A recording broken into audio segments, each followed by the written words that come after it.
Chapter 1 Doc, feeling a buzzing in his mind and a splitting headache, covers his head and opens his eyes. He seems to be lying on a lawn, with the sound of flowing water nearby. As his vision gradually returns, he sees a pure white ceiling adorned with a few clouds, and in the center, an orange-yellow warm light like the sun. Creation complete. As the headache in his mind gradually subsides, Doc finally takes a good look around. Where is this? He's in a sealed cubic space, 10 meters in length, width, and height, making it not too big at only 100 square meters of movable space. The floor is a lawn. Doc plucks a blade of grass. It's real, with soil underneath, but the sky painted on the ceiling is fake. To the west is a lush, fragrant bush about 2 to 3 meters tall. To the east is a small lake with a radius of 1 meter and a depth of about 2 meters, crystal clear with a small fountain in the center, its source unknown. The temperature inside the space is comfortable, slightly warm, likely due to the warmth emitted by the lamp on the ceiling. Besides that, there's nothing else in the room. Doc is still trying to wrap his head around his current situation. He only remembers playing basketball and fainting during a 3-point fadeaway shot before waking up here. Did he cross over to another world? System. He seems to have heard something about a system starting up during his fuzzy consciousness, so Doc softly calls out to his surroundings. Breeder Master System at your service. Currently loaded functions: Magical Shop, Magical Roulette, Magical Market, Mission System, Blacklist, Pocket Token, Magical Portal. Main mission released. Main mission 1, Grand Opening. Task: Open the shop, welcome guests. Reward: Supreme Luxury Newbie Gift Pack. Wait, what shop? Doc is utterly confused. This system aims to train the host to become the #1 Pokemon breeder across all realms. The Magical Shop is a breeding house belonging to the host, where you can sell the Pokemon eggs or Pokemon you've bred, as well as offer Pokemon-related services to customers. The Magical Shop is located in a void space, containing rules constructed from the void. External attacks cannot enter the shop, and the strength of all guests entering the shop will be suppressed to the same level as a Totodile. Totodile? Which Totodile? How strong? Doc frowns, wary in his eyes. At your current level. Polite, but not much. Doc purses his lips, recalling the system's mentioned features. Some of them he understands just from the names, having read similar novels before, but he's curious about the last two. What are Pocket Token and Magical Portal about? Magical Portal: the space outside the shop is constantly changing. Nobody in the main world knows if opening a door will lead them into the shop. This is to prevent the host from being frequently disturbed in the future. Pocket Token: guests holding this token can enter the shop from anywhere by opening a door, recommended to be given to regular customers. So, I won't know where I'll end up if I go out. Doc pauses. What if he steps into lava when going out? You can specify any coordinate in the current world that you've visited before. If not specified, the destination is random. For guests, they return to where they came from. What if I want to come back? Do I need that token too? As the shopkeeper, you can open a door at any time and decide whether to return to the shop. Not all realms? What does current world mean? The shop is currently in its initial stages and lacks the conditions to link to other worlds. It can only operate in the current world. Current world, One Piece. One Piece. Doc nods, pondering. The world of One Piece is not too safe but still manageable among all the realms. At least, Doc is relatively clear about the timeline and powers within One Piece. If he ended up in worlds like the Three-Body Problem or Warhammer, he'd choose to end it on the spot. One Piece, at least, has potential, and the difficulty isn't too high. What year is it in the Sea Circle calendar? Checking. Sea Circle calendar year 1511. 1511. Doc sits cross-legged, trying to recall the current world situation. The year 1511 in the Sea Circle calendar is relatively stable, with no major events happening, a good time for opening a business and accumulating strength. By contrast, 1512 will see many events. Accumulating strength now will allow for more actions later. The situation at sea has gradually stabilized, with the 3 great powers dividing the new world and the structure of the navy with 1 admiral and 3 generals being stable. Over the next few years, the only things that might shake the world are changes in the 7 warlords of the sea and the revelation of the Revolutionary Army leader Dragon. The timing is good, let's open for business. Doc nods. Linking to the Void channel. Link complete, please name your shop. Magical Breeding House. Sound perv. Name set, shop open. With the notification, a quaint, deep brown wooden door suddenly appears on the wall behind Doc. Main mission completed. Newbie gift pack delivered. Ability acquired, Conqueror's Haki LV.10. Security, Darkrai LV.100. Received, Pokemon Egg X10. Received, Breeder Book, From Novice to Master X1. Help me organize a personal panel. Doc, feeling overwhelmed by the notifications, realizes he has gained some incredibly valuable items. Indeed, the Supreme Luxury Newbie Gift Pack. Doc. Identity, Magical Breeding House Shopkeeper, Novice Breeder. Abilities, Conqueror's Haki LV.10, Strength LV.1, Agility LV.1, Stamina LV.1, Breeding LV.1. Pokemon, Darkrai, LV.100.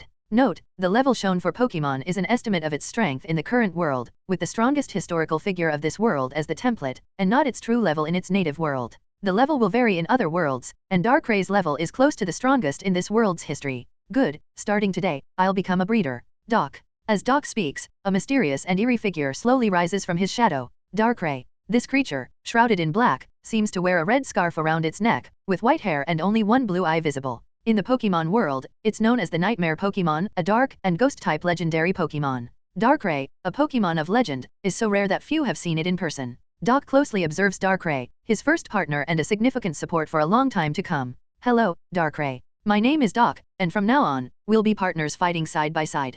Doc extends his hand in greeting. The excitement of meeting a real Pokémon for the first time is undeniable. Who wouldn't want to take their family to live in the world of Pokémon if given the chance? Darkrai. Darkrai nods and shakes Doc's hand. Now, Darkrai is also somewhat confused, having woken up in this place unexpectedly and seemingly captured by the man before him. However, this doesn't bother him much. After thousands of years of loneliness, spending days in a daze and nearly losing himself, becoming a trainer's partner is a novel experience. The man before him seems alright, even their names are similar. Conqueror's Haki LV.10. The highest level of this ability is level 10, indicating that Doc's Conqueror's Haki is at the maximum level. In the entire One Piece world, it's unknown how many possess Conqueror's Haki at this level, but certainly, they can be counted on one hand. Upon acquiring this ability, Doc feels his ambitions, always present within him but suppressed due to limited capabilities, beginning to amplify. This isn't an implanted thought, it's a subconscious desire he's always had, now growing stronger. Many ideas of what he wants to do, such as changing the world's structure, start to flood his mind.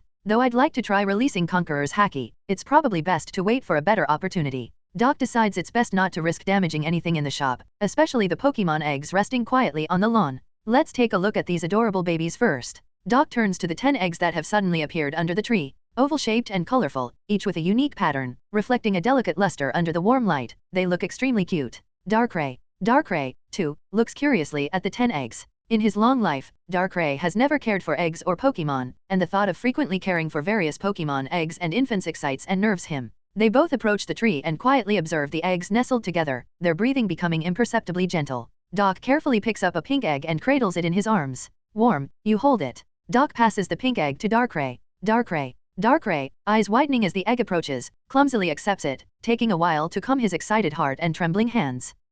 Holding the tiny life in his hands, Darkrai feels a desire to live for the first time. He wants to protect these little ones, watch them hatch, and grow. Doc, seeing Darkrai's reaction, can't help but smile. To him, Darkrai seems almost like a blank slate. Despite living for eons, Darkrai's understanding of the world is minimal because no one has ever shown or taught him these things. But that's okay. Doc plans to teach him gradually. Darkrai places the egg back and then stands quietly by, like a sentinel, simply standing, staring, guarding. Doc doesn't disturb Darkrai. Every Pokémon has its own way of doing things, and perhaps this is Darkrai's style. He opens the mission panel, now updated with new tasks. Main mission, a trainer's starting point. Task, sell the first Pokémon egg. Reward, ability, potential detection, Pokémon. Daily mission 1, clean the shop, polish the Pokémon eggs, and make the little ones comfortable. Daily mission 2, take the Pokémon eggs out of the shop for a walk, let them bask in the sun. Daily mission 3, tell the Pokémon bedtime stories. Reward, slight experience increase in strength/agility/stamina.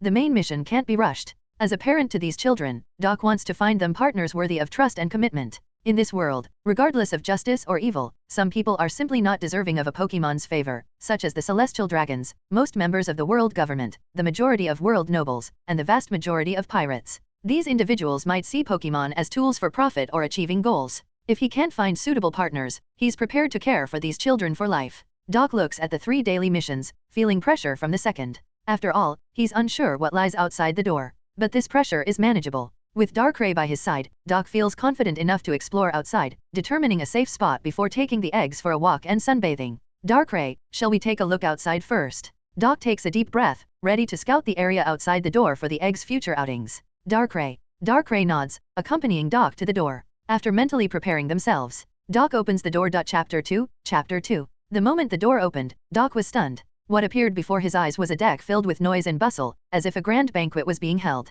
If that were all, it wouldn't be too much of a problem. But the issue was, sitting at the forefront of the deck, directly in front of Doc, was a man of terrifying stature. The man held a giant bicento and had a white mustache that curled upwards at the ends. If Doc couldn't recognize who this man was, he might as well give up on any grand ambitions he had. The strongest man in the world, captain of the Whitebeard pirates, Whitebeard Edward Newgate. Doc was only stunned for 2.5 seconds before he started to back away, planning to retreat back into the shop.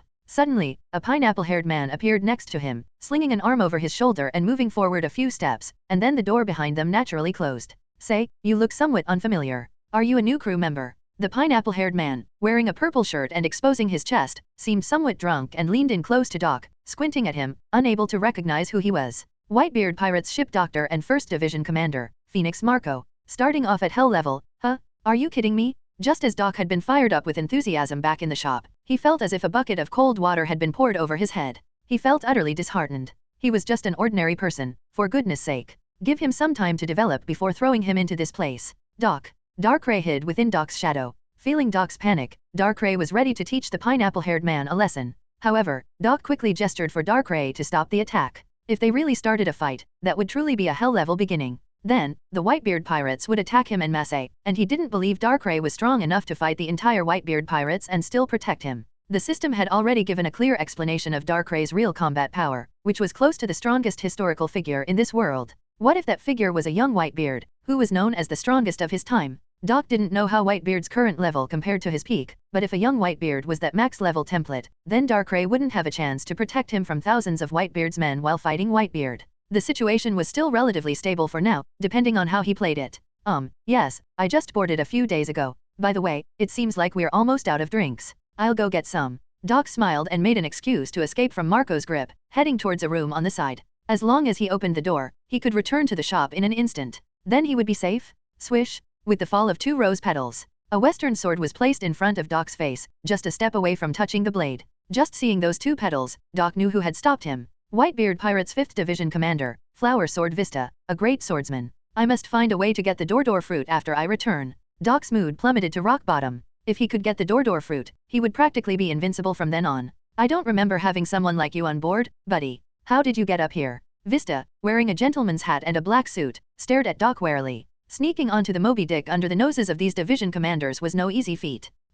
Marco, now fully sober, placed his arm back on Doc's shoulder, his smile slightly threatening. Explain. The commotion attracted everyone's attention. When Doc felt the oppressive gazes shift towards him, he knew he couldn't escape.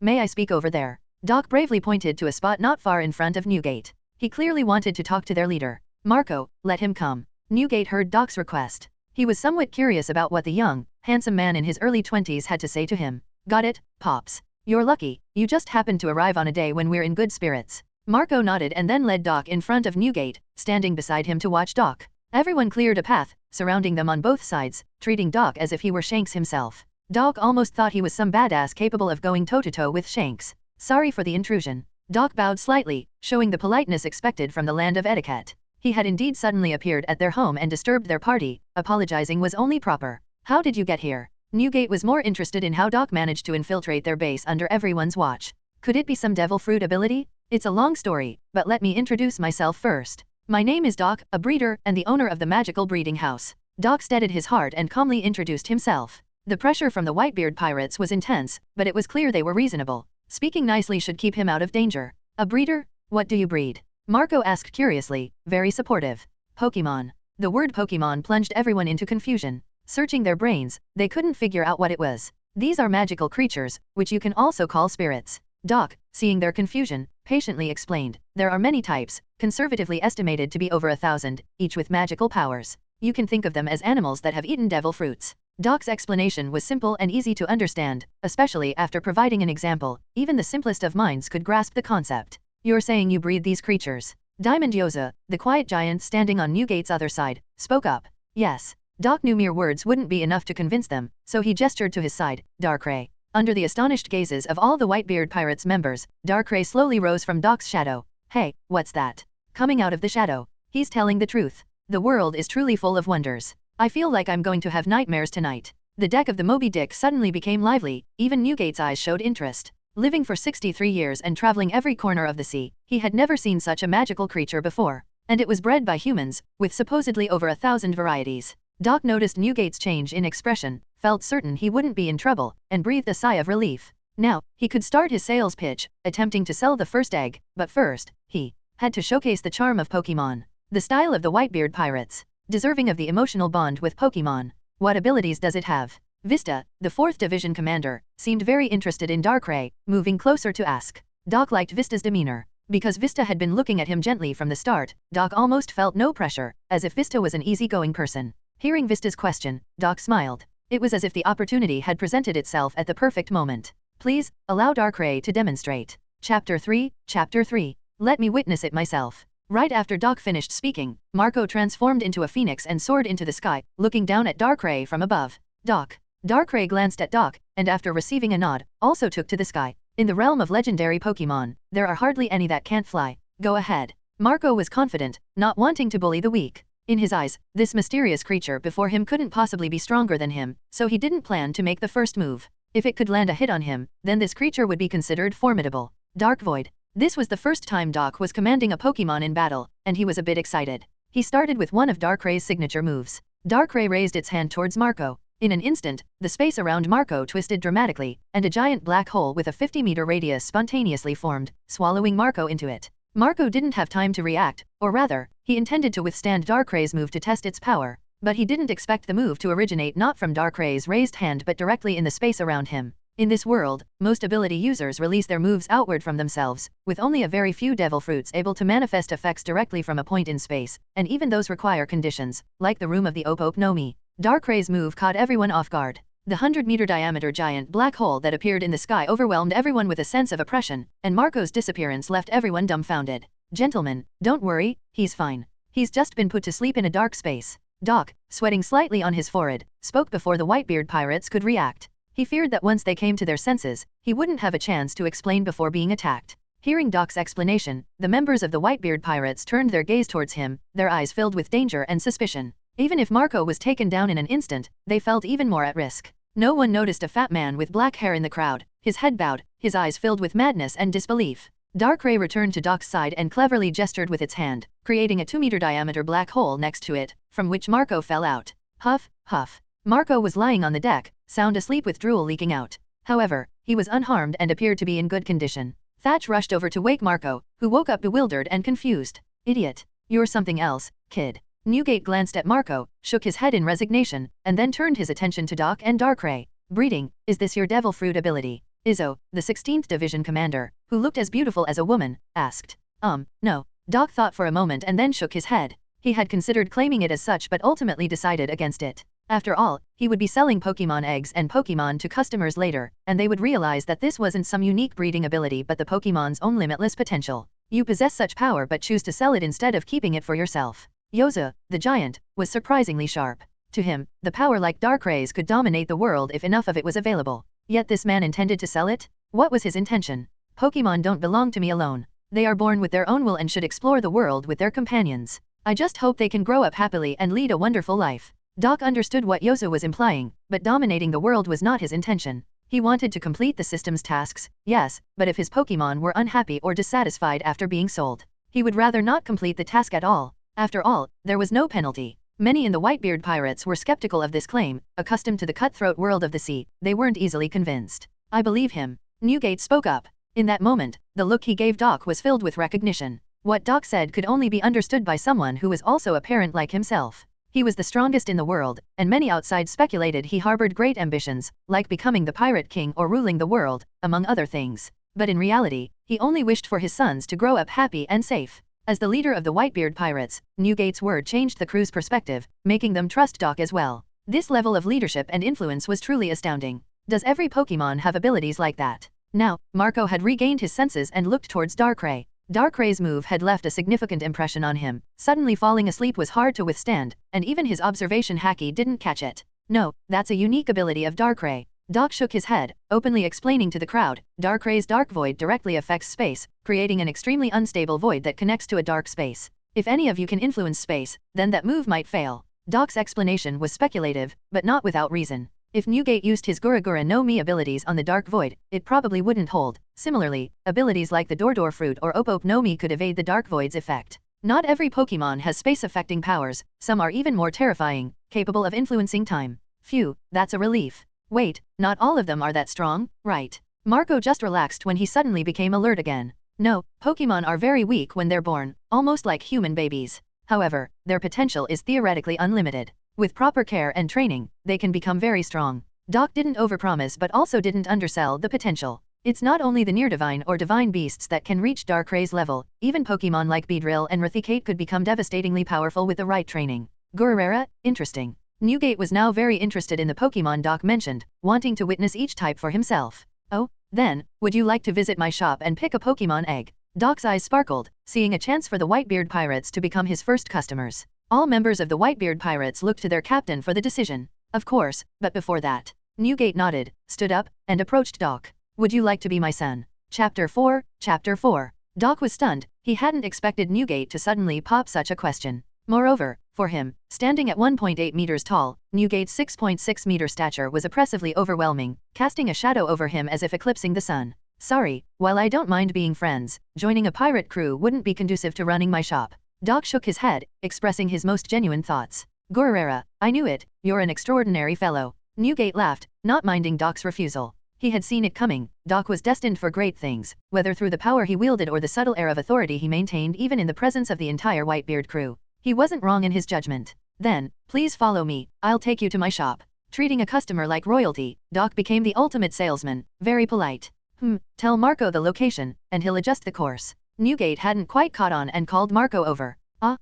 Sorry, I didn't explain properly. The magical breeding house is located in the void, and while there are pathways to the shop from anywhere in this world, it doesn't actually exist within this world. So, it can't be reached by sailing. Doc scratched his head, succinctly elevating the prestige of his shop in just a few words. Having already shocked the Whitebeard pirates, he might as well add a bit more flair. He wasn't trying to show off or play coy, he was simply stating the truth. Hey, are you serious? If it weren't for the power you just showed, I'd have thought you were crazy and kicked you into the sea. Marco looked at Doc, not seeming to joke around, and was somewhat shocked. His worldview was beginning to crumble. Really? Newgate, however, remained calm, having already seen Darkrai demonstrate its spatial power. Even though what Doc was saying now seemed even more unbelievable, it wasn't too hard to digest after the warm-up, that is, before hearing the next part of Doc's explanation. In truth, there are endless worlds within the universe, which I refer to as the myriad realms. Your world is but one among them, and the magical breeding house exists in the spatial cracks between these myriad realms. Did Doc lie? No, everything he said was true, merely using the art of language to further elevate the prestige of the magical breeding house.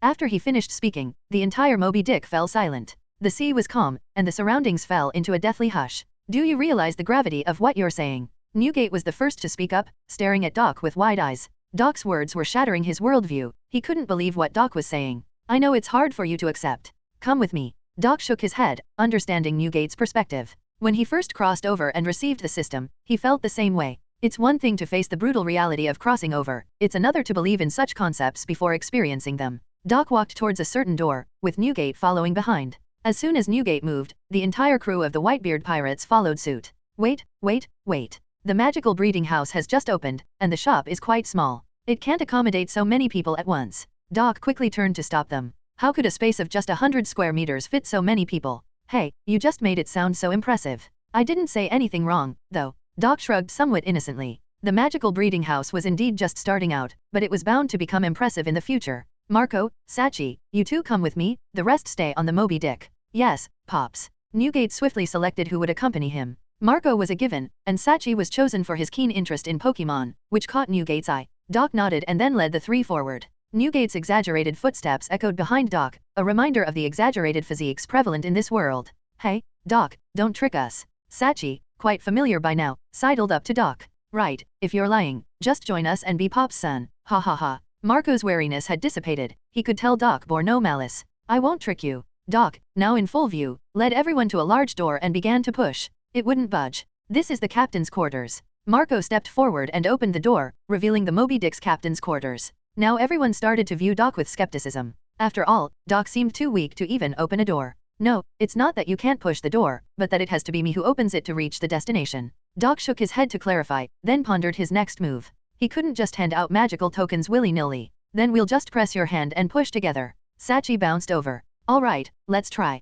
Doc agreed, placing his hand on the door. Sachi then pressed his hand over Doc's and pushed, creating a somewhat awkward scene. But that wasn't important. Because the door opened, and what lay beyond wasn't the familiar captain's quarters but another room. Nanny? It's actually real. Where is that? There's grass and a lake, and I see a tree. Look, aren't those colorful eggs under the tree? Those must be the Pokémon eggs he mentioned. The scene became quite lively. Members of the Whitebeard pirates couldn't help but crowd around, craning their necks to peek into the space beyond the door. Since the door was large, many could see into the interior. This made Doc realize he might need to hang a curtain in front of the door in the future for some privacy. Let's go. Doc, reassured by the sight of his shop, knew he was safe once inside. Darkrai, eager as ever, flew into the shop first, checking on the eggs under the tree. Then, Doc stepped inside. Marco and Sachi followed without hesitation. Wait, Pops. Don't come in. Don't enter. Just as Marco and Sachi had set foot inside, they immediately stretched out their hands to stop Newgate from entering. What's wrong? Newgate frowned, looking at Doc, not sensing any trickery from him. Our strength, it's suppressed. Right, I feel incredibly weak upon entering here, probably couldn't even beat a goose in the kitchen. Chapter 5 Marco and Sachi looked serious as they could clearly sense their own condition. Marco raised his hand to use his fruit powers, only managing to produce a spark. Oh, Newgate wasn't in a rush to pull Marco and Sachi back since Doc had no intention of harming them. He didn't sense any malice from Doc. This is one of the rules of the magical breeding house, designed to prevent unruly customers from harming the Pokémon inside the shop. So, the strength of anyone entering the shop will be suppressed. If you're worried, it's okay to stay outside. Doc turned and smiled at Newgate, who was still outside the door. Now, Doc wasn't panicked at all. Attacks from outside couldn't penetrate into the breeding house, and even if he couldn't handle them, Darkrai was there. Doc didn't overestimate his ability to defeat Marco and Sachi, even if their powers were suppressed to his level. Their combat experience and skills were not something he could match. Conqueror's Haki wasn't something to be used lightly. I see. Newgate nodded, agreeing with Doc's explanation, tossed his Bicento onto the deck behind him, and walked into the shop with confidence. The moment he stepped onto the grass, Newgate too felt significantly weaker. He probably hadn't been this weak since he was born. Doc, unaware he had been silently criticized, went under the tree to check on the eggs with Darkrai. They were just as they had been before he left. He didn't know how long it would take for them to hatch, but he suspected it wouldn't be a short period. Doc turned to see the three men behind him, who were examining the shop's environment and layout. Let's close the door first, it's too noisy outside and might disturb the babies. Doc gestured to Newgate and pointed at the eggs under the tree. Newgate looked at the eggs and then closed the door, instantly quieting the shop. My God, he was telling the truth. Is there really another world? Pops, I want to see it. Marco and Sachi looked as curious and bewildered as when they first set out to see with Newgate. Newgate didn't respond. That wasn't something they were meant to know about, even Roger was unaware of such things. Without Doc's revelation, they likely wouldn't have believed in the existence of other worlds. Can we visit these other worlds? Sachi asked Doc curiously, with Marco and Newgate also looking on. I'm not sure if I can let you visit other worlds. Maybe, maybe not. But you will definitely come into contact with people from other worlds through the magical breeding house. Given the system's interdimensional level, it was inevitable that people from other worlds would visit the magical breeding house eventually. When people from different worlds are in the magical breeding house at the same time, they'll come into contact with each other. Interesting. Marco grinned, intrigued by the idea of meeting people from other worlds. It's too early to talk about that. Right now, the magical breeding house is only open to your world. Linking to another world won't happen for at least a year or two. Alright. Marco and Sachi's excitement cooled, and their attention shifted to the eggs. Eggs that could hatch into mysterious creatures. The prospect of unboxing these creatures thrilled them. Marco, Sachi, pretend you don't know about this when we get back. Newgate spoke up, anticipating the chaos that would ensue among his crew if they learned of these revelations. Such worldview-shattering information wasn't suitable for widespread dissemination. If these events weren't happening for a year or two, there was no need to discuss them yet, granting him a couple of years of peace. Marco and Sachi, both sensible, understood Newgate's intentions. You said you're selling these eggs? The Whitebeard pirates will buy them all. Newgate looked at the eggs and then addressed Doc. You can only buy one for now. Doc immediately shook his head in refusal without hesitation. He didn't doubt the treatment Pokémon would receive among the Whitebeard pirates, one of the few groups he trusted to care for Pokémon. They would undoubtedly become great companions for the Pokémon. However, the Whitebeard pirates had no prior experience in breeding Pokémon and knew nothing about it, unlike Doc, who at least had a book to learn from.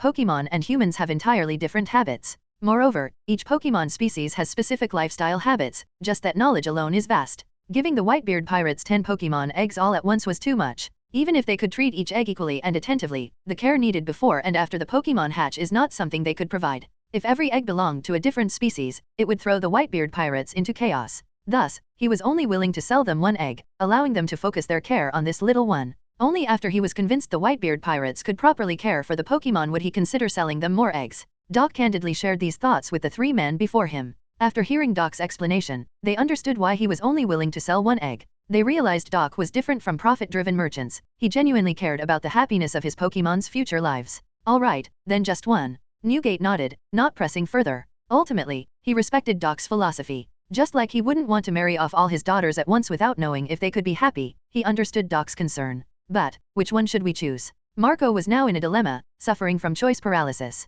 Damn, can't tell anything useful from the outside. Sachi also became frustrated, scrutinizing the 10 eggs without discerning any clues. Please, don't rush. You're not choosing a pet but a future companion and family member. Take your time, even if it takes longer. I'm not in a hurry. Doc tried to calm them, feeling nervous himself during his first sale of a Pokémon egg. Family, huh? Newgate squatted down to examine the tiny eggs. To him, the eggs were incredibly small, and the world's strongest man found himself in a rare moment of indecision, more challenging than attacking Marine headquarters. Chapter 6. Chapter 6. Doc watched Newgate with a sudden burst of imagination, picturing him on a battle stage shouting to an opposing trainer, "Let's show them our bond."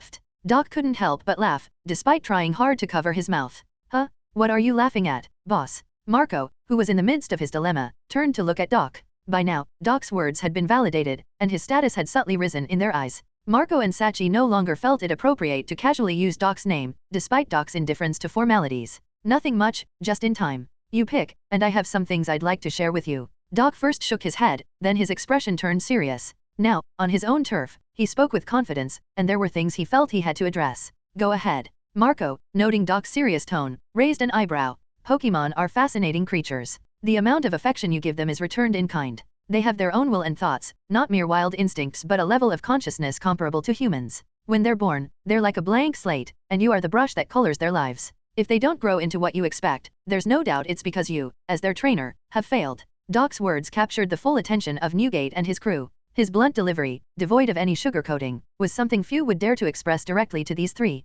Most people would tremble just standing in front of them. Doc didn't sense any negativity from their gaze, they were simply listening intently to what he had to say. These children are handed over from me. I must choose suitable partners for them. I don't care what they become in the future, whether they're heroes in the spotlight or notorious villains, as long as it's their choice. As long as they're not bullied and live happily, I won't interfere in their growth. Doc primarily addressed Newgate with these words. He believed that as the father of many children, Newgate would understand his feelings. But, if they are bullied and come crying back to me, no matter who it is, I'll settle the matter thoroughly. The magical breeding house will always back these children. Doc spoke naturally, without premeditation. He wasn't sure why he felt compelled to say this now, but he was genuinely concerned about the little ones being bullied in the future. He positioned himself as their maternal home. From now on, whoever came to take a Pokémon from the shop, he would repeat these words. Darkrai nodded in agreement from the side. Though it had only a brief acquaintance with the unborn little ones, it wouldn't hesitate to teach a lesson to anyone who bullied the Pokémon. All right. Newgate gestured for Marco and Sachi, who were about to make promises, to stop, and simply nodded in acknowledgement. He knew that promises and assurances meant little at this time. Time would tell if the Whitebeard pirates were qualified partners. Then, I entrust them to you. Doc bowed to Newgate and sighed in relief inside. Edward Newgate. He trusted this man. It remained to be seen which lucky child would be chosen by him. Pops, how about this one? After a long deliberation, Sachi pointed to a tenderly pink egg. I find this one the most pleasing to the eye, as if, this child is destined to be part of our family. Marco nodded in agreement. He felt a comfortable energy emanating from the pink egg, unrelated to observation hacky, more like a resonance with his own fruit powers. All right, let's choose her. She looks like a girl. Newgate glanced at the egg and smiled warmly, the tiny pink sphere smaller than his fingernail. Ha ha ha, Pops wants a daughter now, huh? Sachi couldn't help but laugh, patting Newgate's knee. Marco, his eyes shining, picked up the egg from the ground, cradling the warm egg in both hands, appearing lost in thought. Although it was still just an egg, Marco could feel the tender and vigorous life within. This was their unborn family member. Darkrai watched as Marco took away the egg it had just held, feeling suddenly forlorn and retreating into Doc's shadow. What do you need in exchange? Newgate looked at Doc. Such a potentially powerful magical creature surely couldn't be bought with ordinary means, right? Even if it cost 1 billion berries, they wouldn't mind. This was a consensus among Newgate and his crew. But they all had the intuition that Doc wouldn't overcharge them. 1 million berries. Doc glanced at the egg and spoke quietly. The system hadn't set a maximum price for Pokémon eggs, only a minimum of 100,000 berries. This was the first Pokémon egg he was selling, of significant meaning. And though he hadn't had a chance to care for the child before selling it, at least the Whitebeard pirates were trustworthy customers. Various emotions tangled in his heart, becoming complex, but Doc eventually stated a relatively low price. The price was less than 1/100th of a devil fruits. Okay. Newgate nodded, not saying more, and led the children back towards the shop's exit. They all knew whether the price was high or low. Doc's setting of the price wasn't a surprise because they sensed that Doc wasn't a purely profit-driven merchant. They needed to go back for the money. Berries weren't something they usually carried, especially since their clothes often got torn in fights. Hey, by the way, boss, it's Pop's birthday today. Come join the party on the Moby Dick. Sachi turned back to Doc before leaving. A birthday? All right, you go ahead. I'll come over in a bit. Doc stepped forward, thinking of the deck on the Moby Dick as he placed his hand on the door, which then expanded to allow Newgate to pass through. Outside was the very place they had entered from. "See you?" Newgate left a message and was the first to exit, returning to the Moby Dick. Marco and Sachi followed him out. Doc, left in the shop, opened the mission panel. Chapter 7, Chapter 7. Main Quest, A Trainer's Beginning, completed. Reward, Ability, Talent Detection, Pokémon. Upon completing the main quest, a new ability titled Talent Detection was added to Doc's personal panel. This ability didn't display any level, presumably indicating it didn't have tiers or advanced levels. Main quest updated. Main quest, the first lesson in breeding, crystal making. Objective, prepare materials and follow the guide in breeder, from rookie to master to successfully handcraft a quality Pokémon crystal. Reward, shop expansion, crafting area and living quarters. Expansion is possible after all. I must complete this task as soon as possible, ideally within the next few days, or I'll have nowhere to sleep, Doc noted, not particularly surprised. The inclusion of living quarters was critically necessary, as his shop currently lacked even the basic amenities like a bathroom or a place to sleep. His daily tasks remained unchanged, simple tasks ideally completed before heading to the Moby Dick, hoping to enlist some assistance from the Whitebeard pirates. Open the magical shop. With a silent command, a panel materialized before Doc. Balance, 0 magical coins. Magical coins serve as the currency for transactions in the magical shop and to operate the magical roulette, with an exchange rate of 10,000 berries for 1 magical coin. The shop displayed an overwhelming array of items, from specific Pokémon eggs to related gear, including rare items like plates, orbs, and specific Mega Evolution stones. However, some items appeared to have been modified. For instance, the Revival Herb, typically effective only on Pokémon, could now be used on humans, omitting the side effect of decreased affection. Revival Herb, capable of restoring health fully as long as there's a breath left. Other items, if released, would surely cause a frenzy across the seas, such as Phoenix's Tear, capable of resurrecting the dead. Close. Doc wasn't overwhelmed with excitement, as these items were beyond his current purchasing power. However, the potential they represented seeded numerous ideas about altering the current world's situation in his mind. Let's test the new ability, Doc decided, shaking off the multitude of thoughts and focusing on the eggs below the tree. Talent Detection. Green, blue, purple, green, white, purple, blue, green, blue. With 1 white, 3 green, 3 blue, and 2 purple readings, green and blue represented the most common talents among the Pokémon eggs. Doc, observing the colors emanating around the eggs, frowned slightly. This ability was somewhat lackluster compared to his expectations. He had hoped it would reveal more about the unborn Pokémon rather than merely their talent levels, which were indicated only by colors. It seems this ability is merely for setting prices for the different Pokémon eggs more effectively. Approaching the eggs, Doc picked up the one showing a white aura, indicative of the lowest talent level, and felt slightly annoyed. In his view, Pokémon's futures were limitless, and their talent shouldn't constrain them. System, does talent indicate the limit of a Pokémon's potential? Holding the green egg gently, Doc asked somewhat unwillingly. Talent does not indicate a Pokémon's limit. Pokémon's limits are infinite. Talent only signifies the degree of returns from their efforts, essentially their progress rate. Hearing this explanation, Doc immediately smiled in relief. This aligned more closely with his understanding of Pokémon. Returning the egg to its place, Doc felt somewhat reassured. What exactly do the talent levels are? White, green, blue, purple, orange, gold, red.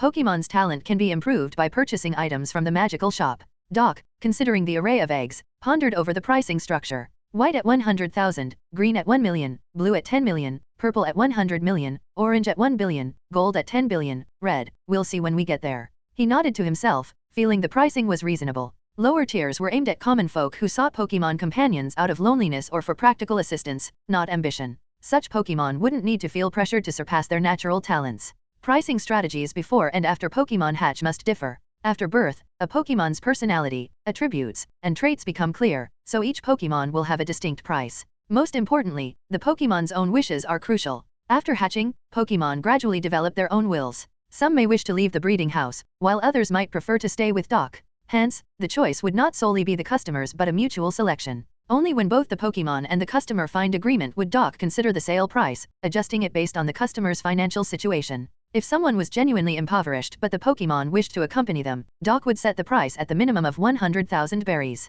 Doc silently established this set of rules in his mind. Darkrai. Dark. Emerging from Doc's shadow, Darkrai appeared, still not entirely cheerful. Using talent detection on Darkrai revealed a gold aura, nearly blinding Doc. Yet, when Doc checked the panel, Darkrai's level was at 100. System, can Darkrai's level no longer increase? Darkrai has reached the power limit of the One Piece world. Due to the unique nature of its Dark Void ability, further growth could disrupt the spatial order of this world, thus it is world limited. Returning to its original world would allow its level to continue increasing. Currently, Darkrai is equivalent to level 85 in its original world. Even if it cannot level up, Darkrai can still enhance its combat power by learning or mastering powers from this world. Original world means Pokemon world, right? But level 85. Doc was surprised. He had thought Darkrai would be at the top in the Pokemon world, but it seemed there was still a gap. However, he believed the system would help Darkrai reach that level, and with Darkrai's talent, it shouldn't be too difficult. Darkrai, let's bathe the eggs. Dark. Chapter 8. Chapter 8. Daily Task 1. Clean the shop front, wipe the Pokemon eggs. This was essentially giving the eggs a bath. Oops, our shop doesn't have any daily necessities. Forget brooms or mops for cleaning the shop, there weren't even towels for wiping the eggs. Moreover, if he couldn't complete the main quest today, he might have to sleep on the lawn tonight. Doc rubbed his head in slight frustration, having forgotten these essentials amidst the day's events. I need to attend Newgate's birthday party and exchange some essentials with the Whitebeard pirates. Daily Task 2, take the Pokemon eggs for a walk outside the shop. Doc nodded, then called Darkrai to help carry the eggs outside. With Pokemon's help, this task was much easier. Doc didn't need to carry them out one by one. Darkrai waved his hand, and the remaining 9 eggs were transported into a dark space, akin to a storage space that could hold living things. The shop door opened. Doc thought he would be greeted by a crowd, but instead, he found the entire Whitebeard Pirates crew densely surrounding Marco, all fixated on the pink egg he held. Doc shook his head with a smile, pleased by the scene. Presumably, that little one would receive a lot of love once born. At that moment, Doc remembered he hadn't detected the talent of that pink egg yet. Although it didn't seem important now, he couldn't help but take a glance. Purple. A egg worth 100 million berries, sold by him for just $1 million. Doc sighed, but the smile on his face didn't fade. Even though he lost a lot of money, he didn't regret it. With the breeding house in his possession, he wasn't worried about making money in the future. Hey, the shopkeeper is here, guys. This is our in-law, call him out. Sachi noticed Doc and Darkrai, raising his hand in a grand gesture. Shopkeeper. Being called by thousands of people made Doc a bit embarrassed. He rubbed his hair, feigning distress. Ha ha ha, don't be shy, Doc. We'll be seeing a lot more of each other in the future. Newgate laughed upon seeing this scene. Given Doc's demonstrated magical capabilities, the Whitebeard pirates were bound to interact with him again. Especially now that they had an unborn baby on board, they would need to consult Doc frequently once the child was born, making frequent visits inevitable. Sure. Doc nodded, then pulled out a sky blue jade token from his pocket. Newgate, this is your birthday gift, a pocket token. With this, you can open any door and directly access the magical breeding house. Happy birthday. Huh? This is a great gift, thanks, Doc. Don't be reserved today, do whatever you want here. Though it's a birthday party, it actually starts in the evening. Newgate was momentarily taken aback by Doc's voice, then accepted the small jade token. Its value was self-evident, others needed luck to reach the magical breeding house, but they could now quickly get there with this token. He was surprised because Doc had directly used his name, a name that felt ancient to him, having forgotten the last time someone addressed him by his name directly. Nowadays, everyone just calls him Whitebeard. When Newgate took the token, it magically enlarged to fit his hand perfectly before stopping. Wow, amazing. It enlarged by itself. But for the magical breeding house, this probably isn't much, right? I still can't accept what I heard just now. This unusual sight reignited discussions among the Moby Dick's crew. Teach, hiding in the crowd, kept his gaze on Darkrai, filled with interest and desire. Although Darkrai could sense someone watching him, there were too many eyes on him to pay special attention to just one. Sachi. Doc didn't care about the crowd's discussions and approached Sachi, who seemed more approachable. What's up?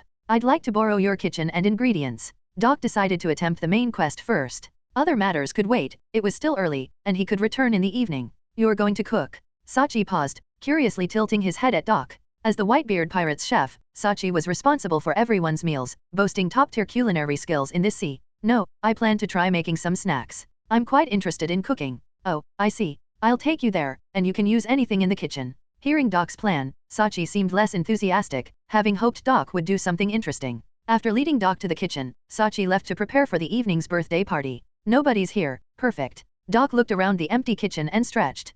Poke blocks would eventually become one of the exclusive products of the magical breeding house, so it was best to avoid being copied. With no one watching, Doc could freely attempt to make poke blocks. He took out the book Breeder, from novice to master given by the system and flipped to the section on block making. The simplest block was black, without even a unique name, serving as an entry-level test for novice breeders and Doc's target. These black blocks were low in nutrition and almost tasteless, serving mainly to satiate hunger with low cost and simplicity. In the Pokemon world, even the poorest trainers wouldn't buy these blocks, as it would be better for Pokemon to eat berries directly from forests for their rich flavor and some nutrition. Ingredients. Doc glanced at the required ingredients, which were berries found only in the Pokemon world. These could be bought in bulk from the magical shop at a low price, but Doc didn't intend to purchase those now. He wanted to try using fruits from the pirate world to see what kind of Pokeblocks they would produce, given that some fruits here resembled those in the ingredients list, with many similar properties. Maybe these materials could also be used to make Pokeblocks. Chapter 9. Chapter 9. If only we had a berry blender. Doc awkwardly chopped various oddly shaped fruits in the kitchen. With a berry blender, it would be easy to make a small amount of Pokeblocks, and with a Pokeblock machine, it would be possible to produce them in large quantities. Such a machine would be indispensable once there were more customers coming to buy Pokeblocks. Doc. Darkrai curiously circled around Doc, watching his actions with some confusion. I'm trying to make food. When I get better at this, you'll be in for a treat. Doc couldn't help but grin. If a single Pokeblock could make a Pokemon show a happy smile, he would feel a great sense of accomplishment. Doc. Darkrai nodded, patiently waiting by the side. The eggs were still in his dark space. Machines can easily produce a large quantity of Pokeblocks, but the highest quality Pokeblocks are always handmade. This was a line from the breeding book, something Doc at his current level of breeding couldn't understand. Could human hands really be more precise than machines? That seemed unlikely. Success, and it was pretty easy. On his first attempt, Doc successfully made 3 small black Pokeblocks. Main quest, Breeding Lesson 1, Crystal Making, completed. Reward, Shop Expansion, Production and Living Areas. The quest was easily completed. Though Doc was eager to see how his shop had changed, he still had much to do. It's always busy when you first open a shop. It'll get easier after a while. Doc comforted himself. Doc. Darkrai approached and poked the Pokeblocks Doc had made. The black Pokeblocks, about the size of a candy and lacking any luster or elasticity, crumbled easily under Darkrai's gentle touch. Doc. Darkrai looked panicked, then lowered his head. Although Doc couldn't yet understand Darkrai's emotions, he guessed Darkrai was feeling guilty. It's okay, these aren't precious or took much effort. Want to try some? Doc nonchalantly rubbed Darkrai's head. Darkrai's white, flame-like hair felt strange to touch, akin to touching water, somewhat cool. Doc. Darkrai looked up at Doc, then nodded. He picked up a Pokeblock and placed it into his red scarf, then began to chew. He couldn't help but sneak a peek at Doc after a few chews. Despite Darkrai's cautious gaze, Doc noticed. Ha ha ha, doesn't taste very good, does it? Doc realized what Darkrai meant and smiled awkwardly. He was prepared for this. A mix of avocado, banana, and kiwi was unlikely to taste good. Though the Pokeblocks weren't great, Doc's experiment was confirmed. Even fruits from the pirate world could be used to make Pokeblocks, possibly leading to new varieties in the future. Doc. Darkrai shook his head, then swallowed the remaining Pokeblocks. He didn't need to eat, but nightmares of living beings were delicious to him. Darkrai, let's take the eggs out for a walk and some sunlight. Doc brought over a small cart, seemingly used by the Whitebeard pirates for grocery shopping and transporting food. Darkrai nodded, and with a wave of his hand, the eggs gently landed on the cart, all 9 intact. Ensuring the eggs were unharmed, Doc nodded and began to push the cart outside. Upon reaching the deck, the eggs received a lot of attention. Many overly friendly people crowded around, asking various questions about the eggs, clearly curious. Doc explained what he knew while walking the eggs around. About 15 minutes later. Daily Task 2, take Pokemon eggs out of the shop for a walk, completed. Reward, a slight increase in agility experience. The daily task was completed. I can feel it. Doc looked down at his body, which showed no outward change, but he could clearly sense his physical condition improving, especially his speed and reflexes, which was notably evident. Though it was a slight amount of experience, for someone as ordinary as Doc, this was a significant improvement. Continuing like this, he could eventually achieve physical enlightenment. Doc nodded, already dreaming of a bright future. Hey, Doc, when will these little ones hatch? Marco held the pink egg, appearing indifferent, but he turned away from anyone else who wanted to hold it. Pokemon usually hatch within a month. If it suddenly starts shining one day, it means it will hatch within that day. Doc wasn't sure when the eggs would hatch, as this was his first experience. He didn't even know the eggs' ages, they could all hatch by tomorrow. He answered Marco based on what he had read in the breeding book. Bring these little ones over when they're born. We really want to see them. Sachi pointed at the colorful eggs in the cart, showing genuine interest. He was extremely curious about these magical little beings. Sure, I'll bring them over to see the world when the time comes. Doc smiled and nodded, not refusing. The little ones couldn't always stay in the tiny space of the shop, they needed to go out and play. Time flew, and fearing the new world's evening breeze might chill the eggs, Doc returned them to the shop first, placed them under the tree, then hurried back. As the sun fully set, Newgate's birthday party began. The Moby Dick came alive with celebration, with the Whitebeard pirates engaging in traditional activities like singing, dancing, arm wrestling, and drinking games, far more personal and lively than going to karaoke or eating out in Doc's previous world. Attending a pirate party for the first time was a unique experience for Doc. However, amidst the lively Whitebeard pirates, Doc felt lonely and isolated, drinking in a corner. Although he was accustomed to solitude in his previous world, witnessing the camaraderie among the crew members magnified his sense of loneliness, making him realize his own isolation. Darkrai, puzzled, wondered why Doc wasn't joining the fun. Right, I have you? Seeing Darkrai suddenly appear, Doc was momentarily stunned, then smiled warmly, draping his arm around Darkrai and pulling him close, leaving Darkrai utterly confused. He was no longer the same as before. He would have many family members in the future. Chapter 10. Chapter 10. When Doc woke up the next day, it was on the shop's lawn where he found himself, clueless about how he got back inside the previous night, perhaps having drunk too much. However, he felt an odd sensation as if he had grown stronger. Darkrai, what did I do after returning last night? Doc couldn't understand Darkrai's language, but thanks to Darkrai's gestures, Doc roughly figured out that he had managed to complete the 2 daily tasks despite being tipsy. The daily tasks haven't changed, are today's tasks the same? Rubbing his head and heading to the lakeside to rinse his mouth, Doc then checked the task panel. Right, Darkrai, let's tidy up a bit. Doc noticed a pile of daily necessities and furniture accumulated in the corner of the shop, remembered from the previous day's acquisitions from the Whitebeard pirates, who hadn't asked for payment. Moreover, he discovered 2 new doors on the wall directly opposite the shop's entrance, spaced about 5 meters apart.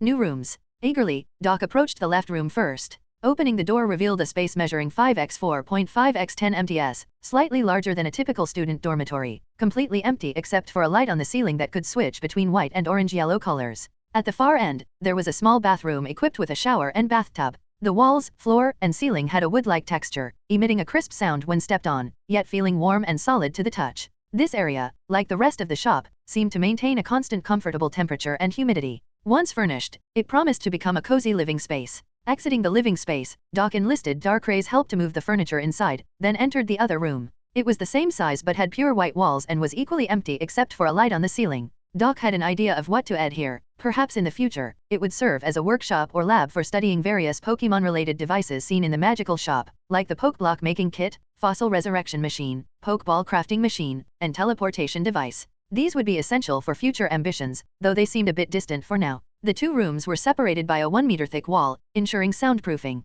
After leaving the rooms, Doc helped Darkrai to organize the bedroom, their future sleeping area, with furniture and essentials provided by the Whitebeard pirates, which included all necessary items for basic living, even appliances like water heaters and refrigerators. These appliances were moved to the adjacent manufacturing room, where electrical outlets appeared magically as they were set down. Among the provided items, some seemed frivolously included by the Whitebeard crew, such as dumbbells and selfie sticks, which Doc and Darkrai stored away, planning to return them on their next visit to the Whitebeard pirates. Whoa, it's already afternoon. After organizing the house and looking at the clock, Doc realized it was already 2 in the afternoon. They hadn't even had lunch yet. Darkrai, let's take the eggs out for a meal, a walk, and some sunshine. We also need to buy some pots, spices, ingredients, and other things. Doc planned to first transform the manufacturing room into a kitchen, hence the need for shopping. The 1 million berries he had were meant for today's gathering of items, otherwise, he would have converted them into 100 magical coins already. They couldn't always go out for food, especially if they ended up in dangerous places.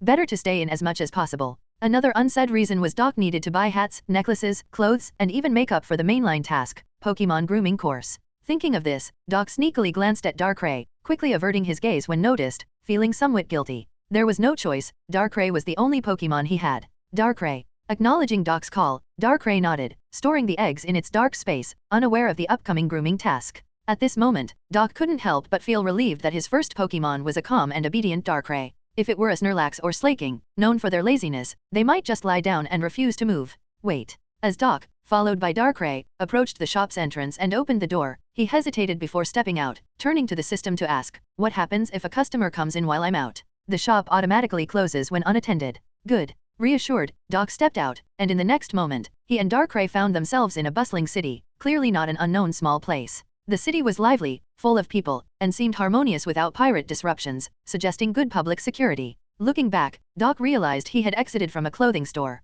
From an outsider's perspective, it appeared he had just walked out of there. Darkrai's presence caused quite a stir, with screams from women and children seemingly frightened by its appearance. This dramatic reaction led Doc to speculate they were not in the Grand Line but perhaps somewhere in the Four Seas, where people might not be as accustomed to unusual sights as those living in the Grand Line. Feeling dejected by the reaction, Darkrai floated towards Doc's shadow to hide, but Doc pulled it back, comforting it with reassurance and the promise of future acceptance. Darkrai. After a moment's hesitation, Darkrai nodded and stayed by Doc's side, facing the new world together. Chapter 11. Chapter 11. It's actually Logue Town. Doc had thought he had arrived in some unfamiliar place, but to his surprise, this place was not so unknown. After all, Logue Town also has its own story in the original work. Although the Logue Town now has quite a difference from Logue Town 9 years later. Doc walked ahead, pushing a large baby carriage in front of him. The carriage contained 9 eggs, attracting the attention of passers-by. This would become the exclusive vehicle for walking the eggs. And Darkrai simply floated next to the baby carriage, guarding the eggs, ignoring the gazes focused on him. As for the items purchased along the way, they were all stored in the dark space. Darkrai, wait for me, okay? I'll go inside and take a look. Suddenly, Doc, who was walking ahead, stopped and headed towards a clothing store next to him. Darkrai looked but had no reaction, obediently standing at the door guarding the baby carriage. Previously, Doc had already bought several sets of clothes for himself, so Darkrai subconsciously thought Doc was going to buy some more. Little did he know, this time Doc's target was Darkrai. Thud. Doc, while walking, didn't notice and bumped into a lady, accidentally knocking her to the ground. Sorry, I wasn't looking where I was going, my apologies. Doc hurriedly bent down to help her up. The lady, who had fallen, raised her hand as if to grasp Doc's hand but accidentally stretched too far, touching Doc's face, but quickly retracted and took Doc's hand to stand up. It's okay. The lady left after dropping a casual remark and then walked away. Doc watched her leave with an apologetic look, entering the store after ensuring she didn't intend to pursue the matter. About 10 minutes later, Darkrai suddenly felt someone poking his shoulder, turning around to see. Doc had returned. Doc. Darkrai looked down and noticed Doc wasn't holding anything in his hands, seeming like he didn't buy any clothes. I left something inside, can you get it for me? I'll wait here for you. Doc gestured with his hand, pointing towards the clothing store he had just entered. Darkrai nodded and floated towards the clothing store.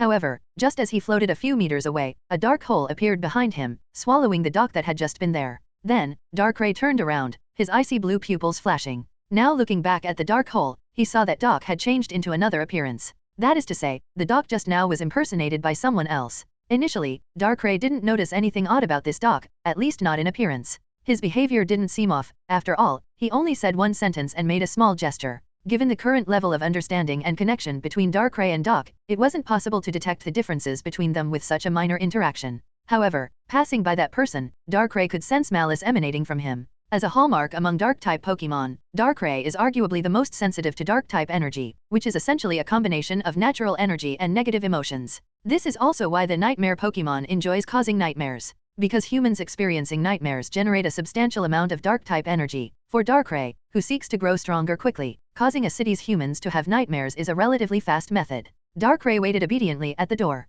About a quarter of an hour later, Doc came back after shopping. What's wrong? Doc noticed something was off with Darkrai. Because Darkrai's mood of being upset was quite evident on his face, Pokémon are definitely not as good at hiding their emotions as humans. After all, they are very straightforward creatures. Doc. Darkrai told Doc about what had happened. The gist of it was that someone had disguised themselves as Doc, with unknown intentions. But Darkrai felt, anyway, it definitely wasn't to do something good, so he directly captured that person. Where is he? Doc asked with a frown. Disguised as him? It's not that easy to impersonate someone, and to do it so well that even Darkrai couldn't notice the difference? This sounds very much like the ability of a familiar devil fruit. As for this person's purpose, it's not too hard to guess. Mostly it's because Doc and Darkrai are overly protective of the eggs, making the person think there might be something valuable in the baby carriage, hence the attempt to steal it. Doc.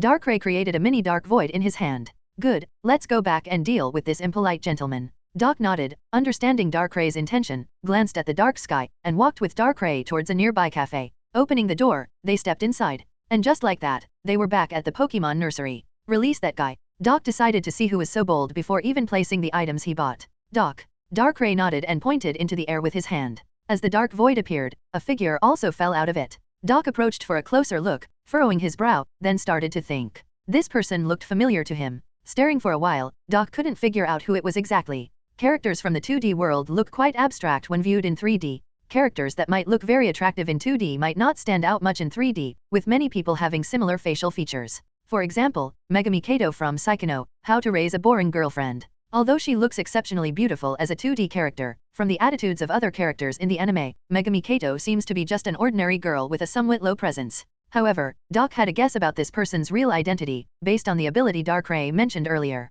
Doc, lift him up? Doc thought for a moment and asked Darkrai to suspend Bone Clay in midair with his hands. Doc circled around Bone Clay, and when he moved behind him, he suddenly opened his eyes wide. Indeed, it's Bone Clay. The person who would join the Baroque works as the assassin Mr. 2 in the future, and also a key figure in helping Luffy escape from the underwater prison Impel Down. But now, it seems like he's just a con artist or a petty thief in the East Blue. Chapter 12. Chapter 12.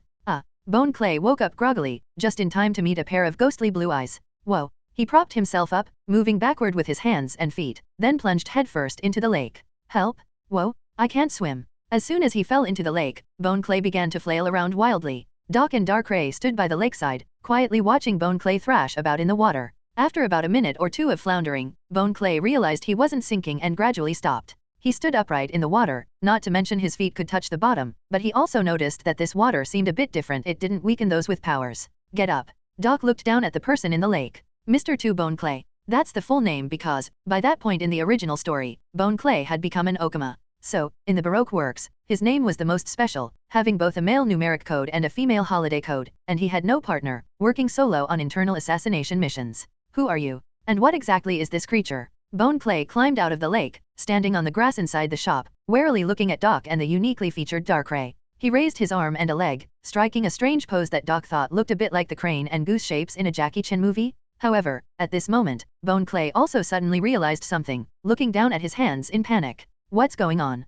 Explaining this is a bit complicated. I'll give you two choices now, and whether I explain further will depend on your choice. Doc smirked, his smile not reaching his eyes, as he spoke to Bone Clay. You say. Bone Clay's expression turned ugly. He knew he had picked the wrong target this time. In the vast East Blue, Devil Fruit users were few and far between, and Bone Clay's past successes had made him overly confident. Unfortunately, this time he had kicked an iron plate made of titanium alloy. Although I don't know what you intended to do, it's definitely no good, so, you have two choices, die or join the nursery and become one of our employees. Doc's smile gradually turned sinister. He considered himself kind and benevolent, but that was when others didn't provoke him. It was either not act at all or act decisively. In Doc's view, there was no such thing as merely crippling or maiming. The consequences of Whitebeard not decisively killing Blackbeard couldn't have been clearer. As for the deceit involved in this grudge, on these seas, such minor grievances are far too common and hardly count for anything. Nami initially kidnapped Luffy to hand over to Buggy, even taking away the Going Merry and treasure, but Luffy and his crew still chose to help her.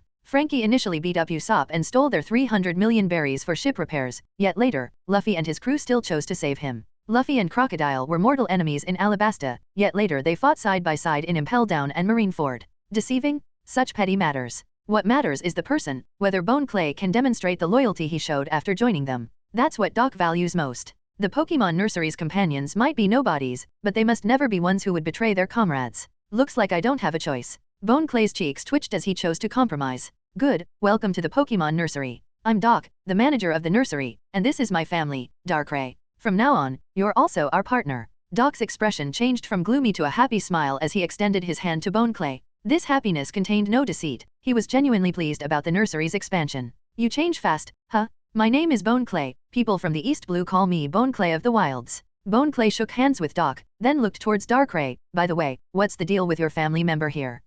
That's a long story. Don't rush. Do you have any other companions? Doc glanced at Darkrai, somewhat dreading the need to explain Pokemon later. No, I've always been alone. Bone Clay stated plainly, as if there was nothing unusual about it. On these seas, too many people eke out a solitary existence. Loneliness is a common state of human existence here, not something to dwell deeply on. No worries, from now on, you're not alone anymore. The Pokemon Nursery is your home, no matter where you go, you can always come back here to rest quickly. Doc smiled, then took out a token and handed it to Bone Clay. What's this? A token? Let me explain a bit about our Pokemon Nursery and Pokemon. Doc led Bone Clay to sit under a tree. He went to get 3 towels, handed one to Bone Clay, one to Darkrai, and then started to wipe the eggs with Darkrai, giving them a bath. As Doc completed his daily tasks, he recounted to Bone Clay the same things he had told Whitebeard and others. From the start with an expressionless face to the end with a devastated look, it only took about 15 minutes for Bone Clay.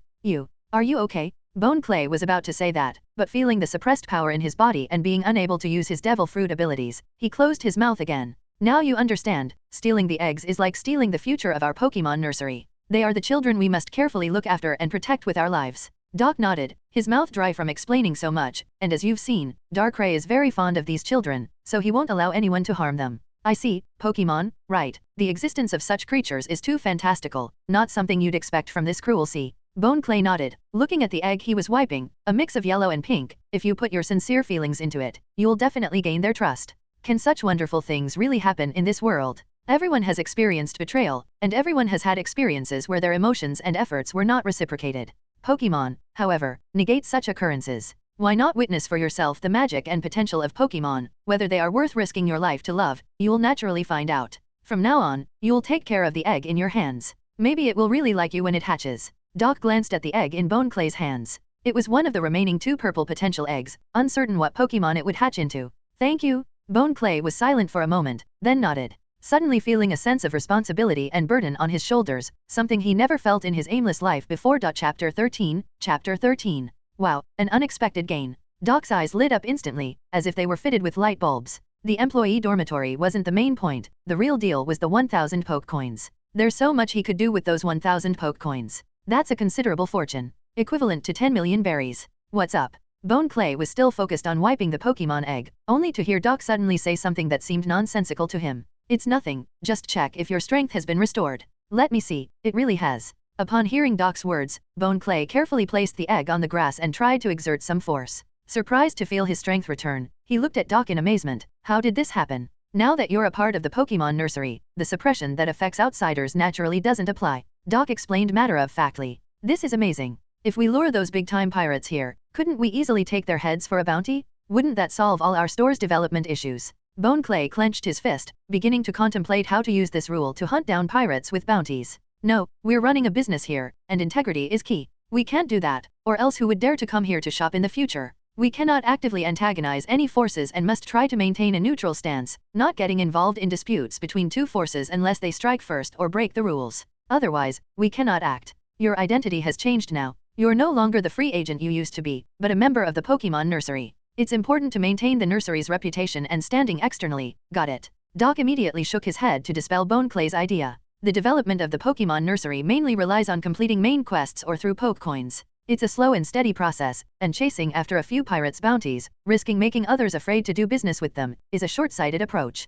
Selling Pokemon eggs or Pokemon, then providing various services related to Pokemon, that's the sustainable business model that can continue indefinitely. Although it might be slower to earn money this way at the start, it's a model that can grow steadily and sustainably. As for Bone Clay's suggestion, once the money from the bounties is gone, there's no further income. All right. Bone Clay nodded, accepting this explanation. It wasn't his fault, as his identity had just changed, and Doc hadn't informed him about the poke coins and main quest. Come with me, let's check out the employee dormitory. Doc looked around and noticed a new door on another wall, presumably the entrance to the employee dormitory. The door was located to the left, leading Doc to guess that a female employee dormitory door might appear to the right in the future. Oh, sure. Bone Clay's eyebrows lifted, curious about where he would be living. The two approached the door, and Doc pulled it open. Doc's bedroom was no different, except that only Doc and Darkrai lived there, while this space was for all male employees. Though, currently, Bone Clay was the only employee. Inside were 4 single beds, with bedding already prepared. It's getting dark today, go out and buy some necessities tomorrow. Doc handed the remaining 20-some thousand berries to Bone Clay, who nodded and accepted without saying much. He was someone who lived day by day, spending whatever he earned, without any luggage or savings. Did we have no customers today? Doc exited the employee dormitory and looked towards the store's entrance, now covered by a curtain. As Doc was about to spend the 1,000 poke coins in the Poke Mart, the curtain at the store's entrance was suddenly lifted. Welcome to the Pokemon nursery. He immediately closed the mart, focusing on the store's entrance. A puzzled voice sounded, and the person at the entrance paused before stepping into the store. What's wrong, Doc? Bone Clay, hearing Doc's voice, came out and first looked at Doc standing in place, then at the person opposite him. Why is he here? The next moment, his entire body tensed, instinctively adopting a combat stance, with sweat breaking out on his forehead rapidly. Bone, stay calm, every guest is a visitor. Although Doc was also somewhat surprised, he gestured to Bone Clay to remain calm. The visitor was a man who had gained a notorious reputation on the seas over the past 2 years, many calling him the world's greatest swordsman. However, Doc thought this title was a bit premature for the man at this stage. Hey, Doc, this guy is one of the 7 warlords of the sea, a representative of the world government. Bone Clay couldn't remain as calm as Doc in the presence of this man. Being a native pirate, he had grown up immersed in the strength of various powers, feeling the deterrence of the 7 warlords of the sea more directly than Doc. Bone, you can't speak that way about a guest. Doc walked up and tapped Bone Clay on the head. This action somewhat calmed Bone Clay, who then remembered the terrifying suppression power of their shop. Now, this warlord shouldn't be able to defeat him, right? Thinking this, Bone Clay relaxed and lowered his guard to observe how Doc would handle the guest, having never served one himself. Welcome, Mr. Mihawk, are you here to buy eggs? Doc nodded at Bone Clay's composure, then turned and bowed slightly to the newcomer. Mihawk didn't respond, not even lifting his gaze to Doc or Bone Clay. He drew his giant black sword, Yoro, with one hand and swung it to the side, then narrowed his eyes. His instincts were correct, his entire body was under some form of invisible suppression, reducing his physical capabilities to those of an ordinary person. Even a simple swing of his sword felt tiring. The only thing not suppressed was probably his combat experience and swordsmanship, the software aspects. Interesting. Chapter 14. Chapter 14. Is this a store? Mihawk began to take an interest in Doc only after sensing the unique suppressive force within the nursery. Had this been just any ordinary store, he would have already left. Yes. Doc smiled and nodded. At this moment, Darkrai also came over, holding an egg. Mihawk stared at Darkrai for a while before shifting his gaze to the egg, which he quickly moved away from. Clearly, he had no interest in these colorful ostrich eggs, not planning on making egg fried rice or anything of the sort for dinner.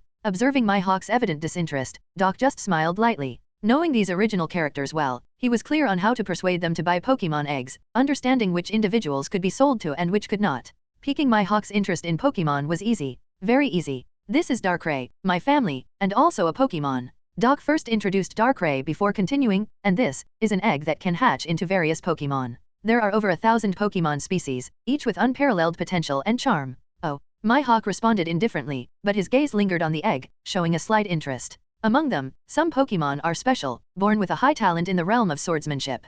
At higher levels, they can become very powerful swordsmasters. If you have the patience, you could even train one to surpass yourself as the world's greatest swordsman. Huh. Although it was still a one-word response, Doc could hear anticipation in Mihawk's tone this time. Talking about it might not convince you, so how about a duel with Darkrai? Although he's not a Pokémon specialized in swordsmanship, it could still prove the potential of Pokémon. A cunning glint appeared in Doc's eyes. At this point in time, with Shanks having lost an arm, Mihawk was without a rival, likely leading a mundane life. It wasn't hard to guess that he was in need of something interesting to spice up his existence. It would be 9 years before Zoro entered his view. Instead of letting Mihawk wait idly for 9 years, it was better to let him train a powerful swordmaster himself. Considering how Mihawk had taken care of Perona in the original story, a Pokémon under Mihawk's care would presumably not be mistreated and could be considered a decent customer. Alright. Mihawk smirked, turning to walk outside. Since Mihawk had left the door open when he entered, the outside remained as he had found it. Doc looked outside to see a forest, not at all a place suitable for human habitation. Bone, want to come and watch? Doc turned to Bone Clay. Yes. Bone Clay nodded vigorously. How strong Mihawk was, how strong Darkrai was, and what abilities and potential Pokémon possessed were all things he was extremely curious about. Alright, let's all go. Doc nodded and led Bone Clay and Darkrai outside. The outside was indeed a forest, but further away, a castle could be seen, leaving its location a mystery. Looking back, they saw a neatly built cabin, which didn't seem like something Mihawk would construct. After stepping outside, Mihawk looked at his hands, feeling his strength fully restored. He was also curious about how his home had turned into a shop. Though curious, he was more eager for the upcoming battle. Go, Darkrai. Doc. Darkrai didn't waste words, nor did he prepare specially, simply floating forward quietly. Sorry, Darkrai seems to think you're not much of a challenge, so his fighting spirit is a bit low. Doc spoke to Mihawk with a smile. Darkrai glanced at his unscrupulous manager, beginning to understand a bit about his partner's modus operandi. Doc might not fully understand what Darkrai meant given their current level of closeness, but he said it anyway. Is that so? Mihawk's eyes narrowed, his gaze becoming dangerous. He had his pride. Without drawing his giant black sword, Yora, he instead took out a small dagger from around his neck, making his contempt for Darkrai clear. Doc maintained a smiling demeanor, knowing his provocation had worked. Just surprising Mihawk would create a significant gap in expectations and a strong interest in Pokémon. Then it would be customer +1. Finding a high-quality human like Mihawk, who was powerful, didn't cause trouble, could do housework, and had a cold exterior but a warm heart, was hard. To find a good home for his Pokémon babies, Doc had really gone out of his way, almost stopping at nothing.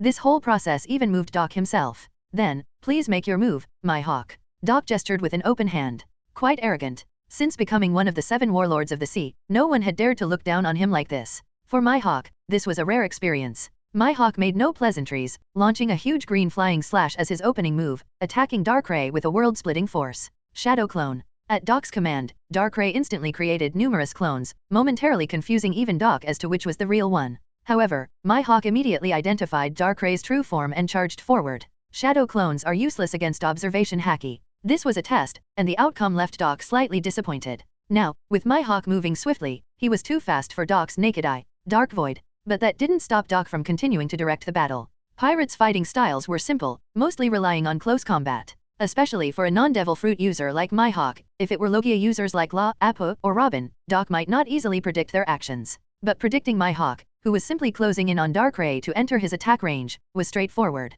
Thus, dealing with him became easy. Darkrai released a giant dark void from its center. Mihawk's eyes widened as he realized the dark void was upon him. Unable to retreat in time, he stabbed forward with his dagger. Armament haki is useless, good. Doc nodded, satisfied with this outcome, though he couldn't help but remark on Mihawk's action being similar to using Kunao against Zetsu. As expected, Mihawk was knocked unconscious into the dark void on impact. In a head-on fight, Darkrai might have defeated Mihawk, but it would have required some effort. Unfortunately, most Pokémon don't need to engage in physical combat. Ghost, flying, and psychic types, for instance, might not even be touched by physical attacks. Ha, people from the world of pirates are so simple in battle. Chapter 15, Chapter 15. That's a move. Having witnessed the brief battle, Boneclay couldn't contain his excitement. He remembered being taken down by that same move, plunging into that dark space and knowing nothing until he woke up in the store. If a warlord of the sea could be taken down instantly, and so could he, then that means the display of Shadow Clone by Darkrai also left him shocked. If it were him, he wouldn't know which one to attack. At this point, Boneclay had no idea what Haki was. In the East Blue, a place considered minor, just being a Devil Fruit user was deemed powerful, and Logia users were virtually unbeatable, with no concept of Haki. Amazing, right? Now you see why I said our Pokémon have limitless potential. Yeah, so powerful. If every Pokémon could eventually reach this level. Wait, Doc, are you really planning to hand them over to others? Initially excited, Boneclay suddenly remembered their nursery's mission and looked worried. Are you concerned that others might turn against us with such power? Doc immediately understood Boneclay's worries. Well, firstly, although the little ones haven't hatched yet, that doesn't mean they can't feel our presence. Since they're from us, they'll naturally have a good impression of us and won't want to harm us. Secondly, our Pokémon nursery isn't just about this one transaction. We offer many services and products for Pokémon that only we provide. Even if someone wanted to harm us, they'd have to consider whether other customers would agree. Lastly, I plan to establish a transcendent force. By that time, we should be the most powerful organization in the world. I don't believe anyone would foolishly seek their own destruction. Doc smiled, sharing his thoughts with Boneclay. It was only then that Boneclay began to grasp the future path of their Pokémon nursery. What kind of force? The Pokémon League? Heh, that's still in my imagination for now, a bit far off. Let's not rush. Once our nursery grows a bit more, with more people, we can establish it. Doc thought about the Pokémon Leagues in various regions of the Pokémon world, feeling a mix of excitement and anticipation. Not just the Pokémon League, but Pokémon Academies, regional competitions, gyms, Pokémon centers. He planned to establish all these, though they were still just ideas. Right now, their Pokémon nursery was simply too poor. Should we try to recruit Mihawk? He's a powerful force. Understanding Doc's vision, Boneclay offered his suggestion. Their Pokémon nursery was indeed in dire need of both established talents and those with potential. These individuals didn't necessarily need to be powerful in combat, but they should at least possess some unique skills.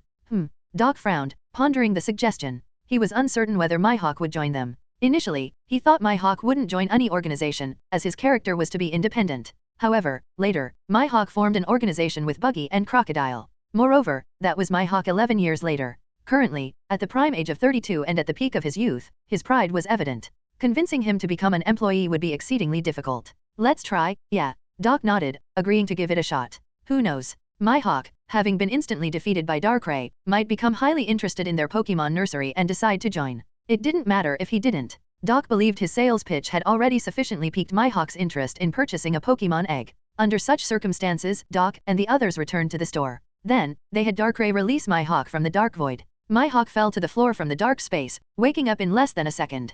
About to draw his sword, he realized his strength was suppressed. Coming to his senses, he looked around and remembered what had happened. Devil Fruit ability. Mihawk looked keenly at Darkrai. Indeed, his curiosity about Pokémon had reached its peak, bewildered by the power that made him suddenly fall asleep. He also confirmed that the man before him was a legitimate businessman, only interested in commerce, not in any nefarious activities, or he could have killed him. No, even now, he could. Mihawk shifted his gaze to Doc, beginning to take seriously the young man who had commanded that powerful creature. Not exactly, that's the power of Pokémon. Most Pokémon possess special abilities, like emitting electricity or breathing fire as basic skills. Affecting weather or altering terrain is also not difficult. Of course, this depended on the Pokémon's type and skill set. But there was no need to elaborate on that. Interesting, you've convinced me. I'll take all those eggs. Mihawk's lips curved slightly, speaking with an air of pride. Well, there's no rush for that. I wonder, Mr. Mihawk, are you interested in joining us? No interest. Mihawk immediately declined Doc's offer without a second thought. Alright, maybe you'll be more interested after learning more about our Pokémon nursery. Doc nodded, unsurprised. Mihawk knew very little about the Pokémon nursery at this point, not even aware of the concept of other worlds, making it hard for him to consider joining. However, sorry, we have a rule here. For the first transaction, you can only choose one Pokémon egg to take with you. We need to ensure you have the capability to nurture a young Pokémon to healthily mature. After confirming this, we can consider more transactions. Doc shook his head, rejecting Mihawk's idea of buying all the eggs. Even the world's strongest man had to abide by their rules. Why would Mihawk be an exception? Truthfully, Doc was worried. Mihawk didn't seem like someone capable of caring for children. Could he be a good poke dad? However, Doc didn't dwell on this, continuing to convey to Mihawk the same message he had told Whitebeard. Their Pokémon nursery would firmly stand by the Pokémon, doing everything to protect them. Appealing to emotions and reason, with a hint of threat and request, it was all about hoping for the Pokémon to be well treated. Mihawk, although aloof, wasn't foolish and understood the intention behind Doc's words, hence he didn't feel displeased. So, please choose your partner. Chapter 16. Chapter 16. At this moment, only 8 eggs remained under the tree. One had been sold to the Whitebeard pirates, a purple-grade egg costing 1 million berries, which used up all their funds. Another was left for the employee, Bone Clay, to care for, also of purple grade. Whether it could become Bone Clay's partner would depend on the little one's attitude after hatching. The remaining 8 eggs consisted of 1 white, 3 green, 3 blue, and 1 purple. Doc quietly watched Mihawk approach the 8 eggs. Although Mihawk wasn't the first customer, he was the first to enter the nursery of his own accord. This one. Mihawk didn't seem like the type to get caught up in indecision. He casually pointed at a deep yellow egg, then turned to look at Doc. 100,000 berries. Doc glanced over. Perfect. Mihawk, a chosen one, had picked the only remaining white egg. Truth be told, green and blue eggs were of average quality, and even though the probability of purple-grade eggs was higher than that of white ones, white-grade eggs could potentially be problematic. Doc wondered if Mihawk would come after him with a sword if he found out about this. Though a flicker of confusion passed through Mihawk's eyes, he didn't bother to ask too many questions. Like Whitebeard and his crew before, he found it odd that such potentially powerful creatures were sold for so little. However, Mihawk didn't consider that perhaps only this egg was priced so low, and others might cost more. Looking down, Mihawk was momentarily puzzled. He never kept money on him. Despite his strength and renown, if he were wealthy, he wouldn't need to live in someone else's leftovers. Typically, it was the foolishly brave bounty hunters who provoked him, whose heads he would then exchange for money to buy supplies until it ran out. If you didn't bring money, other items of equal value to 100,000 berries are acceptable. We can exchange them ourselves. Doc offered a solution upon noticing Mihawk's awkwardness. After hearing this, Mihawk nodded and handed Doc the dagger from his neck. Enough. Not only was it enough, but it also exceeded the amount. According to the system's evaluation, the dagger was worth no less than 800,000 berries, though its material was unknown.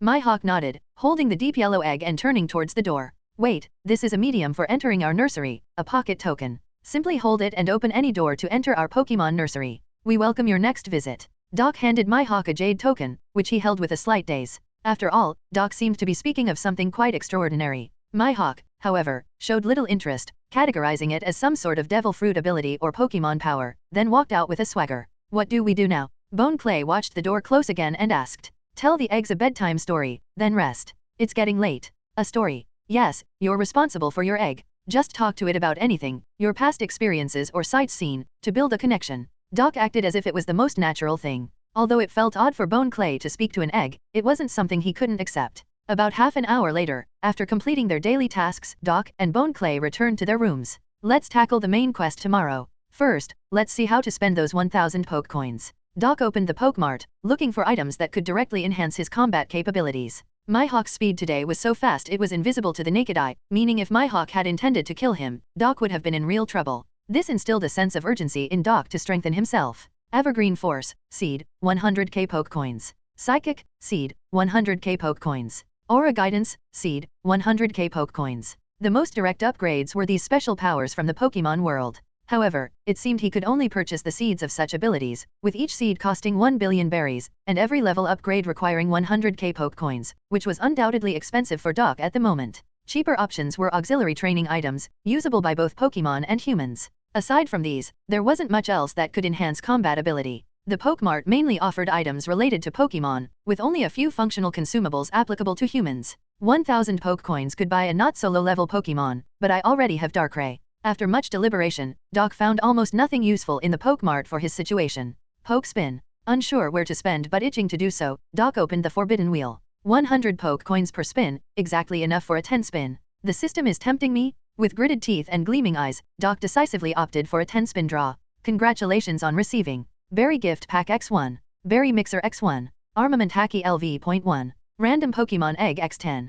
100k Belly. 100k Belly. 3-dimensional enhancement level 1. 1M belly. 1M belly. New Moon Feather, bound, X1. Keep 200k belly, convert 200k into 200 poke coins, then check my personal panel. Doc was exhilarated. His first 10-spin draw was of exceptionally high quality, possibly a marketing strategy by the system, but he made a huge profit from this round. Doc. Identity, Pokémon Nursery Manager, Novice Breeder. Abilities, Strength LV.2, Agility LV.2, Stamina LV.2, Breeding LV.1, Conqueror's Haki LV.10, Armament Haki LV.1, Talent Detection.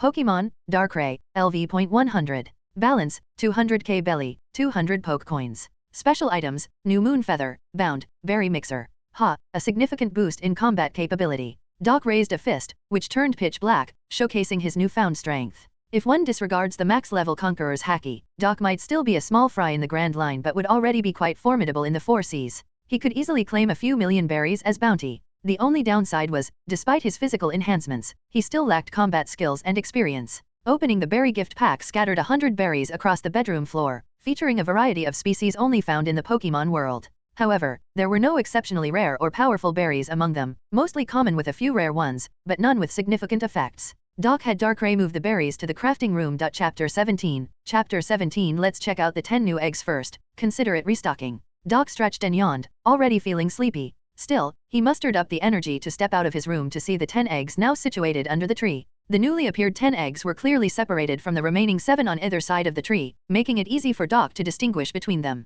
As a breeder, he knew he was far from qualified, lacking practical experience in caring for Pokemon, not to mention estimating the hatching time of the eggs by their sheen and color. Talent Detection. White X1. Green X4. Blue X4. Purple X1. Green and blue are average qualities, got that right. White probably represents troublemakers, and purple are the neighbor's kids. Doc assessed the eggs' quality distribution, getting a rough idea of the talent levels among Pokemon eggs. Regarding the higher orange, gold, and red grades, since no such eggs had appeared yet, Doc could only guess their patterns. Orange grade likely appears more in pseudo-legendary species, followed by starter Pokemon or those with higher base stats. Gold grade would mostly belong to a legendary Pokemon, like Darkrai. Red and Ash's Pikachu? Doc. At that moment, Darkrai, noticing Doc was not sleeping, floated out of the room. Immediately spotting the new eggs under the tree, it floated excitedly around them, showing great interest. However, Darkrai's excitement didn't last long. It suddenly sensed an aura it found repulsive. Turning its head, Darkrai saw Doc holding a light yellow feather, seemingly radiating specks of moonlight. New Moon Feather, a feather from Cresselia, said to grant its holder beautiful dreams every night, or even allow one to meet the soul of a deceased loved one in their dreams, after which the feather turns to ash. The effect is triggered based on the holder's desires. Cresselia, a legendary Pokemon known as the Lunar Pokemon, naturally repels Darkrai, known as the Nightmare Pokemon, due to their opposing natures. This isn't about good or evil but rather a natural aversion stemming from their species traits, although it's not impossible for these Pokemon species to be friends, just unlikely. Holding the feather, Doc felt a serene peace, as if he could lie down and have a wonderful dream right away. But the meeting a deceased soul in dreams part made him speculate. Quickly, Doc opened the Pokemart to check the price of the New Moon Feather. Pokemart. New Moon Feather, 10k poke coins. Worth 1 billion berries, this price seemed high for just a feather. If it were merely about having beautiful dreams, it probably wouldn't be worth so much. His speculation wasn't wrong. Meeting a deceased soul. This wasn't about encountering a fabricated person in dreams based on one's thoughts, but a real meeting with the deceased soul, a feature not originally in the feather but added by the system. Such a feature justified its billion-berry price tag. 1 billion berries. That's about the cost of ancient Zoan-type devil fruit, which could change a lot in this world dominated by pirates. In this world, if you ask anyone whether they'd prefer a devil fruit or meeting with a deceased soul, most would choose the former for survival and future prospects. But that doesn't mean the latter isn't worth 1 billion berries. If the feather and its function were known across the seas, everyone would clamor for it, with some even willing to pay tens or hundreds of billions of berries. Exaggeration? Not at all. Not to mention people like Nami, Chopper, Neptune, Senior Pink in 10 years. Even now, Sengoku, Zeph, La, Tsuru, Jinbei, Robin, Brooke, Rayleigh, the Akaze 9. These individuals would surely want this feather.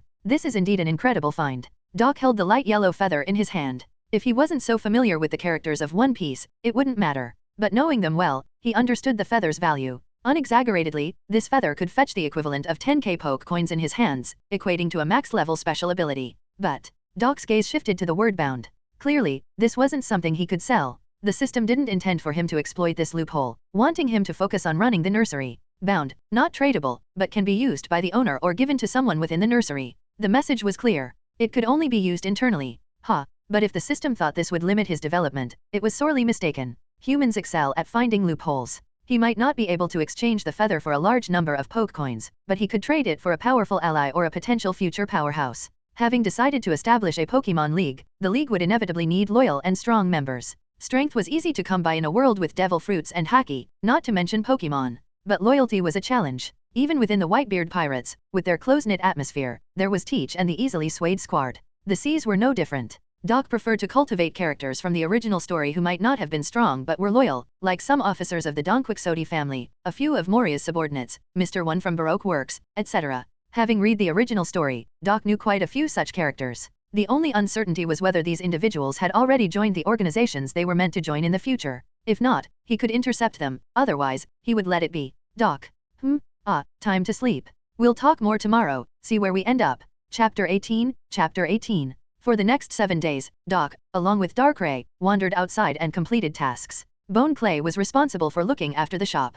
With the nursery's suppressive power, nobody dared to cause trouble. Bone Clay has become familiar with the nursery by now and could manage the shop all by himself without any issues. In these 7 days, about 10 customers came, and many just opened the door and left without entering, probably because the unfamiliar environment or the suppressive force made them feel alert and uneasy. Those people wouldn't know what they missed out on. They might only have this one opportunity in their entire life to accidentally enter the Pokemon nursery. Among the 10 customers who came in, there were no familiar faces to Doc. All were some passerby characters not mentioned in the original story, with various identities, including ordinary farmers, pirates, businessmen, nobles. One of the pirates who tried to rob was dealt with by Bone Clay. As for the businessmen and nobles, they were judged not to have the right temperament to own Pokemon. After a brief exchange, Doc was certain they would not treat Pokemon well, so he directly sent them out. The farmer was a kind and elderly gentleman in his 60s from an unnamed village in the West Sea, a place where even pirates are rarely seen. But this elderly gentleman had no family, neither wife nor children, living a solitary life. He didn't think too much, took out almost all of his savings, roughly 1,000,000 berries.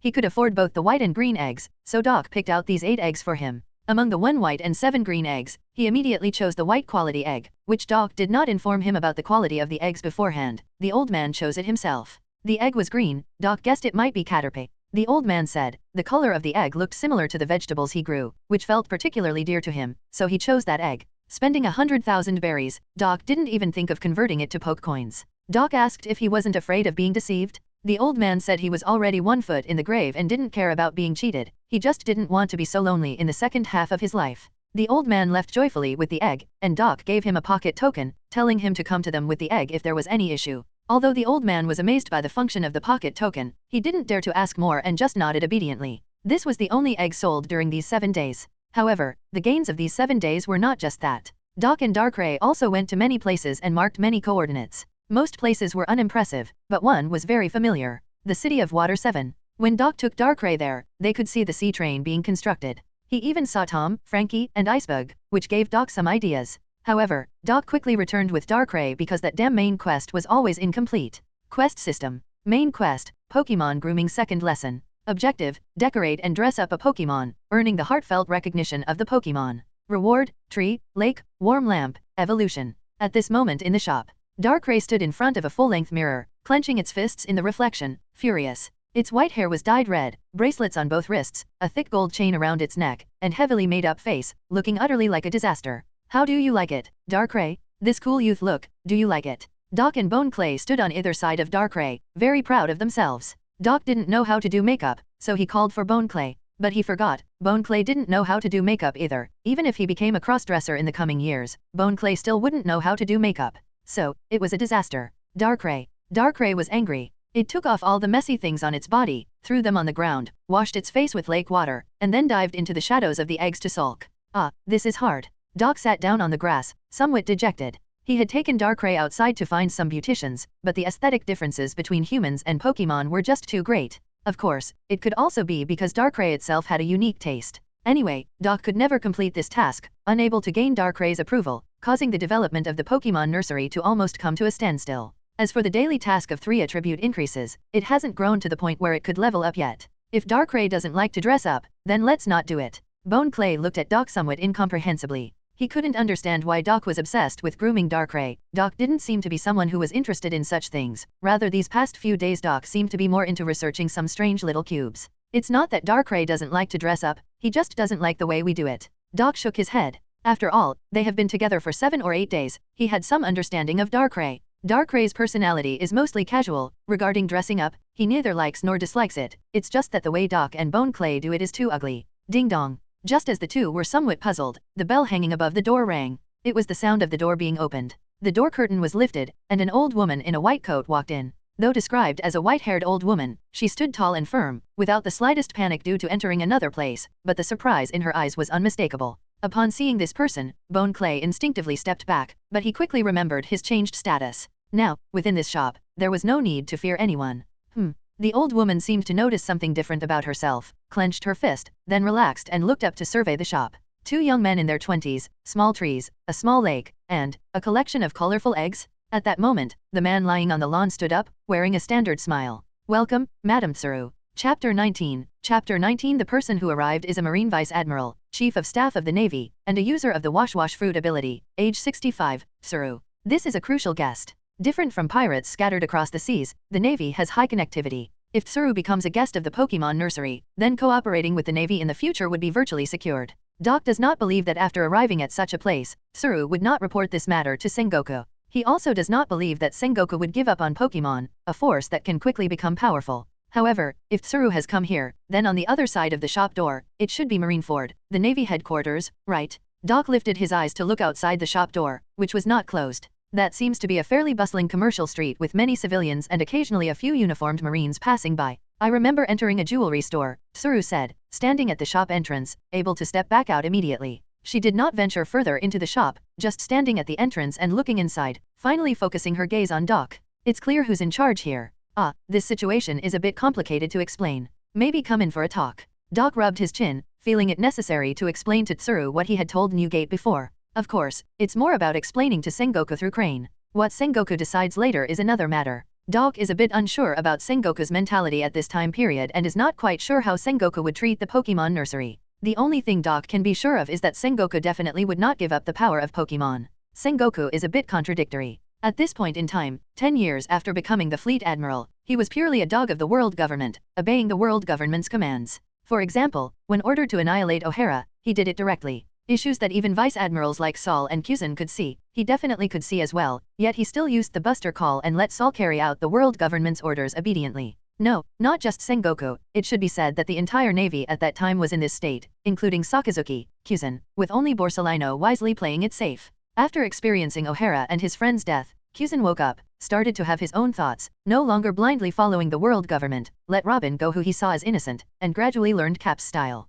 Sakazuki was even later, not until he became the Fleet Admiral did he start to defy the world government's orders. It was around that time, after experiencing the Summit War and Aokiji's quitting, that the Navy truly began to change significantly, gradually having its own thoughts, no longer just the world government's puppet, and started to transform into the real Navy. But now, Doc looked at Tsuru, who clearly showed reluctance, feeling it might be a bit troublesome. If Sengoku is still in that state at this time, under Sakazuki's influence, the Pokémon Nursery might unfortunately be labeled as pirates. The reasons are plentiful, such as selling biological weapons to pirates, etc. After all, the Navy and the world government are currently the strongest and largest organizations in the world, whatever they say is right, and the lower-class civilians also believe them. Then, the Pokémon Nursery would lose most of its potential customers in the world. It shouldn't be to that extent. After all, Rosinante has already died, Sengoku should have changed somewhat. Doc shook his head, scattering the worries in his heart, focusing his attention on Crane in front of him. There's a nice cafe nearby. Tsuru nodded towards Doc, indicating the outside of the shop with her chin.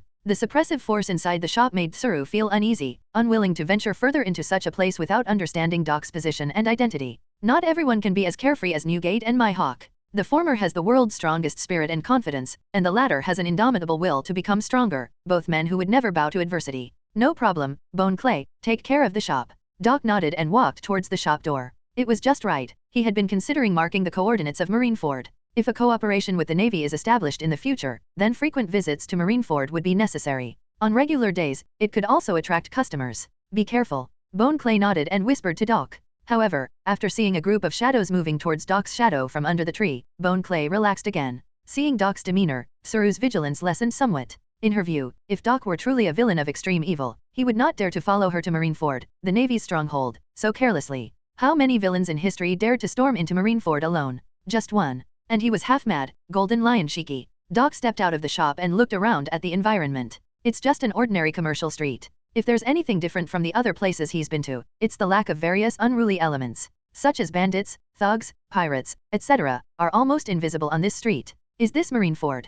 Doc asked Tsuru beside him. Despite being described as somewhat short in the original story, Tsuru is actually about 2 meters tall, appearing shorter only because Sengoku and Garp were around. Next to Doc now, Tsuru stood a head taller. First time here. Tsuru led the way slightly ahead. Feeling her power return, her confidence was restored, appearing even more composed than when inside the shop. Normal people shouldn't be able to come here easily, right? Who said? As long as you're not a villain, you can come here. The place you can't go is over there. Hearing Doc, Tsuru knew he really didn't understand Marineford. Marineford is just an ordinary island. The extraordinary part is only the marine base on Marineford, the true headquarters of the Navy, located in the large area to the south of Marineford. In the north of Marineford, there's a peaceful and tranquil town where Navy soldiers' families live, which is no different from other island towns, except it's peaceful and safe. Some merchant convoys and journalists checked by the Navy can also enter. Here we are, this place. Now, we can talk. Who exactly are you? Tsuru led Doc to a cafe, sat down at a small round table outside, and gestured for Doc to sit as well. Well, it might be a bit hard to accept, but I hope you can remain calm. Chapter 20. Chapter 20. After hearing what Doc had to explain, Tsuru visibly sank into a state of shocked stupor, sitting still as if lost in deep thought. Doc did not interrupt her, allowing her to ponder. The more thoroughly she considered, the more it benefited their Pokémon nursery. With Tsuru's intelligence, she must understand what the emergence of the Pokémon nursery signifies. It's the harbinger of a new era. How can you prove it? Tsuru raised her eyes to Doc after coming back to her senses. Unnoticed by herself, a bead of sweat had formed on her forehead. Although she verbally expressed disbelief in Doc's words, her heart had already believed him. After all, the sudden change in the shop and the oppressive force within it couldn't be the work of any force known in their world. Now, Tsuru clung to her last hope, wishing those phenomena were the work of a devil fruit power. Go back to that shop we were just at, and see if you can find the way into my nursery again. Then you'll understand. Doc shrugged indifferently. Let's go. Tsuru stood up without a moment's hesitation. Their journey attracted many glances from the Marines, as Tsuru held a high position within the Navy, and many were curious about Doc's identity. Ordinary people don't have the privilege to walk beside Tsuru and converse with her. When Tsuru approached the doorway of the same jewelry shop and pulled it open, "Welcome back, Tsuru-sama, what would you like today?" The familiar voice of the shop assistant rang in her ears. But now, Tsuru couldn't engage in the usual small talk with her. This made her realize that what Doc had said might very well be true. Their shop doesn't exist in this world, whether one can enter it or not is entirely up to luck. And not only does their world exist, but many other worlds do too, and in the future, they might even enter theirs. What would those people do? How powerful are they? Two questions unavoidably surfaced in Tsuru's mind. Madam Tsuru, would you like to enter the shop? Doc timely spoke. His tone and demeanor hadn't changed from before, but to Tsuru, it was laden with pressure. Let's go. Tsuru nodded, her expression grave. This difference between pirates and the Navy was evident. Unlike Whitebeard and Mihawk, who wouldn't worry much about such revelations, content as long as their people were well, the Navy, like Tsuru, had to worry about the future of the Navy and the world. They preferred not to disrupt the current stability, not eager for new things to upset the balance of the seas. They had too much to consider. And this was key for Doc to win over the Navy as a major cooperative client. Please. Doc motioned for Tsuru to come out from the jewelry shop, then deliberately closed the shop door in her view and reopened it. The same place, the same door, but a completely different interior. This undoubtedly gave Tsuru another psychological nudge, making her even more inclined to believe Doc's words. Click-clack. Finally unable to hold back, Tsuru confronted Doc. Who exactly are you? What are you trying to do? Didn't I make it clear, Madam Tsuru? I'm just a humble nursery owner and a breeder. My duty is to find reliable families for these children and to provide services for them in the days to come. Doc gestured towards the eggs beneath the tree. His words contained no falsehood, merely omitting some details. Those details couldn't be disclosed because neither the world government nor the Navy would allow a more powerful force to overshadow them. What exactly are Pokémon? As you can see, they are powerful, magical, beautiful, cute, and loyal creatures. They will be the most trustworthy partners and family members for humans. Doc waved his hand. Darkrai emerged from Doc's shadow, appearing before Tsuru's trembling eyes. This fellow managed to take down one of the 7 warlords of the sea, Mihawk, in one strike. At this moment, Bone Clay specifically mentioned this, timing his words perfectly. Doc mentally applauded Bone Clay, his intervention was spot on. Bone Clay, who had a past as a thief, was adept at coaxing and deceiving people. Such a person was bound to make a fortune in business. Dracul Mihawk was defeated by this creature in one strike. Tsuru's eyes widened as she looked at the bizarrely appearing Darkrai. She didn't sense a formidable aura from Darkrai, feeling it was no different from any ordinary creature. No, Mr. Mihawk isn't dead. He's now one of our clients. Just a week ago, he took an egg from us, seemingly planning to train a swordsman to defeat him. Mr. Mihawk is truly an admirable client, always on the path to seeking greater strength. Doc casually conversed with Tsuru. However, the information revealed in just a few sentences was enough for Tsuru to ponder deeply. As Doc had anticipated, Tsuru was drawn into contemplation. As the Navy's chief of staff, she always thought too much. Any piece of information would inevitably lead her to consider a plethora of issues. Based on her understanding of that man, Doc's words were mostly true. Mihawk is only interested in two types of people, those stronger than himself and those with the potential to become stronger. So, Madam Tsuru, we recently received several new eggs. Choosing now might get you a very potential one. Doc's words lingered in Tsuru's ears like the whispers of a demon. You won't buy? Others have already bought. When others have Pokémon, your navy doesn't. Buy later? By the time others have trained their Pokémon, you'll still be nursing yours. Coincidentally, today is my sister's birthday. I was planning to pick a birthday gift for her, so I'll choose from your place. Ultimately, Tsuru was persuaded by Doc. Purchasing an egg of an unknown creature wasn't much to hesitate about. It wasn't a significant loss, even if Doc deceived her, she could just treat it as a pet. If she wasn't deceived, then she had discovered a treasure trove of a shop, allowing the Navy to gain a vast amount of power through this shop. Perhaps their dominion over the seas would strengthen. A Navy chief of staff couldn't possibly be short of money, right? Madam Jun? Then, I recommend these two. Chapter 21. Chapter 21. Tsuru looked at the two Pokémon eggs Doc pointed out. One was a yellow egg with some brown spots, looking quite ordinary. The other was blue-gray, also not particularly attractive. What's special about these two? Tsuru glanced at the eggs without much interest, focusing instead on Doc, who had recommended these two. Do you wish for Jun-san to have a partner for battle, or a family member for companionship? Doc didn't answer Tsuru directly but posed a question to her instead. Of course, I hope this little one can grow quickly and then be of help to her. That's why I recommended this egg to you, Doc said, not surprised by her response but not being too direct. These two, 1 billion belly, the rest are much cheaper. Is that so? Tsuru understood immediately. Same eggs, being expensive must have their reasons, maybe the species is special, or the egg itself is special. As for the price of 1 billion berries, it's not low, but for Tsuru, it's also not too high. You said you don't know exactly which Pokémon will hatch from the eggs before they hatch, right? Indeed, I don't know what kind of Pokémon these two eggs will hatch into. At most, I can guess a few species that are more likely based on the color of the egg, but I can see through the potential of these eggs, which is also my ability as a breeder. I see. How does the egg bought by Hawkeyes compare to these two in terms of potential? Tsuru tried to get some information out of Doc. Sorry, no comment. Doc, of course, wouldn't tell Tsuru the truth. How could he say something even Mihawk himself doesn't know? Most importantly, telling Tsuru how does it benefit the magical breeding house?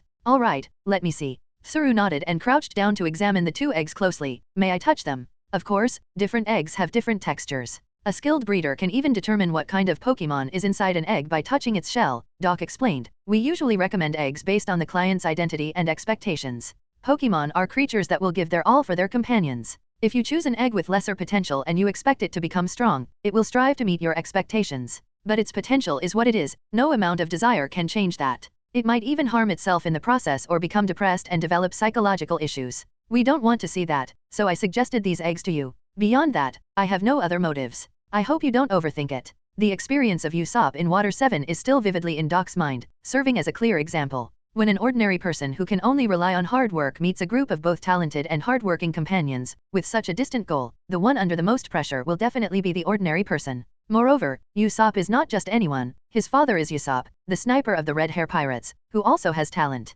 Still, Usopp felt inferior and said, I can no longer keep up with your strength, and I will only hold you back. This led to his desire to leave due to the issue with the going merry. Then what about those Pokémon with no special traits? Doc rambled on to Tsuru, who listened patiently. Of course, Mihawk's situation was an exception. Doc hadn't reacted when Mihawk made his choice. Because of this conversation, Tsuru's view of the magical breeding house began to change. Will you, in the future, become enemies with the Marines or the world government? Tsuru paused, then turned her head to directly ask Doc. She changed her initial plan of consulting with Sengoku before probing further. Influenced by Doc's words, she chose a direct approach. The stance of the magical breeding house will always remain neutral. The only people we would consider enemies are those who are insincere towards Pokémon. Tsuru-san, please convey a message to Fleet Admiral Sengoku for me. The appearance of Pokémon will herald a new era, one that will surely be better than the Great Pirate Era. Those who cannot keep up with the times are doomed to be left behind. Imagine, if every civilian could have a Pokémon, what reason would pirates have to harm them? Most civilians deserve the trust of Pokémon, but most pirates do not.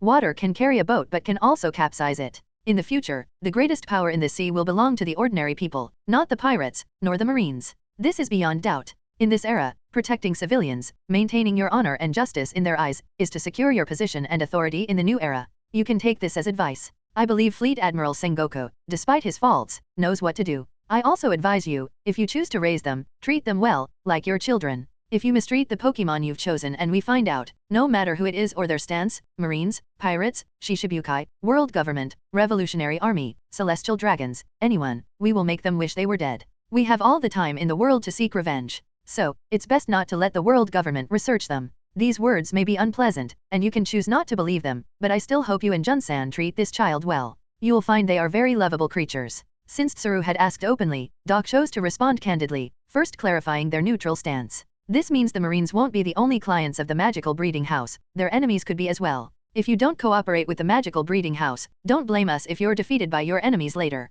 Then, using Pokémon and the new era to make the Marines understand. As long as you cooperate with the magical breeding house and ensure the safety of the civilians and their Pokémon, you're essentially on the ship sailing towards the new era. Your position in the Marines in the new era can be secured. Lastly, a warning to the Marines. Don't hand over Pokémon eggs to the world government for research following their orders, or you'll be pushing the magical breeding house into an opposing stance. Consider whether the Marines can withstand the retaliation from the magical breeding house. This conversation is virtually a comprehensive dialogue with Sengoku through the air, giving him an accurate judgment and positioning of the magical breeding house. Although these are just grand words for now, whether Pokémon have such epic-making potential will soon be demonstrated, and Sengoku will have to reconsider what he said. Thank you for trusting the Marines enough to train Pokémon. We won't disappoint you. The world government has no right to take away our soldiers and family. Tsuru, after listening, nodded and picked up the yellow egg, standing up to shake hands with Doc. Although I can't represent the Marines to negotiate with you now, based on my understanding of Sengoku, I believe he will make a wise choice. If I want to come to the store again, what should I do?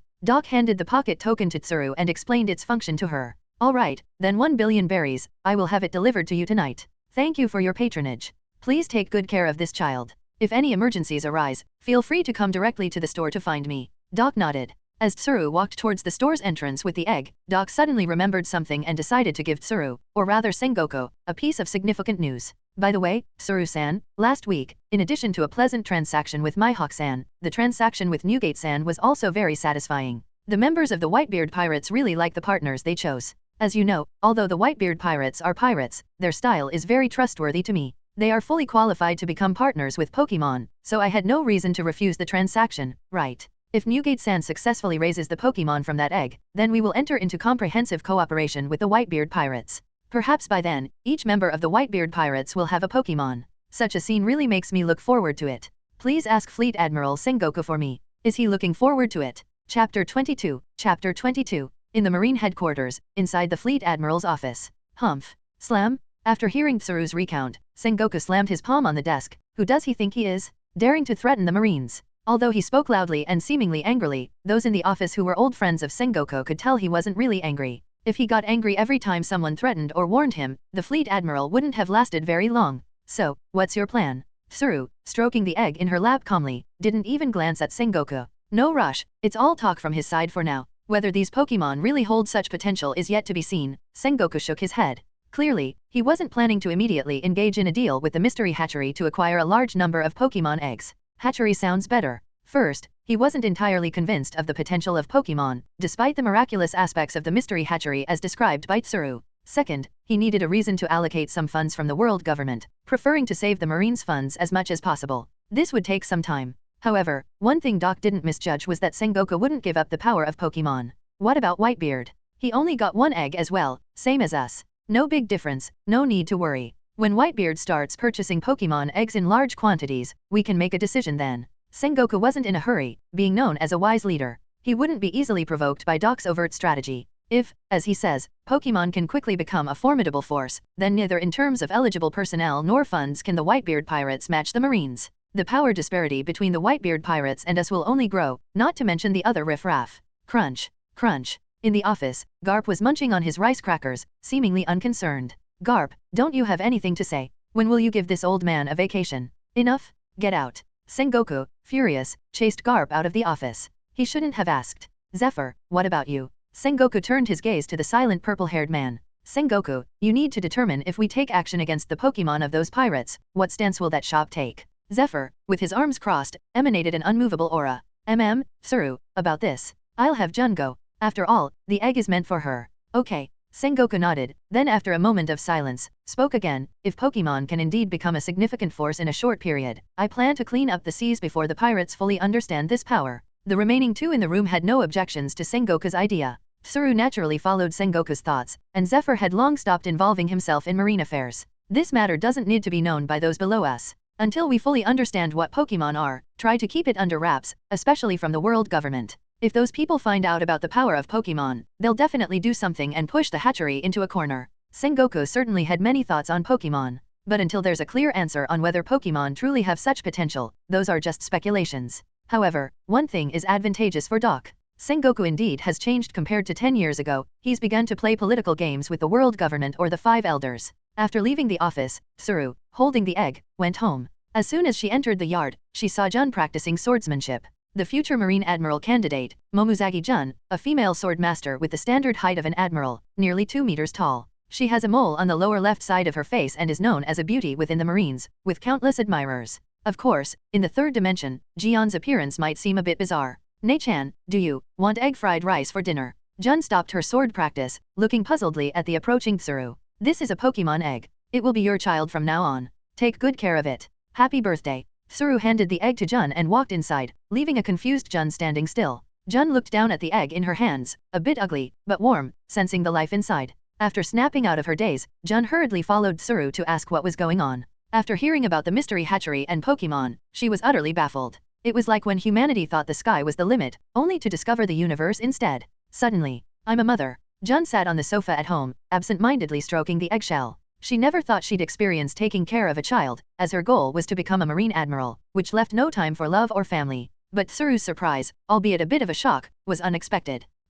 However, Jun soon noticed the calluses on her hands from sword practice, rough and unsightly. For the first time, she felt a bit self-conscious, worried the child might reject her rough hands. But such thoughts were fleeting. The situation was too sudden for Jun to adjust her mindset immediately. After sitting with the egg for a while, she resumed her usual state. She picked up her sword Kinjiro with one hand and held the egg with the other, continuing her training in the yard. She wouldn't stop her journey. But from that day on, her training was no longer lonely. A new little one joined her side. The next day, Tsuru gave her a mission. To take a strange token to the mystery hatchery and ask the store manager a question. Jun was curious about the mystery hatchery and took the opportunity to visit, wondering if it was as miraculous as described. When Jun, holding the token, opened her bedroom door and stepped in, she saw an unexpected person. Dracula Mihawk. Chapter 23. Chapter 23. In the hatchery, Doc and Bone were wiping eggshells when they were caught off guard by the standoff between the two newcomers. Mihawk had just entered the hatchery and hadn't even spoken when Jun followed right behind him, seemingly bearing some hostility towards Mihawk.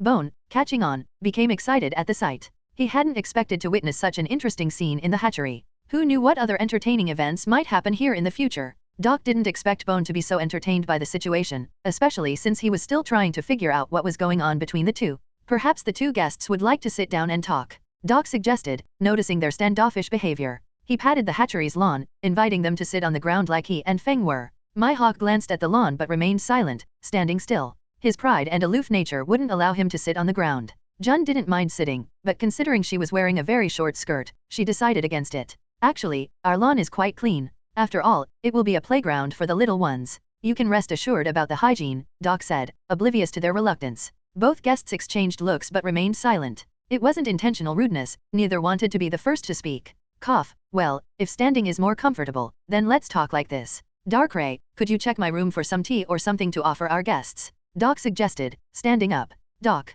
Darkrai emerged from the shadows and floated into Doc's bedroom. Mihawk had no reaction. However, Jun was different. This was her first time seeing a Pokemon like Darkrai, and she couldn't take her eyes off him, realizing it was the Pokemon mentioned. "So, I heard you were defeated by that Pokemon." Jun suddenly smirked, looking at Mihawk with a slight taunt. Mihawk didn't look at Jun but glanced at Doc, who pretended not to see. Indeed, Mihawk wasn't ashamed to admit his defeat. He was never a man to fear failure. "Humph, so much for the world's greatest swordsman," Jun said, arms crossed, chin up. At that moment, Doc realized there was definitely some tension between them, which wasn't hard to guess. Jun, known as a great swordswoman within the Marines, and Mihawk, a renowned swordsman among pirates, likely had encountered or even clashed swords at sea. "I'm not yet the world's #1. Besides, why does my defeat make you so pleased? Doesn't that just make you seem weaker?" Mihawk questioned Jun, puzzled. Indeed, Doc listened intently to their conversation, finding it thrilling. Although Mihawk was less talkative in the original story, it didn't mean he couldn't dish out insults. He had mocked Zoro for not being able to defeat a baboon, even though Zoro immediately proved him wrong. Jun began, but Darkrai's return interrupted them, and the temporary truce was called. "Ha, ha. If you don't mind, please enjoy some of our shop's beverages," Doc said, taking what Darkrai brought from him. "Bored blue root granules. Why would such a thing even exist in the world of pirates?" Doc's face froze, wondering when he had purchased such an item. Was he really going to serve this to his guests? "Doc."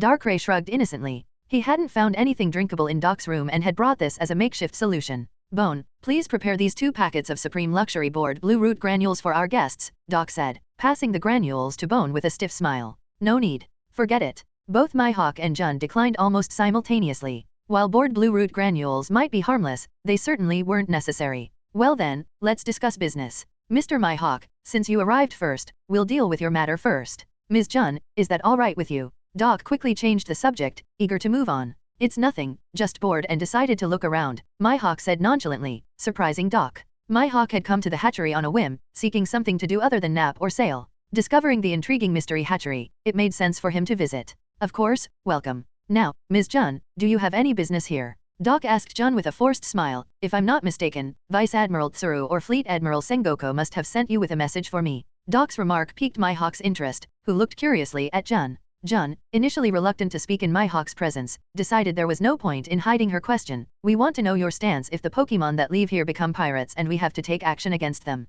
Jun's query caused Mihawk to frown, as he too had only just considered the implication of his actions against marine Pokémon potentially souring relations with the mystery hatchery. Oh, there's no need to worry. As long as the Pokémon isn't harmed or betrayed by its owner, we at the mystery hatchery won't interfere. They choose their own paths, actions, and futures, and we won't involve ourselves in any of it. How you deal with regular pirates should be how you deal with them, Doc clarified Jun's concern. This principle was based on the norms from the Pokémon world. If a Pokémon commits wrongdoings, it should be punished just like any person would be, without any special treatment due to being a Pokémon but rather treated as an independent life form. Alright, I understand, Jun responded, seemingly relieved by Doc's answer. Mihawk also seemed to relax slightly, his concern lessening with Doc's clarification. Chapter 24. Chapter 24. Afterward, the atmosphere inside the store suddenly became quiet. Doc and the others glanced at Jun and then at Mihawk, creating an awkward scene for a moment. How about this? Since both of you are here with nothing particular to do, why don't you help me find a suitable look for Darkrai? Doc felt that continuing like this wouldn't do, so he involved Mihawk and Jun to see if they could help him complete the main quest. A look. Jun tilted her head, looking at Darkrai. Yes, as individuals, Pokémon naturally have their own styles. In the world they live in, there's a profession called Pokémon beauticians. And in our field as breeders, we are also required to possess a certain level of skill in Pokémon grooming. I'm currently practicing, but I'm at a loss for ideas. Interesting. Jun's eyes lit up when she heard what Doc said. Although Jun wasn't like the average girl, she would relax by studying beauty and makeup during her spare time. Now hearing about grooming Pokémon, she naturally became interested. Boring. Mihawk wasn't deliberately opposing Jun. He was just expressing his true feelings from the bottom of his heart. However, since he had nothing better to do, he stayed to watch, without any intention of leaving. If you're not interested, you can leave. I won't. Mihawk's words nearly made Jun have a brain hemorrhage. If it weren't for the fact that they were inside the breeding house, Jun would have definitely swung her sword by now. Alright, Darkrai, come here and let Miss Jun take a look at you. Doc quickly stopped the brewing conflict. He couldn't even begin to imagine what would happen if Newgate and Sengoku, Garp and Dragon, Luffy and Smoker were to meet in his shop. Darkrai approached Jun without any objections. In his view, nobody could make him look worse than Doc and Bone had. However, he was wrong. Jun indeed knew how to apply makeup, but only women's makeup. When Darkrai saw himself in the full-body mirror, with bright red lipstick, false eyelashes, and blush on his face, he almost buried his head in the ground. Jun even combed his flowing hair down into a middle part. Ha ha ha ha ha. Mihawk laughed. This was the first time Doc had seen Mihawk laugh so openly, which genuinely startled him. He had never seen Mihawk laugh like this before, and now, Mihawk's laughter reminded him of Uchiha Madara's maniacal laughter. What are you laughing at? Jun was annoyed. Her sword was drawn horizontally across Mihawk's neck. Can't even hold a sword steady, don't bother drawing it at all. Mihawk wasn't the least bit flustered. Instead, he looked at Jun's trembling hands and blade with a mocking gaze. Inside the breeding house, everyone's strength was suppressed to the level of a totodile. Physical strength decreased, and neither Haki nor Devil Fruit abilities could be used. Jun and Mihawk being able to wield large swords was already quite impressive. Jun realized the kind of suppression power spoken of by Tsuru. Truly terrifying. Jun sheathed her sword and glanced at Doc. With such a terrifying suppression power, the breeding house could run rampant across the seas, and they could simply hide inside if others dared to enter, waiting for their doom. No wonder the breeding house dared to warn and threaten the navy. In just a moment, Bone had already washed off the makeup from Darkrai's face before he could get angry. Mihawk-san, how about you give some suggestions? Doc then turned his attention back to Mihawk. Honestly, there was something oddly similar between Mihawk and Darkrai. A suggestion? Trouble. Just wearing a hat or a scarf would do. Mihawk seemed to find it somewhat boring and spoke dismissively. And with that single sentence, Doc suddenly realized what he should do. In the Pokémon world, indeed, many beauticians put quite flamboyant makeup on Pokémon, which seems to be the only thing they consider beauty-worthy. But Doc forgot, among most ordinary trainers, adding a little something to their Pokemon already counted as dressing them up. Like Meowth wearing boots, Pikachu with a hat, or Trico biting a twig. Most Pokemon do not like having things added to them. Especially Darkrai, who often has to battle, would find those things burdensome. Only Pokemon that are primarily for companionship, or rather, kept as pets, wouldn't mind having those flashy decorations. Ah, that's it. Doc suddenly understood what he needed to do. Darkrai looked at Doc, already having lost faith in Doc's aesthetic sense. Hats won't work. Scarves, neither. Doc circled around Darkrai, then shook his head. The flowing white hair and red serrated neckband were Darkrai's signature, which couldn't be covered, that would be uncool. Doc looked at Darkrai's bare torso, had an idea, ran back to his bedroom, and brought back a strip of ice blue ribbon, then tied it around Darkrai's left arm. The color of the ribbon matched the color of Darkrai's eyes, making it somewhat match. Wow, don't tell me, just this simple touch, and it actually looks good. Bone commented from the side. In his view, at least Darkrai's body didn't look so monotonous anymore. Darkrai glanced at his reflection in the mirror, felt indifferent, then looked at Doc, who was looking forward to his approval. Well, it didn't bother him. Doc. Darkrai nodded, giving Doc a bit of recognition. Doc was delighted, genuinely happy to have received Darkrai's approval. He didn't even notice that his personal panel in breeding had reached LV.2. Main quest, Pokemon grooming course, completed. Rewards, evolution of tree, lake, and warm lamp. Effects, the tree can now produce a large amount of berries for Pokemon to eat, the lake can now be used to keep marine life, the sunlight from the warm lamp can accelerate the hatching of Pokemon eggs. Doc had yet to observe the changes in the store when a new system prompt arrived. A new main quest has been assigned. Main quest, Breeding Course 3, Skill Teaching. Content, teach a Pokemon to learn a new move. Reward, Pokemon Check, Recovery Device. Magical Store. Seeing this reward, Doc immediately opened the magical store to search what exactly it was, only to find, to his surprise, that it wasn't just one thing, but two machines. Check Device provides a comprehensive check of a Pokemon and organizes a detailed data panel about that Pokemon, an essential machine in Pokemon research institutes. Recovery Device strongly restores a Pokemon's physical strength, quickly repairs injuries caused by battles, an essential machine in Pokemon centers. Both are great items. Together they cost 10k magical coins. The price for both devices in the magical store is 5,000 magical coins each, equivalent to 500 million belly.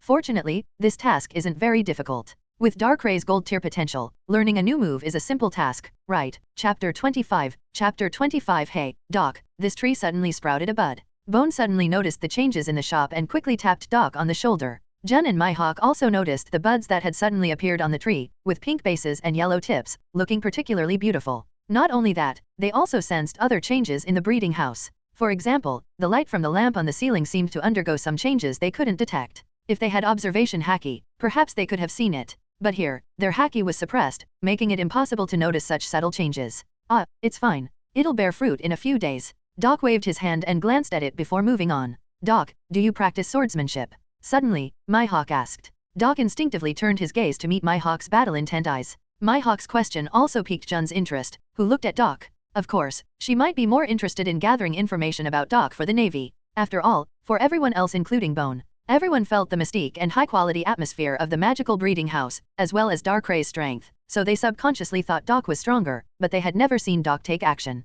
I'm not one to get physical with customers, and I'm not good with swords. Doc replied diplomatically, trying to hide his unease. Pity. Then, you'll be my opponent. It just so happens that this place can level the physical and haki differences between us. Mihawk shook his head and then turned to Jun. Mihawk, sir, this place isn't for you to fight in. Your battle could harm the eggs. Before Jun could speak, Doc already interrupted his idea. If they let these two fight today, would more people come to fight in the future? So, this precedent could not be set. Well, it seems there's nothing interesting left here. I'll be leaving first. Mihawk withdrew his gaze and walked towards the exit, as aloof as ever. Then, I'll take my leave as well, shopkeeper Doc. Jun seemed much more polite, bowing slightly before turning to leave. Watching the two leave, Bone finally spoke. Looking at that woman's attitude, does it seem like the Navy might fully cooperate with us? Not just likely, it's inevitable. Doc pursed his lips. Not just the Navy, when the power of Pokemon becomes well known across the sea, every organization and power will want to use this force to build armies. These matters have nothing to do with their magical breeding house.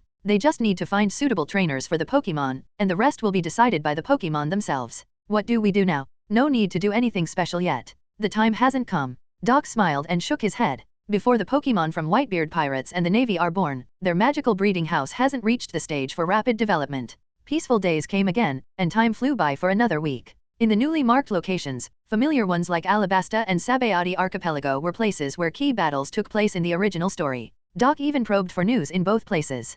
Crocodile had been in Alabasta for 5 years, renowned as a great hero, but the people had not realized Alabasta was gradually becoming poorer and more chaotic. Many were angry with the royal Nefertari family, blaming the king's inaction for their plight. Unbeknownst to them, everything was developing exactly as Crocodile had envisioned, and the Baroque works was also in the process of being formed. In Sabayati Archipelago, Doc learned that Jinbei had just become a warlord, leading to the split of the Sun Pirates. This news wasn't particularly useful to Doc, but it helped confirm the current timeline and upcoming events. Doc often took Bone out with him during these days. They would go out for an entire day, close the shop, and then come back late at night, battered and bruised. No, Doc was training with Bone. Bone's physical condition was exactly at level 2 in all 3 attributes, a decent level for the 4 Cs, making him a perfect sparring partner for Doc. Doc also taught Bone how to practice armament haki. Initially, Bone was surprised to learn how weak Doc was, but thinking about Darkrai, he didn't care much anymore. Honestly, if he had a bodyguard as strong as Darkrai, he'd just relax. Who would want to strive when they can slack off? With the daily tasks providing 3-dimensional experience and sparring with Bone, Doc's attributes reached level 3 within a week, reaching a first-class level in the 4 Cs.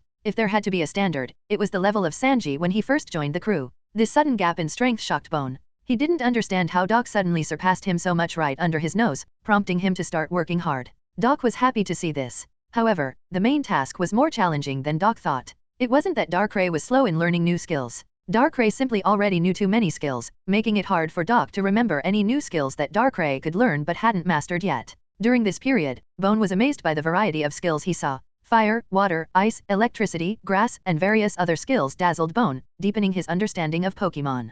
And that's not all. By the end of the week, Doc discovered Darkrai could potentially learn Rain Dance, a skill Darkrai didn't yet know, so they immediately started learning. Actually, Doc had no idea how to teach, it was all Darkrai's own comprehension, which was very quick. He learned it in an afternoon. When Bone saw Darkrai could even alter the natural weather, his jaw dropped and didn't close for a whole minute. After completing the main task, Doc had Darkrai move the 2 devices into the manufacturing room. The 2 machines were quite large, especially the Pokemon inspection device, which took up a third of the room's area and was nearly 5 meters tall. The recovery device was smaller, resembling a large printer. Chapter 26. Chapter 26. A new main mission had also been issued. Main mission, Breeding Course 4, Delivery. Objective, as a breeder, you must make thorough preparations before a Pokemon hatches. Please follow the guidebook to successfully assist in the hatching of the Pokemon from its egg. Reward, the shop's floor space will double, height will not increase. Seeing this main mission, Doc couldn't hold back his excitement. He had thought that such a reward, expanding the shop, would take a long time to come, but it arrived sooner than expected. Currently, the Mystery Hatchery House spans a total of 167.5 square meters, with the shop area covering 100 square meters, and the bedroom, manufacturing room, and staff dormitory each occupying 22.5 square meters, all at a uniform height of 10 meters. If everything were to double in size, the shop area would be 200 square meters, and the other 3 areas would each become 45 square meters, totaling 335 square meters, with the height still at 10 meters. Oh my, this is like an epic enhancement. There would no longer be a worry about not having enough space for the many Pokemon offspring. Doc now wondered if the Mystery Hatchery House might eventually become a self-contained little world. Calm down. Who knows how long it will take to complete this task? Doc shook his head, took a deep breath, and tried not to get too excited. The Pokemon eggs hadn't shown any activity yet, and it was uncertain how long until they hatch. The effectiveness of the ceiling heat lamps in speeding up hatching was also unknown. Doc struggled to shift his attention back to the 2 machines in the manufacturing room. The recovery device currently had no use since it was unlikely that Darkrai would get injured. However, the checking device could prove useful. Doc, if you were to put on a white coat now, you'd totally look like one of those eccentric scientists. At that moment, there were 2 Darkrais standing in front of Doc. One was Bone Clay, who had transformed using the power of the clone fruit. This fascinating form was new to Bone Clay, but he couldn't utilize Darkrai's abilities. It wasn't surprising, after all, it wasn't the copy fruit. The clone fruit merely had the ability to mimic appearances, at least as demonstrated in the original story. It's still up to Bone Clay to further develop it. Perhaps Bone Clay could eventually use the clone fruit's ability to transform into various Pokemon and utilize their skills. Devil fruits are indeed quite whimsical in nature. However, Doc had a sudden idea upon seeing Bone Clay's transformation into Darkrai and decided to inspect the transformed Darkrai. Darkrai, you go in first. Doc, holding a notebook and a pen, intended to take notes. It seemed quite professional, no wonder Bone Clay said so. Doc. After nodding, Darkrai floated into the large glass chamber of the checking device and obediently stayed there. Doc followed the user manual's instructions and pressed a few buttons on the checking device. Soon, several blue light screens swept over Darkrai's body several times back and forth. Darkrai even felt a bit ticklish. The process took about a minute, then the glass cover opened. Is that it? Bone Clay widened his eyes as he saw Darkrai float out. To him, it seemed almost as if nothing had happened. Could such a quick process really reveal anything? Doc also felt puzzled. Could such a short time truly reveal specific information about Darkrai? Darkrai is not just any Pokémon but a legendary Pokémon. Doc walked over to a computer screen next to the checking device, which had already listed a series of information. Darkrai. Type, Dark. Ability, Bad Dreams. Potential, Gold. Height, 1.5 m. Weight, 50 kilograms. Age, unknown. Level, LV.85. Skills, Hypnosis, Dark Void, Dream Eater, Dark Pulse, Psychic, Hyper Beam. It actually detected it. Doc stared at the screen displaying information about Darkrai, feeling somewhat shocked. There were two aspects that shocked him. First, the level detected by the machine was Darkrai's level in the Pokémon world, not in the world of One Piece, where the system marked Darkrai as LV.100. This means the machine detected Darkrai's true level. Second, the machine could list all the skills possessed by the Pokémon. In such a short time, all of Darkrai's numerous skills appeared on this electronic screen, many of which Doc didn't even know about. However, one aspect seemed beyond what the checking device could achieve. That is Darkrai's age. Honestly, Doc didn't know how old his Darkrai was, but considering the lengthy lifespan of legendary Pokémon, it should be at least 1,000 years old. With such a long lifespan and Darkrai's gold potential, if it practiced every day, it wouldn't need 100 years to reach the max level in the Pokémon world. However, wild Pokémon rarely engage in active training and battling. Most live a monotonous life of eating, sleeping, and playing. This is even more true for legendary Pokémon, who can sleep for hundreds or thousands of years at a time, allowing their bodies to naturally grow and develop.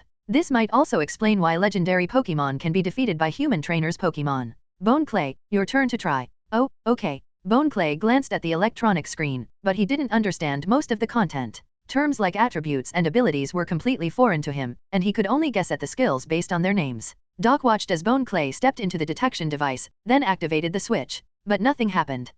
It doesn't work. Doc shook his head. He had thought that by using the power of the clone fruit, he could fool the machine. It seems that's not the case. How is it? Bone Clay floated out of the device and then transformed back into his own appearance. It doesn't work. All right. By the way, Bone Clay, prepare a notice board. At that moment, Doc suddenly remembered something. What's up? I can't be explaining the situation of the hatchery and Pokémon to every customer who comes by. It's also not polite to always threaten and warn them. I'll just write it on the board, so I don't have to say it again. Doc recalled having to repeat what he said to Newgate to Mihawk and Tsuru. If he had to do that every time, it would be too tiring. Doc decided to write it on a board and place it at the store's entrance, so customers could see it as soon as they enter. If Doc were out, Bone Clay, who might not be able to explain, could just show them the notice board. Okay. Chapter 27. Chapter 27. The next morning, Doc brought Darkrai to a desolate village. It was unknown in which sea this village was located, as it had already been abandoned. When Doc first came here, he knew it was a village that had fallen victim to pirates, already in ruins by that time, with not a single soul alive within its decrepit buildings, many of which had been burned down. During that visit, Doc also looked around other parts of the island. It was a very small island, perhaps on the scale of Syrup Village, with only small animals and plants, and little else to be seen. Today, Doc came here specifically to test the full potential of Conqueror's Haki. Although he was very familiar with the use of Conqueror's Haki in his mind, he had never practiced it, fearing an accident, so he never tried it inside the shop. Darkrai, are you ready? Doc took Darkrai to a place far from the abandoned village. Darkrai floated in midair and nodded. Its role was to assist Doc in the experiment and to guard against any accidents. Darkrai was also curious about this power known as Haki. Doc had plans for Darkrai to learn observation Haki later. As for armament Haki, it could be learned in spare time. Most of Darkrai's skills were long-range attacks using special energy, rarely engaging in physical combat with the enemy, so armament Haki would be less useful for Darkrai. After confirming Darkrai's readiness, Doc began to tap into the power within his heart. There are several ways to use Conqueror's Haki. The first, and most basic, application diffusion. Whir! Doc's eyes slightly widened, a red circle appearing in his pupils, accompanied by a dark red Haki radiating outward, instantly casting a semi-transparent blood veil over the surroundings. P.S. Haki has color in my story, making it look cooler. Even in a clear environment, the surrounding flora seemed to sway as if blown by the wind. Floating in midair, Darkrai, observing the Haki released by Doc, showed a hint of surprise in its icy blue pupils. It had underestimated the power known as Conqueror's Haki. If it weren't a legendary Pokémon that had lived for thousands of years, but merely a few years old, it might have submitted to this power or even fainted on the spot. Does the first stage of Conqueror's Haki have this effect? Doc was somewhat baffled. In his memory, whether it was Ace in his childhood or Luffy during the Summit War, their unintentional diffusion of Conqueror's Haki seemed only to intimidate the weak and didn't affect the environment. Darkrai seemed eager to see more effects of Conqueror's Haki. Yeah, okay. Doc nodded. He hadn't realized he was gradually beginning to understand the meanings behind Darkrai's words. The second method, after mastering Conqueror's Haki focus, the user controls the Haki according to their will, with timing, range, and power all under their control. Doc focused his gaze on Darkrai. The dark red Conqueror's Haki was released again from Doc as the center, but this time there was only one target. Suddenly, the cloth-like parts of Darkrai's body began to flutter. Darkrai gave Doc a thumbs up. Doc nodded and then shifted the target, this time choosing multiple targets, some widely spaced trees. Crack. The moment Doc's Haki focused, the insides of those trees made a sound of compression and friction. The power has also increased. Doc noticed the difference between the two application methods. Using the same amount of Haki, the first method had a broader range but weaker effects and did not differentiate between friend and foe. The second method allowed deliberate control of the release range, resulting in stronger effects and could even harm the weak. Generally, the second method of using Haki does not physically harm the target, it was merely an unintended effect due to Doc's high level and quality of Haki. However, this was not a problem, as intentionally weakening it could achieve the same effect as others releasing Conqueror's Haki. This was precisely the purpose of this experiment with Conqueror's Haki. The third way, which can cause significant physical damage to the target, intimidation. This method of release does not require high skill in using Conqueror's Haki but demands the utmost level and quality of Haki, with few in the vast seas capable of using it. When using Conqueror's Haki this way, Doc involuntarily exuded the aura of a sovereign, and his dark pupils revealed a sharpness. When intimidation was solely applied to Darkrai, its body visibly dropped a distance, though Darkrai quickly recovered. Still, the cloth on Darkrai continued to flutter intensely in the air, obviously still enduring external force. Then Doc applied his Haki to the surrounding environment. Boom! In an instant, the trees around Doc turned into splinters, and the ground appeared as if a hurricane had scraped off a layer, revealing the soil hidden under the grass and stones. Phew! Too exaggerated. Doc retracted his Conqueror's Haki and looked at the surroundings with Darkrai. The previously dense grove had vanished, and the environment could only be described as desolate, a terrifying power. In the original story, Conqueror's Haki could even directly crack ships, and the user of this level of Haki was none other than red-haired Shanks, lauded by many fans as the man with the strongest Conqueror's Haki. He was also the only one capable of causing physical damage to the target with just Conqueror's Haki. Others who wanted to damage the terrain or people with Conqueror's Haki could only achieve similar effects through the residual waves produced by clashes of Conqueror's Haki. The fourth method, which does not require high quality of Conqueror's Haki but demands ultimate skill binding. Although fewer people in the vast sea can use this method compared to the third, at least there are more. Wrapping Conqueror's Haki around the body or a weapon enhances attack power and lethality while allowing the user to attack the target substantially without direct contact within a certain distance. Binding it to the body. Doc gave it a try. Hiss. No good. The dark red Haki hadn't wrapped around Doc's fist before he felt intense pain, even with armament Haki as a barrier. My physical fitness isn't up to par. Chapter 28. Chapter 28. Afterwards, Doc picked up a wooden stick to experiment further. However, the moment Conqueror's Haki wrapped around the stick, it was instantly crushed. Is my Conqueror's Haki too lethal? Doc frowned. He picked up another stick, this time reducing the amount of Haki used by a large margin. The originally dark red Haki, like ripples of water, turned into thin threads wrapping around the stick. This time, the stick did not break, though it still seemed to struggle under the pressure. So, he used armament Haki to harden it, turning the entire stick black. This should work. Doc lifted the stick and swung it around, feeling nothing unusual. Dark.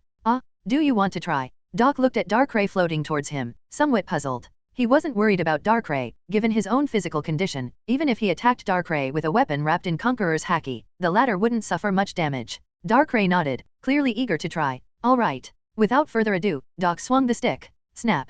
Darkrai raised a hand to block, and the stick exploded upon impact. The force of the strike, combined with the pressure from Conqueror's Haki, was too much for the stick to bear, and Doc's level of armament Haki was too low to mitigate much of this pressure. Darkrai looked at its hand. Though there were no visible injuries, it felt a significant pain. For Darkrai, it was akin to losing 3 HP. With that, the experimentation with Conqueror's Haki came to an end. Doc now had a clearer understanding of his Conqueror's Haki and could use it inside the shop without injuring his allies. Upon returning to the shop with Darkrai, they found Bone Clay anxiously pacing back and forth under a tree. What's wrong? Doc was puzzled by Bone Clay's behavior. Doc. Before Bone Clay could respond, Darkrai let out a somewhat panicked sound. This was the first time Doc heard such a tone from Darkrai. Following Darkrai's gaze towards the tree, Doc's eyes widened in surprise. The remaining 6 Pokémon eggs from the first batch were flashing at a slow rate. Doc immediately ran over and crouched down, carefully observing the 6 eggs. Doc, what's going on? There's no problem, is there? Also, my egg is starting to glow too. Bone Clay held his pinkish-yellow egg in his arms.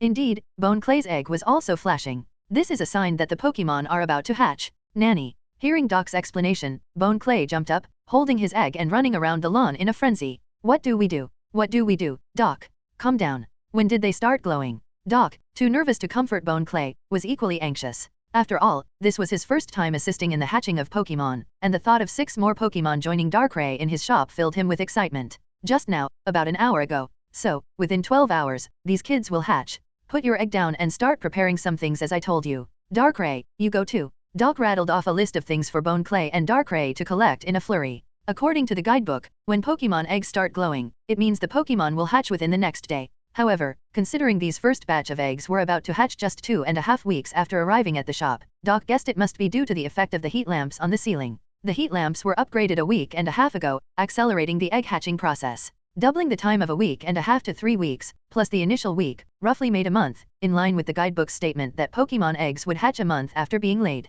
This also proved that the heat lamps could have the hatching time needed for Pokémon eggs. Thus, the 24 hours of flashing should also be halved to 12 hours. And tomorrow is the batch, huh? Doc's gaze fell on the second batch of 9 Pokémon eggs. These eggs arrived just a day later than the first batch, so their hatching time should not differ much. Doc knew. The peaceful days of the mystery hatchery house were coming to an end. They were likely to enter a busy routine of caring for Pokémon babies every day. Right, such an important day. Suddenly, an idea sparked in Doc's mind. What would the guests' reactions be if they saw the Pokémon being born? Seeing the adorable forms of various Pokémon hatching, Doc didn't believe these people could restrain their hearts. Doc stood up, calmed his surging heart, and tried to adopt a casual demeanor before heading outside. The Mystery Hatchery House's first Pokémon hatching ceremony, inviting a few guests to witness it. Pretty normal, right? On the Moby Dick, Newgate was listlessly watching his foolish sons making a ruckus on deck, fighting, playing cards, arm wrestling, bragging just another day in the life of pirates at sea. Meanwhile, Marco sat aside, holding a pink egg, even wrapping it in a scarf. But just then, the captain's quarters door suddenly opened. Everyone on deck cast puzzled glances towards the captain's quarters, a place not just anyone could enter. Who could be so bold? However, upon seeing the person who emerged, Newgate couldn't help but laugh. Guerrera. Doc, what wind blew you here? Long time no see, Newgate. Remember those eggs you saw last time? Doc greeted Newgate. Having gained a certain mastery over his conqueror's haki, Doc's presence and aura had taken a qualitative leap. Many on board could notice Doc's transformation. To put it plainly, he had the aura of a king. Of course. What, you're willing to sell them to me now? No, those kids are about to be born. I'm thinking of inviting a few guests to witness it, to prevent you from being clueless in a similar situation. Interested? Of course. Newgate immediately perked up. I want to go too. Me as well. No, Marco and Thatch already went last time, it's my turn this time. For a moment, the Whitebeard pirates' crew argued among themselves, nearly coming to blows. All right, this time let Yozo and Vista go. There'll be other chances. With a single sentence, Newgate settled the outcome, deciding to take turns. Don't worry, I'll live stream it for you with a den mushy. No problem, right, shopkeeper? Vista asked Doc with a big smile, showing his white teeth. Of course. Chapter 29. Chapter 29. When Mihawk followed Doc into the house, he was visibly taken aback. He glanced at Newgate, Yozo, and Vista standing to the left. Then he looked at Sengoku, Tsuru, and Jun standing on the right. He couldn't help but curl the corners of his mouth slightly upwards, though it quickly settled back into a neutral expression. Doc caught Mihawk's amused expression, feeling that Mihawk was stepping into strange territories. Sengoku's arrival was beyond Doc's expectations. When he went to invite Tsuru and Jun, not knowing their whereabouts, he had no choice but to head directly to the marine headquarters. Then Sengoku learned about it and followed them to the Mystery Hatchery House. Doc had underestimated Sengoku's interest in Pokémon, seemingly planning to make a significant impact during his term as Fleet Admiral. The scene inside the Mystery Hatchery House was quite interesting. Marines, pirates, and the 7 warlords of the sea. And they were all pinnacle figures in their respective fields. The most interesting aspect was the presence of old rivals Newgate and Sengoku, who had fought from the previous era into this one. Just their standing there, without saying anything, and a few exchanges of glances were enough to make Doc feel the air in the house grow tense. Yo, isn't this the kid who had a big fight with that redhead on Roger's ship a couple of years ago? Seems like he's become quite the character now. Newgate, of course, knew about Mihawk becoming one of the 7 warlords of the sea. Still, he continued to call Mihawk kid, which Mihawk only responded to with a glance, ignoring him. In terms of seniority, Newgate's title for Mihawk wasn't incorrect. Roger and Newgate were contemporaries, as were Shanks and Mihawk.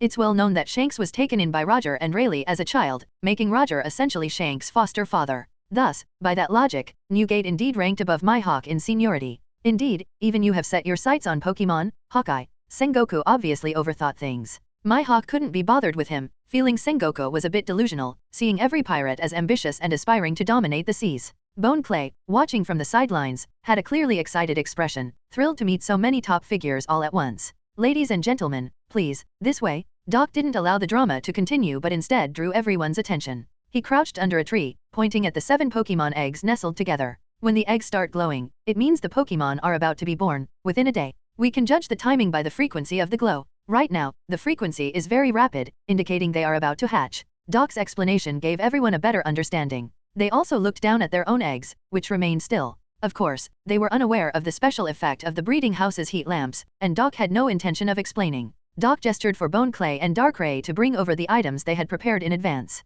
Firstly, although Pokémon are still in their infancy when they hatch, don't be fooled by their liveliness, they are quite sensitive to their surroundings. You'll need to prepare a warm environment and use a warm, damp towel to clean their bodies. Doc pointed to a basin filled with warm water and towels on the ground, adding, the temperature here is perfect for juvenile Pokémon to play, so there's no need to change the environment. The crowd showed various reactions to this. Newgate, Sengoku, and Mihawk, the 3 tough guys, clearly appeared troubled. Tsuru and Jun, the women, found it normal, with Tsuru having experience in child-rearing herself. Yozo and Vista, despite being big men, belonged to the type who were tough yet gentle, especially Yozo, who was actually a gentle and steady guy. Different types of Pokémon will show different characteristics and personalities after birth. Some are timid and cry easily, needing more comfort and companionship, while others are bold and lively, requiring close supervision to prevent them from wandering into danger. Doc's words gave everyone an odd feeling. It was as though they weren't raising some strange creature but nurturing a human child. Infancy in Pokémon passes quickly. For most Pokémon, this period won't last more than a month.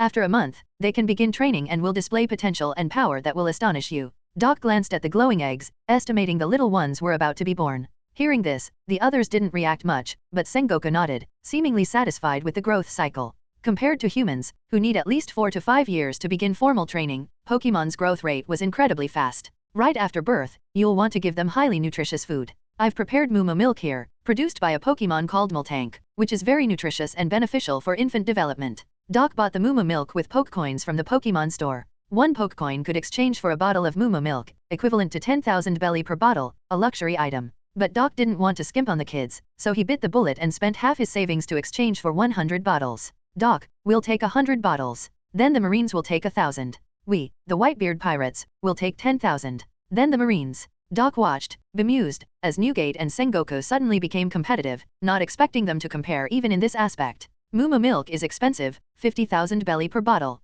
As for its nutritional value, you can take some back for your chefs to study. Doc effortlessly quintupled the price of Moo milk and didn't flinch. He knew they would buy it regardless, and for them, this price was just chump change, even for Mihawk, which was merely the bounty of a pirate. No need to say more, we'll buy it. We will too. Give me a day. As Doc expected, none hesitated or bargained. No worries, your Pokémon will need at least a week more to hatch. You can take your time preparing, but remember to send the belly over in advance. Chapter 30. Chapter 30. From this moment, the mystery Hatchery House entered a prelude to its rapid development phase. The development of the hatchery was never about selling Pokémon eggs or Pokémon themselves, that was never the case, not even in the world of Pokémon. The growth of the hatchery relies on a variety of services related to Pokémon, such as selling Pokémon-related food, training Pokémon for trainers over a period, teaching Pokémon new skills, assisting Pokémon evolution, and more fall within the services of a hatchery. However, the mystery Hatchery House had even more responsibilities, like styling Pokémon, healing injuries, teaching trainers about Pokémon care, and so on.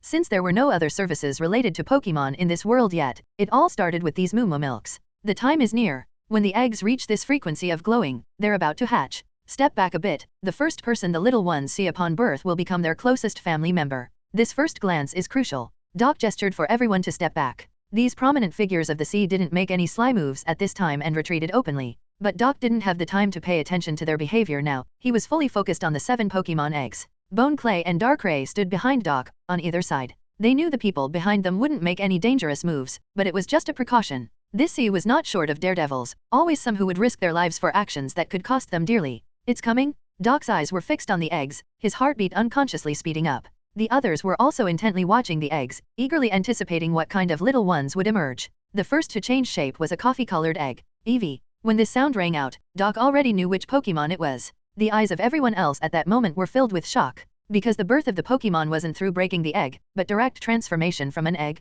Soon, a little creature with rabbit ears appeared before Doc, cautiously looking up with its big, dark eyes and making a soft sound, Eevee. Welcome to the world, Eevee. Doc excitedly reached out to pick up the little furble in front of him, carefully kissing it. A normal Eevee has a height of 0.3 meters, but this newly born Eevee was only about 0.15 meters, expected to grow gradually. Eevee. Feeling the warmth of Doc's embrace, Eevee seemed to enjoy it, rubbing against Doc and even licking his chin with its little tongue. The other onlookers stretched their necks curiously to see the little creature in Doc's arms. It looked a bit like a fox and a bit like a rabbit, but not exactly either. However, it was very cute. Interestingly, it wasn't Jun or Tsuru who showed deep affection for Eevee, but Yoza, the diamond tough guy. Before everyone could get a good look, the other 6 eggs began to transform in succession. One by one, interesting little ones appeared before everyone. The egg belonging to Bone Clay hatched into a Smoochum. The little one clumsily toddled towards Bone Clay, who joyfully picked up Smoochum. Smoochum, being only about 0.25 meters tall, was easily lifted by Bone Clay's 2 hands.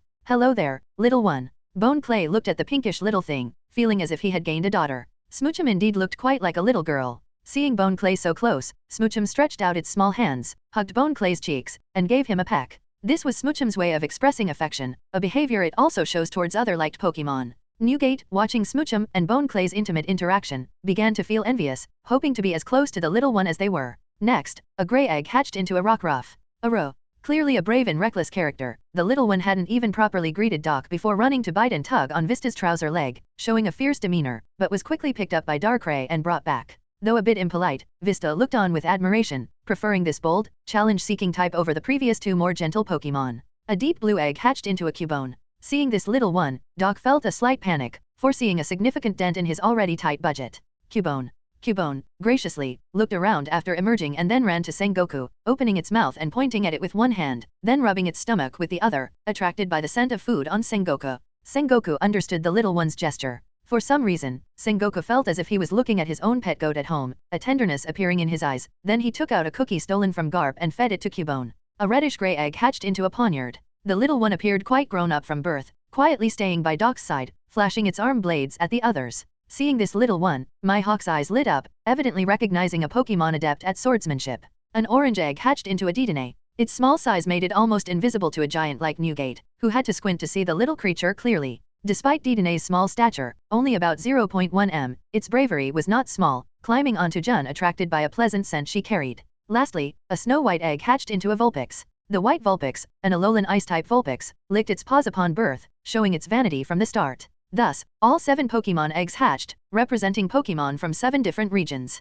Unfortunately, no one there could share this insight with Doc, only he recognized it. Chapter 31. Chapter 31. At this moment on the Moby Dick, a crowd gathered, watching the screen projected by the Den Mushi. Wow, it's true, there are so many types of Pokemon. That one that looks like a little wolf is really cool. Pop seems to really like that snowy white little fox. So cute. A group of tough guys revealed ant-like smiles as they watched the little ones with various personalities and appearances. The Whitebeard pirate's style was indeed different from typical pirate crews, resembling a group of idle uncles and aunts when not engaging in battle. Back to the mystery hatchery house. Doc was using a towel to clean areas on Eevee that weren't covered with fur, like its paws and ears, to avoid discomfort from wet fur. Bone Clay, following Doc's example, tried to clean Smoochum's face, but it seemed to make the little one uncomfortable. Darkrai floated in midair holding Rockruff, who was too aggressive, always trying to struggle free to bite Newgate, Sengoku, and others. Pokemon can sense life forces from the outside world even while in their eggs, making the guests' presences somewhat foreign to Rockruff. Cubone was still tugging at Sengoku's cloak for food, but Sengoku couldn't possibly carry a bunch of food with him everywhere. Poniard couldn't maintain its calm demeanor, being just a child. It cautiously approached Jun, poked her Conpura sword hanging at her waist, then ran behind Mihawk to touch his Yoro. In the pirate world, touching their weapons like that could cost someone their life, but for a newly born Pokemon like Poniard, there was no issue. Both Mihawk and Jun seemed quite interested in the little one. Dedenne stood on Jun's shoulder, rubbing against her cheek and sparking a bit of electricity, causing Jun to pause in surprise. Meanwhile, Vulpix had elegantly gone to the lakeside, using the water as a mirror to groom itself, ceaselessly licking its fur. Newgate and the others kept their attention on these unique little creatures. However, Doc knew the display wasn't at its best yet. It would be better if the little ones could show off their special abilities. Doc, what's the name of my child? Smoochum, a psychic and ice-type Pokemon. Hearing Bone Clay's question, an idea sparked in Doc's mind. Oh, Smoochum, suits you well. Bone Clay didn't react much, just nodding at the Pokemon in his arms. He had heard about Pokemon types from Doc but hadn't asked for details.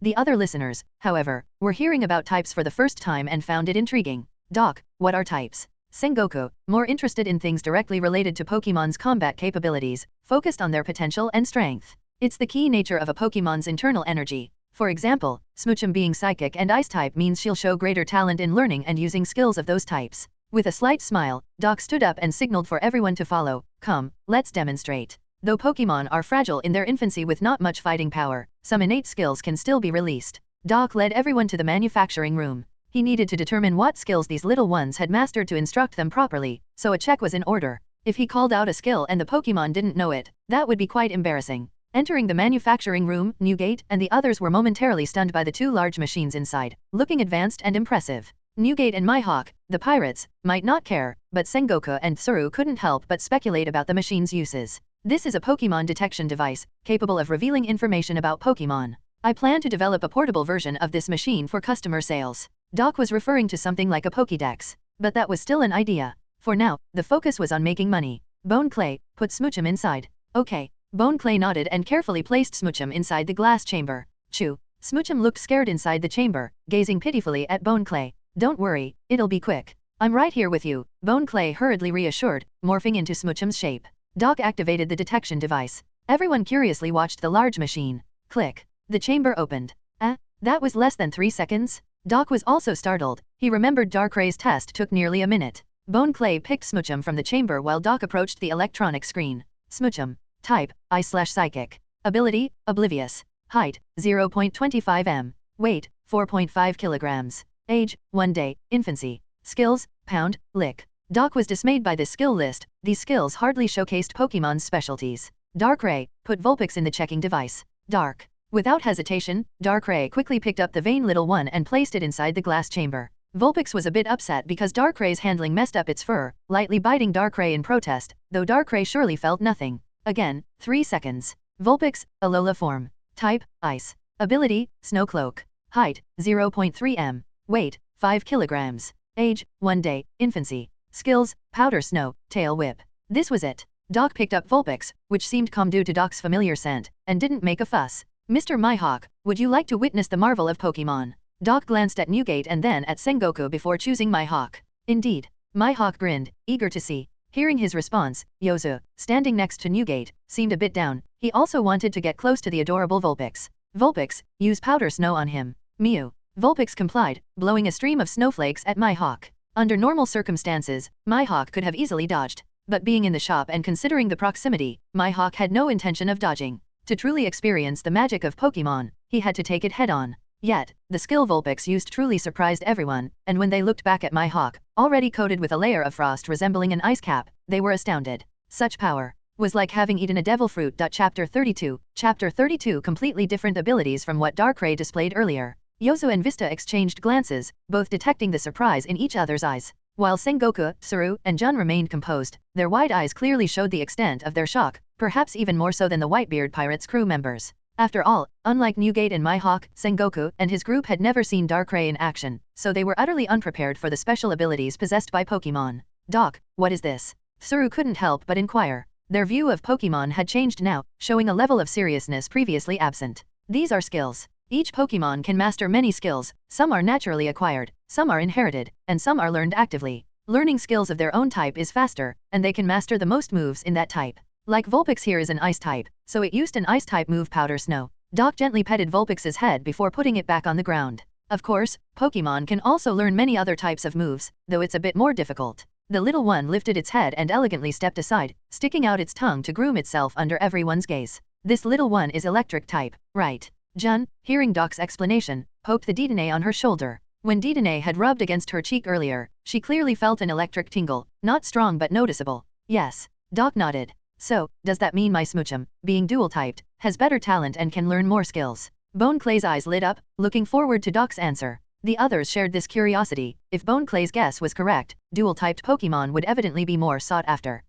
Indeed, Smoochum had better potential due to its purple grade and seemed not to be the lazy type unwilling to grow stronger. But, what's wrong? Bone Clay sensed something amiss from Doc's expression. While it's true that dual-typed Pokémon may find it easier to master more of their inherent skills, it doesn't necessarily mean they're stronger. Types have counter-relationships. Dual-typed Pokémon may have a wider range of offensive capabilities, but they also have more vulnerabilities unless they possess rare and advantageous type combinations like Dragon/Steel or Fairy/Steel. Doc pondered how detailed to explain to the guests, considering setting up a Pokémon Academy for systematic education in the future. For now, he briefly explained, it's about type matchups, a deep subject. For instance, as you may know, fire beats grass and ice, so fire moves would do more damage to grass/ice dual-typed Pokémon. This explanation was straightforward, so Sengoku and others nodded, altering their view of dual-typed Pokémon. Newgate's group and Mihawk, perhaps less concerned about this, didn't expect their Pokémon to battle. But Sengoku and Tsuru had more to consider, thinking about organizing a special forces division based on different types.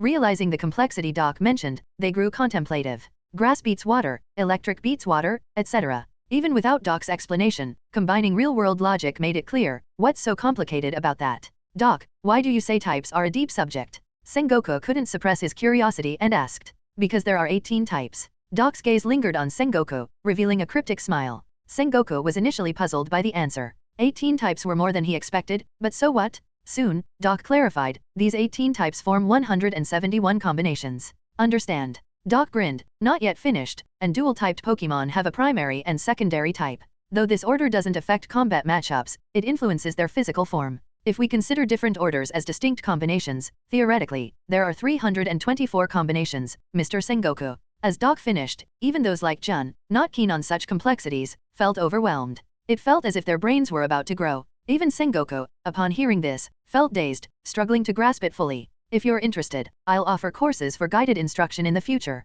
For now, don't worry about it, you've hardly seen a few types of Pokémon. Doc interrupted Sengoku and the others' thoughts. They realized he had a point. Why overthink Pokémon interactions? He intended to use Pokémon to combat pirates, surely, pirates didn't have types? Sengoku didn't know that while pirates indeed lacked types, in the era to come, many would rely on Pokémon for significant endeavors, and those unaware of type dynamics would be at a disadvantage. Doc, are you selling this little one? Jun suddenly asked, pointing to the Bidoof on her shoulder. Hearing this, Dedenne panicked, jumping straight from Jun to Doc's head, clearly unwilling to leave with Jun. Sorry, but Pokémon and Pokémon eggs differ. Once born, Pokémon begin to develop their own will, so whether they choose to go with a customer is up to them, we don't force them. Doc picked Dedenne from his head, placing it on the ground. You're welcome to visit more often, play with Dedenne, and maybe it'll choose to go with you. If so, I won't stop it. Doc's approach earned Newgate's approval. To him, it was like raising a child. If another pirate crew fancied his son and wanted to take him on a quest for the One Piece, he'd first consider his son's wishes. If his son wanted to go, he, as a father, wouldn't stand in the way. Chapter 33, Chapter 33.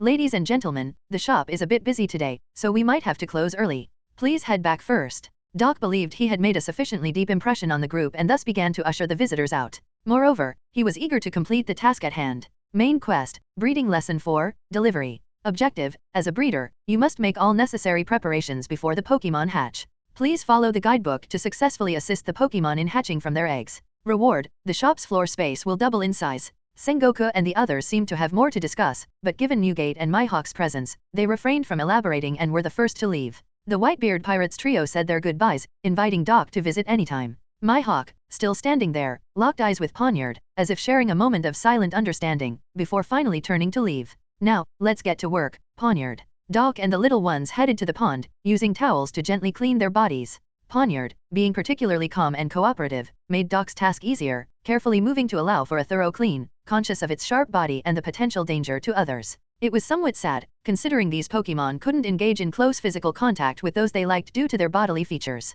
Bone Clay and Darkrai helped clean the others, with Vulpix being the only one reluctant to let anyone besides Doc touch its fur. The others, however, were quite compliant. After the visitors left, even Rockruff became docile, lying next to Doc's legs. They're all so adorable. Doc couldn't help but silently rejoice, his dream of owning a Pokémon now a reality, with as many as he wished for. The future of this world was destined to be an era of Pokémon. Pokémon is justice. Cubone. Cubone was hungry again, tugging at Doc's clothes from behind. Despite its small size, Cubone's strength was surprising, nearly damaging Doc's clothes with its tugs. Here you go. Doc magically produced a bottle of Mumo milk for Cubone but knew it wouldn't be enough to satisfy the little Pokémon, so he gestured towards a nearby tree laden with fruit. The fruit, resembling bananas but with pink at the bottom and yellow on top, was known in the Pokémon world as a nanab berry, though its effects differed greatly between worlds. In the mystery Hatchery House, the berries provided balanced nutrition and flavor that Pokémon couldn't resist, making it an ideal food source for the young ones. With these berries, Doc no longer worried about feeding the Pokémon, though he planned to occasionally purchase other foods with his Pokecoins to provide variety. Main quest, Breeding Lesson 4, Delivery, completed. Reward, the shop's floor space doubles. Expand now? No. Doc decided against expanding the shop in the little one's presence to avoid frightening them, opting to wait until they were asleep. A new main quest was issued. Main quest, Breeding Lesson 5, Babysitting.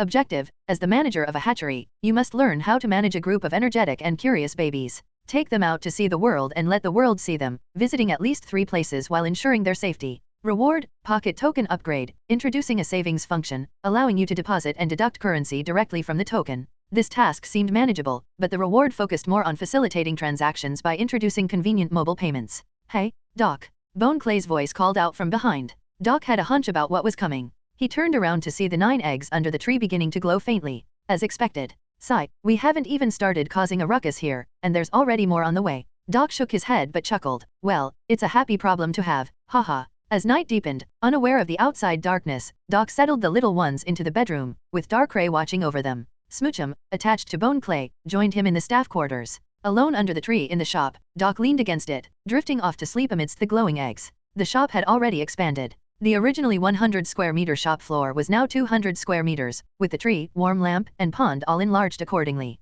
The tree had grown significantly, now 3 meters in diameter and 5 meters tall, making it impossible for the little ones to reach the nanab berries without Doc or Darkrai's help. The pond had also expanded to 5 meters in diameter, though it remained 2 meters deep. Without aquatic Pokemon or other life forms, it looked a bit lonely. The grass now sprouted small flowers, adding a subtle fragrance to the air, while the staff quarters, bedroom, and manufacturing room had all quietly grown to 45 square meters each. The mystery hatchery house now spanned 335 square meters, ready for its next phase of growth. Chapter 34. Chapter 34. When Doc woke up, the first thing he did was look around him. The 9 eggs flashing frequency was very fast now, but they had not yet hatched. Doc sighed in relief, then suddenly felt something heavy on his legs. Looking down, he saw that Eevee and the others had somehow made their way outside and were snuggled up sleeping around him. Poniard, however, was awake, seemingly unfazed by the suddenly enlarged store, just quietly standing by the lake, looking at his reflection on the water surface. Hey, Doc, the room suddenly got bigger. I don't know what happened. Bone Clay hadn't come out from the dormitory yet, but he started shouting. Then, opening the door and stepping outside, he was immediately stunned, his mouth agape, walking out dumbfounded at the suddenly transformed surroundings. Don't be too surprised, Bone Clay, our mystery hatchery house is going to spread across many worlds. The store can't stay this small forever. Doc looked at Bone Clay like that and still explained a bit. After all, there would definitely be occurrences that would shake one's worldview in the future, and they couldn't always think about muddling through every time. How did you do it? It's somewhat related to the development of our house. The birth of these little ones is a sign that our house is taking a big step forward, so the store also changed along with it. Doc didn't mention it was a system task. That explanation would be too complicated. This way of explaining it was simpler, and not exactly wrong. It's magical. Ever since you appeared, I've felt the world starting to become strange to me. Bone Clay calmed his own little heart. No, it's me who has made this world strange. Doc shook his head, correcting Bone Clay's words. Doc. At this moment, Darkrai emerged from Doc's shadow. He almost didn't need to sleep, so he had been around all this time. Yeah, Bone Clay, you and Darkrai prepare those things we prepared yesterday again. These little ones are about to be born. Doc stood up with a slight headache, feeling suddenly overwhelmed by the tasks at hand. The sudden increase in the number of Pokemon in the store made Doc acutely aware of his poverty. He wanted to buy some toys for the little ones, use Pokecoins to get some food for them from the marketplace, but he had no funds. How to make money? Doc pondered while Bone Clay and Darkrai were preparing things. Selling these little ones would definitely be the quickest way. It seemed like both the Marines and the Whitebeard pirates had this idea, even Mihawk was interested in Poniard. But Doc was somewhat reluctant to part with them, and also not quite at ease. The Pokemon that had already hatched naturally weren't the same as when they were eggs. Doc liked the little ones clinging to him, it was a good feeling, and he quickly grew fond of them. When they were eggs, without any response, Doc didn't feel as affectionate, it was more about responsibility. More importantly, he had already said that after a Pokemon is born, only those who gain the Pokemon's approval can obtain the right to buy it. So, this method was passed on. If that didn't work, then selling goods was the next option. He could buy some goods from the magic marketplace and then sell them at a high price.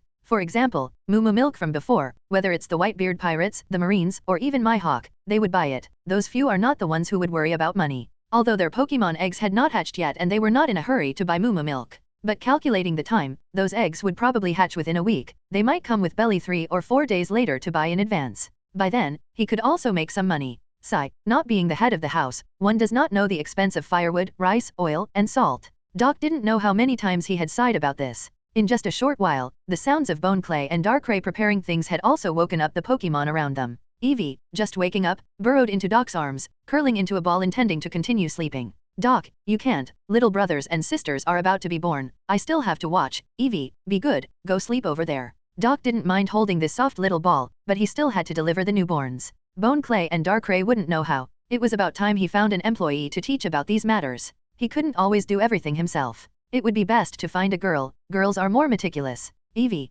Eevee obediently walked to the side and lay down, but also stopped sleeping. His long ears perked up, watching intently. Smoochum seemed not to have been woken up by the noise but was woken up by hunger. Upon waking up, it pulled Doc to help pick fruits. Doc told it to find Bone Clay or Darkrai for help. They could fly, making picking fruits easy. Rockruff acted as a bodyguard, circling around the eggs as if protecting them. Poniard remained by the lake, staring at his reflection on the water surface, lost in thought. Dedenne was a skilled tree climber, easily climbing up a 5-meter-tall tree, holding a nanab berry to munch on, making Smoochum drool, hugging the tree trunk in desperation. Vulpix, upon waking up, started licking its fur, straightening out the fur that had been flattened while sleeping, truly a little girl who loves beauty. In no time, the 9 eggs began to deform one by one. 9 new Pokémon appeared in front of Doc and the others. Bone Clay and Darkrai had already been excitedly standing by, only Doc was relatively calm watching this scene. The first to catch Doc's eye was a fluffy big dog. A Growlithe, about 0.4 m tall. It was the little one that hatched from the purple quality egg. As soon as it came out of the egg, it ran around the grassland full of energy, even jumping over to knock Doc down and licking his face with its tongue. Okay.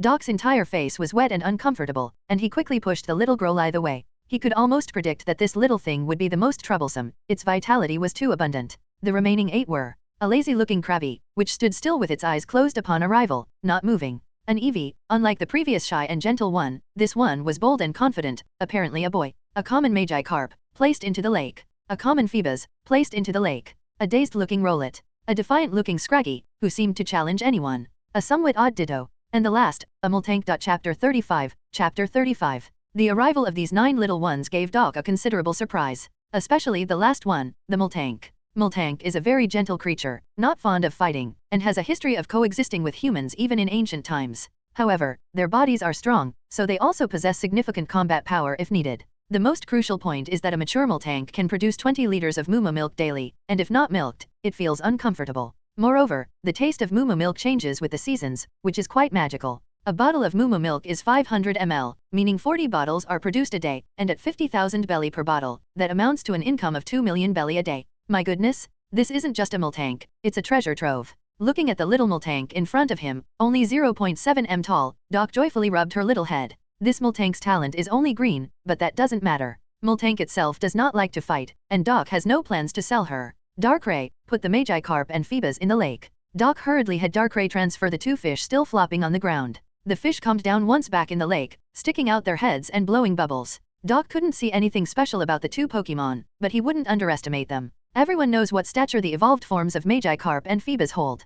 Krabby is a lazy one, always sleeping in the same spot, not moving even when Dedenne stands on its head. Eevee found another Eevee and ran over to play, seemingly liking this somewhat shy sister. But the sister Eevee didn't seem to like this brother, shaking her tail unwilling to interact with him, instead turning to play with her best friend, Vulpix. Rowlet is always a bit slow, standing on the ground for a long time before slowly flying up a tree to stare at the nanab fruit, taking a while before finally biting into one. Ditto has unconsciously used its innate ability to transform into a Frankie, scaring the real Frankie back several steps. Hey, Doc? This Pokémon, it has my ability. Bone Clay panicked, pointing at another Bone Clay in front of him. It was his first time experiencing what it's like to see another transform into oneself. However, Ditto's transformation into Bone Clay is slightly different. The fake Bone Clay has bean-like eyes. This shows Ditto's unfamiliarity with its powers. But over time, Ditto will gradually improve these flaws. Now, Smoochum has been scared by Ditto, sitting on the ground looking around before bursting into tears. Bone Clay also couldn't care about Ditto anymore, quickly squatting down to comfort Smoochum.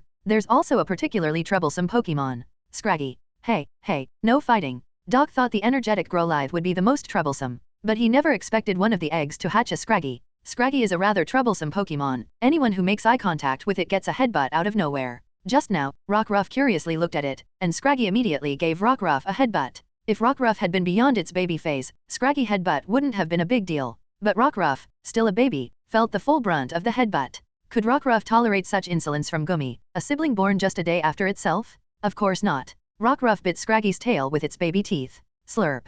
Scraggy couldn't stand the pain, grabbed its pants, and ran around the house with Rockruff in tow. Doc chased after them, tripping several times over the Growlithe sticking to him. Growlithe, feeling no guilt, instead licked Doc all over. This little guy didn't know he did anything wrong. He's just a simple dog. Elsewhere, Cubone's stomach grumbled endlessly, like an insatiable abyss, clinging to Darkrai's legs, insisting Darkrai pick fruit for it. The entire mystery hatchery house was bustling with noise, everything in disarray, transforming the once tranquil shop into a lively and noisy scene. The rest of the day, Doc, Frankie, and Darkrai, the 3 adults, never had a moment's peace. Sometimes Scraggy and Rockruff would start fighting again. Sometimes Munchlax got hungry. Sometimes Growlithe jumped into the lake to play with the two fish and nearly drowned. Sometimes Rowlet mistook Miltank's udders for fruit and got slapped so hard by Miltank it couldn't get up for half a day. By evening, the three were worn out. But fortunately, after a whole day of tumult, the little ones were tired and quietly lay on the lawn waiting for their meal. Despite having just hatched, it seemed as if they had already found lifelong companions. Smoochum clung to Bone Clay, Munchlax to Darkrai, and Rockruff to Krabby. Scraggy and Rockruff loved and fought, Magikarp and Phoebus lived harmoniously, Ditto and Rowlet spaced out together. Sister Eevee and Alolan Vulpix were best friends, but Sister Eevee had an annoying brother Eevee always sticking to her. Growlithe constantly entangled Doc, frequently tripping him. But there was an exception. Pawniard. It often stood by the lake or mirror, gazing at its reflection, ignoring other Pokémon trying to communicate with it. Doc noticed this but hasn't yet figured out the problem. Pawniard doesn't seem like one to open up easily. Kids, come and drink some Moo milk, or Cubone will take your share. Doc prepared several bowls on the lawn, each filled with a bottle of Moo milk, and had Bone Clay and Darkrai pick a lot of nanab fruits from the trees. It's not that Doc didn't want to prepare other food, but he was too busy all day. The key is he didn't even know what he was busy with. Time just slipped away. Tonight's dinner had to be simple, planning to make some poke blocks from berries tomorrow, then take the little ones out for a walk, stretch their legs, and complete some main tasks. But plans don't always work out, and 2 days passed in a blink. Doc was busy taking care of the children every day, with no time for anything else. This made him realize he couldn't go on like this and needed to increase the staff at the Mystery Hatchery House soon, or he wouldn't have time for business anymore. Chapter 36 Action speaks louder than words. Without any further hesitation, Doc entrusted his Pokémon to Bone Clay and Darkrai, stepping out of the store alone. Yes, alone. Since he dared to venture out by himself, Doc naturally wouldn't head towards the Grand Line. His destination, or rather, the objective, was already crystal clear: the devil child Nico Robin, who is now 19 years old. Doc needed the abilities of the Hana Nomi. This was simply a divine technique for a Pokémon breeder. In the world of Pokémon, it's literally every breeder's ultimate dream. Now that Doc has officially started his career as a breeder, he deeply understood this. Wishing he himself had 18 hands, one for each baby Pokémon. Doc had already considered the pros and cons of having Nico Robin as a clerk. The advantage, aside from the Hana Nomi ability mentioned before, the most important thing was that Doc knew this character well enough. To be honest, Nico Robin was not Doc's only target, every member of the Straw Hat crew was. Because Doc knew these people would never betray the Mystery Hatchery House once they joined, but he also knew some people were destined not to join the Mystery Hatchery House. For example, Luffy, who wants to become the Pirate King; Frankie, who dreams of sailing the best ship he built around the world; Nami, who wishes to draw a map of the entire world; Sanji, who aims to find the All Blue. These people are bound by their dreams and goals, destined to set sail towards the new world on a single ship. But Robin was attainable. Her dream is to find the true poneglyphs and restore the history of the Void Century. This, and a significant part of it, was to fulfill the wishes of her mother and the scholars of O'Hara. This goal, for the Mystery Hatchery House, was too simple. Not to mention, some Pokémon could allow Robin to go back 800 years to witness that history directly, not to mention using Pokémon's power to help Robin search for the poneglyphs, or even trading rare items with other pirate crews for information on poneglyphs. Even without all these, with Doc's knowledge of the storyline, finding those poneglyphs locations was not a challenge at all. Isn't this much easier than conquering the world with Luffy? Every day, staying in the hatchery to take care of children, cuddling the babies, and then just waiting for the poneglyphs to be delivered. And, according to Doc's own understanding, aside from the poneglyphs, Robin might have another dream, which is to meet comrades willing to sacrifice everything to protect her. This ties back to what Salsan told Robin. Now, for the disadvantages. This was clear: the world government, or perhaps even a level lower, the Marines. The world government, those bunch of no-goods, Doc didn't care about them at all, nor did he ever consider them worthy customers. The people of the world government and the majority of pirates are just like a bunch of rotten fish not worthy of Pokémon. The Pokémon in their hands would either be taken for biological research by their superiors or coveted by the celestial dragons as pets. The Marines were indeed a problem, but it was a small problem. If you don't say, and I don't say, who would know Nico Robin is with me? You wouldn't want to lose the power of Pokémon that can change the world over a world government's wanted criminal, right, Sengoku-san? Doc was very confident he could persuade the people on the Marine side, especially now that Sengoku-san had witnessed the extraordinary power of Pokémon. Of course, this was under the premise that the person who came wasn't Sakazuki. That man is still a hothead, not realizing what fools the celestial dragons are. It's impossible to reason with him. Nico Robin entered the Grand Line around the year 1515 of the Sea Circle calendar, and she is currently in the West Blue. Doc also kept up with news about the West Blue, thanks to this. Just 2 days ago, Doc saw a newspaper article about Robin appearing in Belmere. Belmere.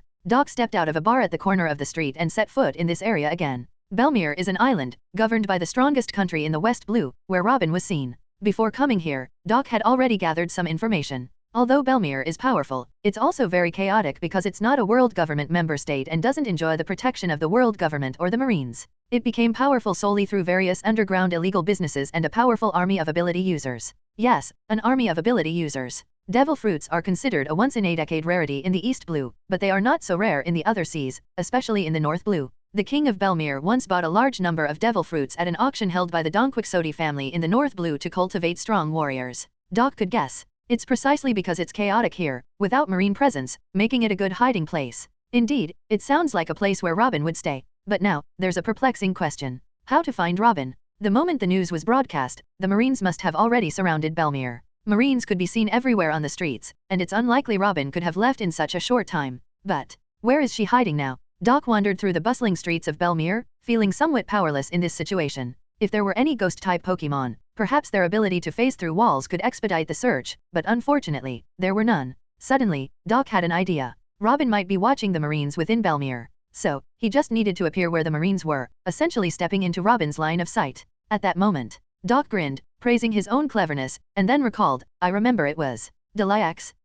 It seems right. So, the Marines patrolling within Belmere suddenly found that a handsome young man frequently appeared beside them, emitting a strange laugh. Derekakachi dot. Derekakachi dot. Derekakachi dot. Doc spent the entire day with his peculiar laugh, almost driving himself crazy. From leaving the mystery hatchery house in the morning to the sunset in the evening, Doc surrounded the Marines with his unique laugh. The Marines had tried more than once or twice to shoo him away, but he would leave for a while only to return to another group of Marines and continue his antics. However, until the night deepened, Doc still couldn't find any clues about Robin. He began to suspect whether Robin had already left. As for the possibility that Robin didn't recognize this laughter, it's utterly impossible. Even if Robin were to forget those historical texts, she couldn't possibly forget the bizarre laugh of Derekakachi. Sigh, did I fail? Doc was somewhat disheartened, having left the mystery hatchery house full of confidence only to consider returning in low spirits. However, as he reached for a door at the roadside, a pair of arms suddenly grew from his shoulders. Doc's face lit up with joy. Click. You're starting with physical moves? Unfortunately, before he could even speak, Robin decisively used her Hana no Mi abilities to twist his neck, causing Doc to faint on the spot. Her technique was proficient, ensuring Doc wasn't seriously harmed, preventing the story from ending right there. Chapter 37. Chapter 37. In a dark room where one couldn't see their own hand in front of their face. What? Doc groggily opened his eyes, taking a few seconds to adjust to the darkness before he could make out a few details. He didn't know where he was, but he could see a silhouette sitting on a barrel in front of him. Awake. A slightly commanding voice echoed. Doc blinked, then realized that this woman must be Robin. The reason he didn't recognize her immediately was partly because his mind was foggy, and also because Robin's voice now differed significantly from how it sounded 9 years later. 9 years later, her voice was commanding too, but it seemed deeper, rougher, likely a result of the events she had experienced during those years. Especially during her time in Alabasta, living in a sandy environment, it was impossible for her throat not to undergo some changes. Nico Robin, you were looking for me after all. I've been watching you all day. I didn't expect the Marines to tolerate you for so long. Robin's tone carried a hint of disbelief, clearly shocked by Doc's method of continuously laughing around the Marines. If I didn't do that, I wouldn't have been able to find you. Doc grinned, not blaming Robin for the rough treatment. Given Robin's current situation and everything she had gone through up to now, it was already good that she hadn't killed him outright. Plus, earning Robin's trust might take some time. What's your relationship with Saul? Robin didn't seem to care much about why Doc was looking for her. She was more concerned about Doc's relationship with Saul, needing to know this before deciding whether to continue talking to Doc. Doc furrowed his brows, considering what reason he could fabricate to gain her trust. You better tell the truth. Robin's voice rang in Doc's ear, as she had moved in front of him, pressing a dagger against his neck. However, these actions posed no threat to Doc. At this moment, Doc could easily subdue Robin with just his Conqueror's haki, and even without it, the defense provided by his armament haki was likely enough to withstand the dagger's edge. Well, even if I told you, you wouldn't understand much anyway. Doc shook his head, choosing his words carefully before saying, Robin, I've seen your past. Was this a lie? Of course not. Doc had not only seen Robin's past but also her future. Of course, that was assuming everything remained unchanged. Now, Robin's future was naturally different. What did you say? Robin tightened her grip on the dagger, even bringing it closer to Doc's neck. Doc's words had startled her greatly. Anyone would be shocked to hear someone else claim to have seen their past. Doc could clearly feel the sharpness and coldness of the blade but remained unfazed. Are you a devil fruit user? Robin furrowed her brows, then thought of the possibility of devil fruit powers. I'm not. Doc shook his head. Then on what basis do you say that?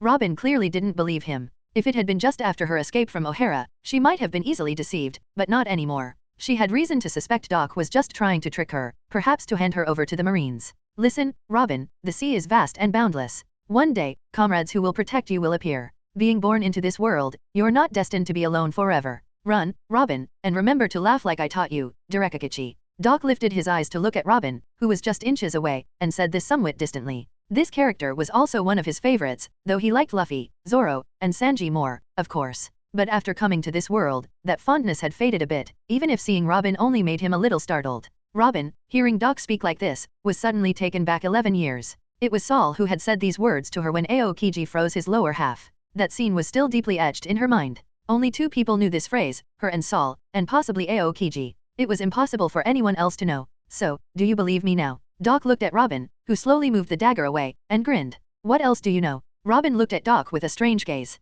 It was normal, as Doc might be the only person in this world, aside from Aokiji, who knew her past. Used to disguising herself, Robin felt uncomfortable with someone like Doc suddenly appearing before her. A lot. It even includes things you don't know. Doc tried to move, only to realize his hands and feet were still bound by Robin. Can you untie me? It's uncomfortable. I won't hurt you, I specifically came to take you away. Take me away? To where? Robin's eyes showed a hint of wariness. She wasn't going to trust someone who appeared out of nowhere, even if this person knew a lot. But what of it? In this vast sea, isn't betrayal common? To my store, or you could say my home. Don't worry, you'll be absolutely safe there. Even Fleet Admiral Sengoku would have to behave himself. These words might seem normal to Doc, but to Robin, it sounded like Doc was either crazy or boasting. There's no place absolutely safe in this sea. And who takes a girl home the first time they meet without having spoken a few words? Is this person a thug? Robin had reason to suspect Doc was a pervert coveting her beauty, a type not uncommon. Many bandits, mobsters, and pirates coveted her beauty, wanting to possess her. She had often used this to pit these men against each other, becoming a sort of pirate's Diao-chan. I can't possibly go, you dash. What if I say I have news about Sol? Would you still not want to go? Doc didn't wait for Robin to finish but interrupted her. What do you mean? Robin, hearing what Doc said, was taken aback, then looked at him anxiously. Is Sol still alive? Come home with me, and I'll tell you. Doc's smile was wicked, at least in Robin's eyes. It was like that of a creepy otaku uncle luring a young girl. When it comes to recruiting clerks, Doc is quite unreasonable, just like with Bone Clay, simply knocking them out and taking them away. Robin was already receiving much better treatment than Bone Clay. If Robin's role in the original story wasn't so significant, her situation wouldn't be much better than his. Chapter 38. Chapter 38. Now tell me, or I'll kill you. Robin furrowed her brows, showing clear resistance and caution as she placed the dagger back against Doc's neck. She couldn't possibly follow a stranger to his place, no matter what he said. She had been deceived by this trick too many times before. Really, I'm trying to have a proper conversation with you, but you just won't listen. Doc shook his head with a sigh of resignation, then used armament haki to harden his neck, planning to show off a bit, and let Robin face reality. A sneak attack might work on him, but could he really lose to Robin in a direct confrontation? Suddenly, the door to the dark room was kicked open. Light poured in from outside. Only then could Doc see clearly where he was. It seemed like a warehouse, filled with food supplies and a corner stacked with somewhat pitiful treasures. And looking outside through the door, he saw a swaying sky. Swaying? Doc was startled, realizing he was on a ship. Pirates. Only then did Doc focus on the group that had just barged in. Their ferocious and sneaky looks made it clear they were no good. Undoubtedly, this was a pirate ship. Doc's mind raced, quickly understanding the situation. Robin had somehow managed to sneak onto this pirate ship, planning to use it to escape from Belmere and then from the Marines. But Doc was impressed that not only had Robin managed to get on board herself, but she had also dragged him along. That was quite something. Hey, isn't this Nico Robin with a bounty of 79 million belly? The leader of the group wore a large captain's hat, seemingly eager to announce his role as the captain of this pirate vessel. Armed with a large sword in his left hand and a pistol in his right, he was followed by a bunch of pirates with vile smiles on their faces. Doc glanced at Robin, then his expression turned strange. Although Doc didn't know which pirate group this man belonged to, did he really think it wise to act so boldly in front of Robin? With the power of the Hana no Mi, in a place like the Four Seas where haki is not widely mastered, killing people would be as easy as slicing vegetables, right? In the West Blue, there definitely were people not afraid of Robin, such as the famous bounty hunter Dawes Bones, later known as Mr. One, the user of the dice fruit. This fruit was indeed a natural counter to Robin, with the ability to turn one's body into blades, leaving the Hana no Mi nowhere to strike.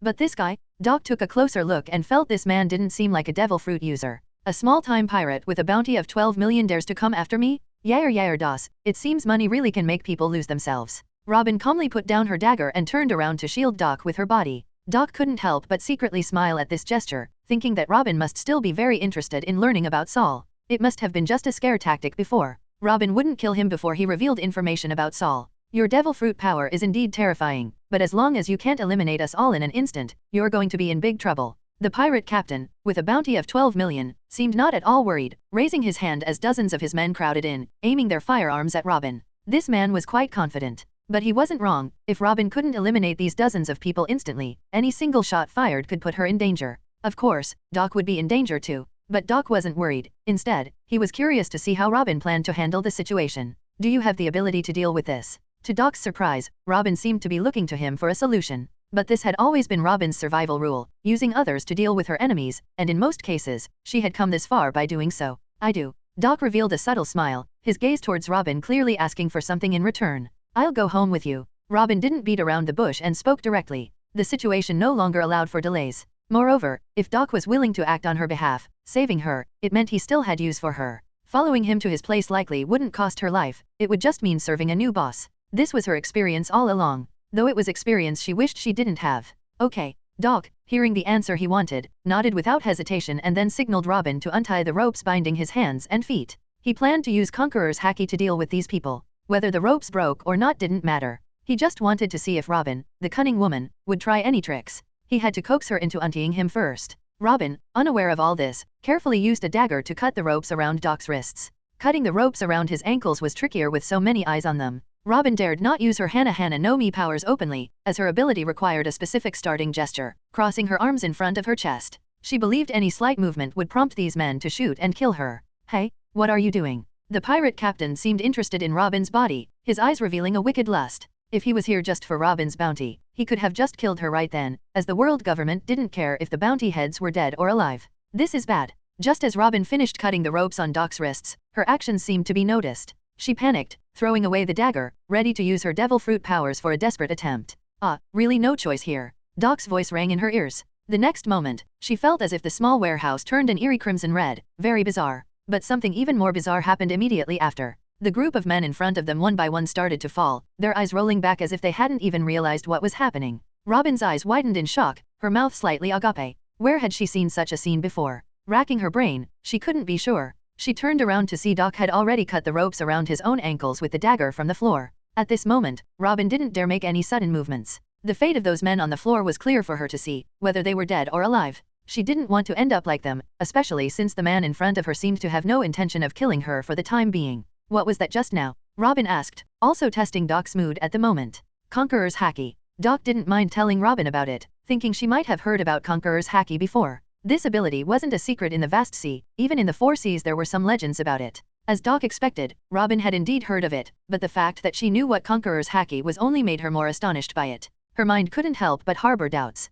Who exactly was this man? Chapter 39. Chapter 39. According to what Robin had heard from others, Conqueror's Haki is extremely rare, found in only 1 in millions, and anyone who possesses it will eventually gather in the most dangerous seas the New World. This power cannot be cultivated, it is innate, growing with a person's spirit. If one's spirit wanes, they might even lose their Conqueror's Haki. But without a doubt, anyone with Conqueror's Haki has the makings of a monarch. Reflecting on her memories, Robin re-evaluated the young man before her, who appeared only a year or two older than herself. Where is the aura of a monarch? She was unaware that Doc's Conqueror's Haki was artificially bestowed by a system.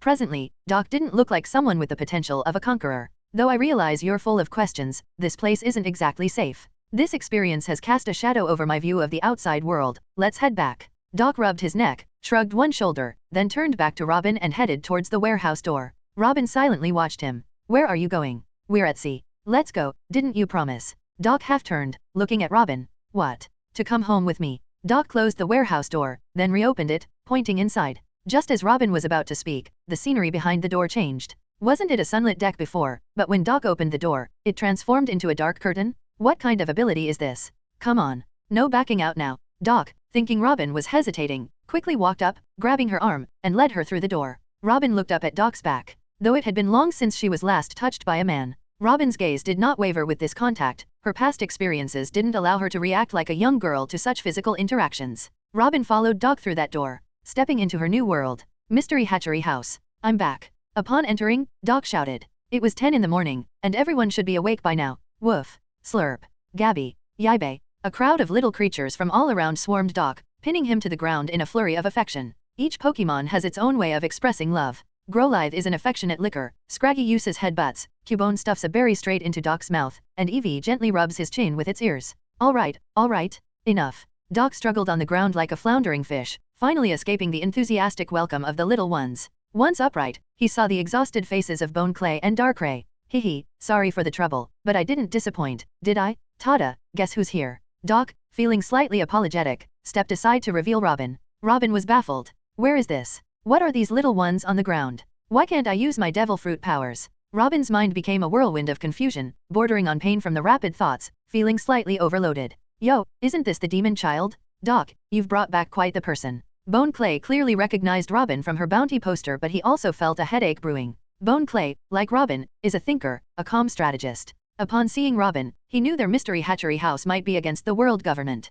Bone Clay? Don't call Robin that. Doc pretended to be annoyed with Bone Clay. Robin surely wouldn't like Demon Child as a nickname. Alright, my bad. Welcome aboard, Robin. I'm Bone Clay, a staff member at the mystery hatchery house. We're colleagues now. Nice to meet you. Bone Clay quickly apologized, welcoming Robin warmly. He was genuinely pleased. The shop was already swamped. An extra pair of hands was definitely welcome, especially since Smoochum seemed to get jealous easily. As for the world government, that's for Doc to worry about. Though Bone Clay felt a bit arrogant, honestly, after joining the mystery hatchery house and witnessing top figures of the sea inside the shop, he'd begun to disregard the world government. As long as they remained in the shop, they were invincible at the mystery hatchery house. Robin. Doc looked at Robin, who was still in a daze. Without Doc's explanation, Robin might never understand. Hearing Doc's voice, Robin instinctively looked up at him, wanting to say something, but unsure where to start. Questions abounded. But at least it seemed safe now, no longer hunted at sea. Hiya, don't worry, I'll explain everything slowly. Doc patted Robin's shoulder, about to begin, when he suddenly noticed something alarming.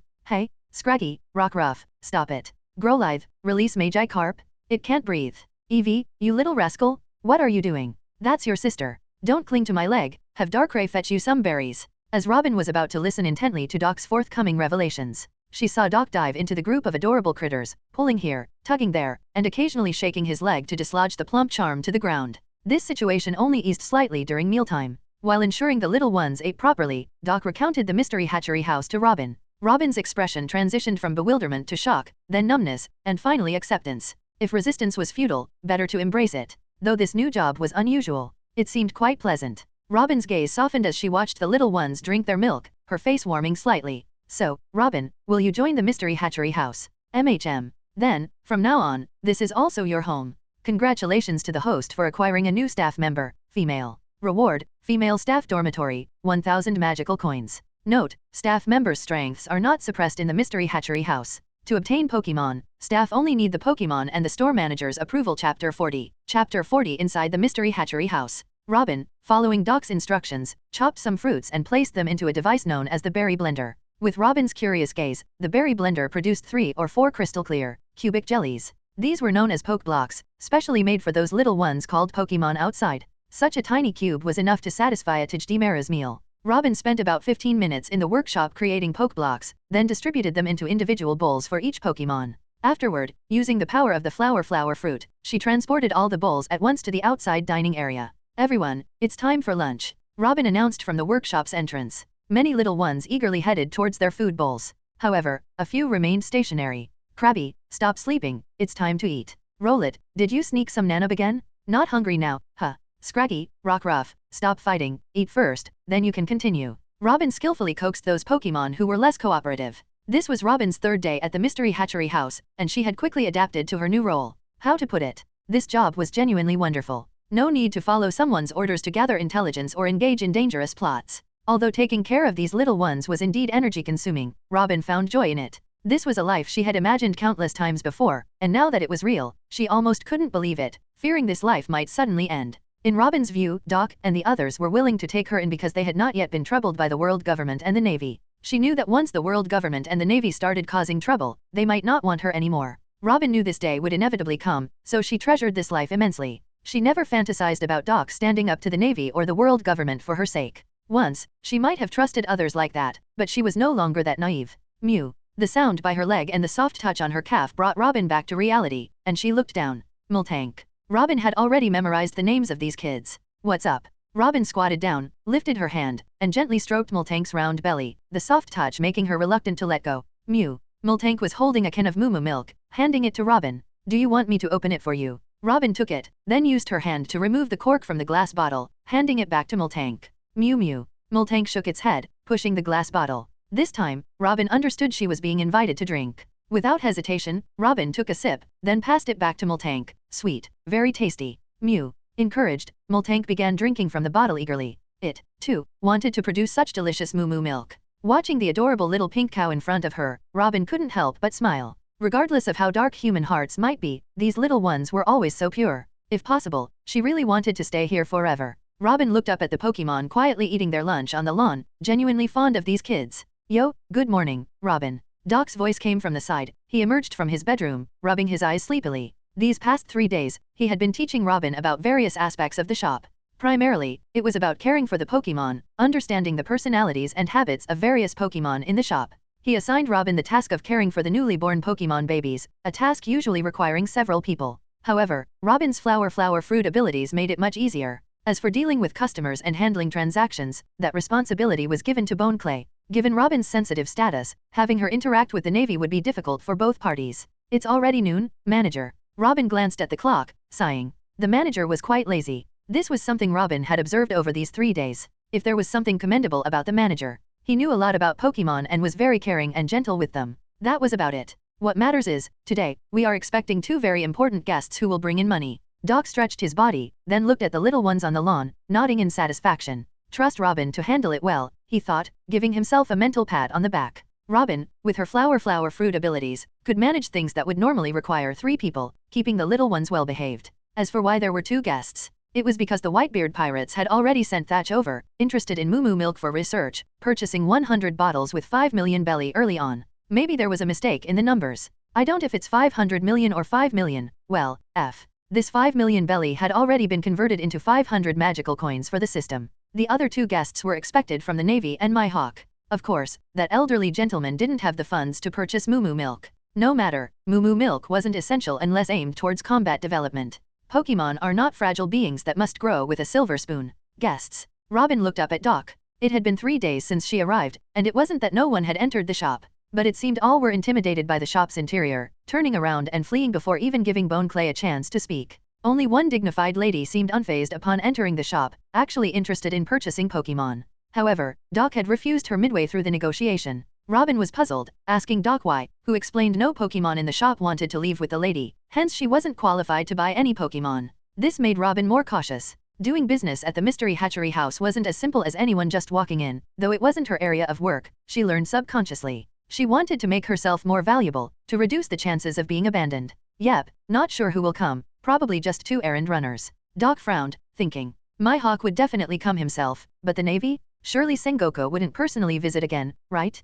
Oh. Robin nodded, not overthinking it, and turned her attention back to the Pokémon. Do you want to look at the Pokédex? Seeing Robin looking bored, Doc offered. What's that? A book. Robin's eyes lit up, she was always interested in reading. Even if it was the dullest romance novel, she could find enjoyment in it. Yeah, sort of. It contains information on over 900 Pokémon. If new ones are born, you can immediately provide proper care. Interested? Yes. Chapter 41. Chapter 41. I've never seen such a stingy boss before. Robin held a thick, colorful book in her hands, looking at Doc with a somewhat resentful gaze as he left with her 10,000 belly. She thought Doc was going to let her look at the Pokédex for free, but he actually charged her 10,000 belly for it. Take a good look, I'll quiz you in an hour. Doc waved his hand and stopped paying attention to Robin. A Pokémon Pokédex costs 1 magical coin, which is equivalent to 10,000 belly. It's not that Doc couldn't spare the 1 magical coin, it's just that spending it would make his balance uneven, which bothered him. So, he charged Robin 10,000 belly. Robin, wanting to avoid seeing Doc, lowered her head and looked at the colorful Pokédex in her hands, her eyes lighting up as she turned to the first page.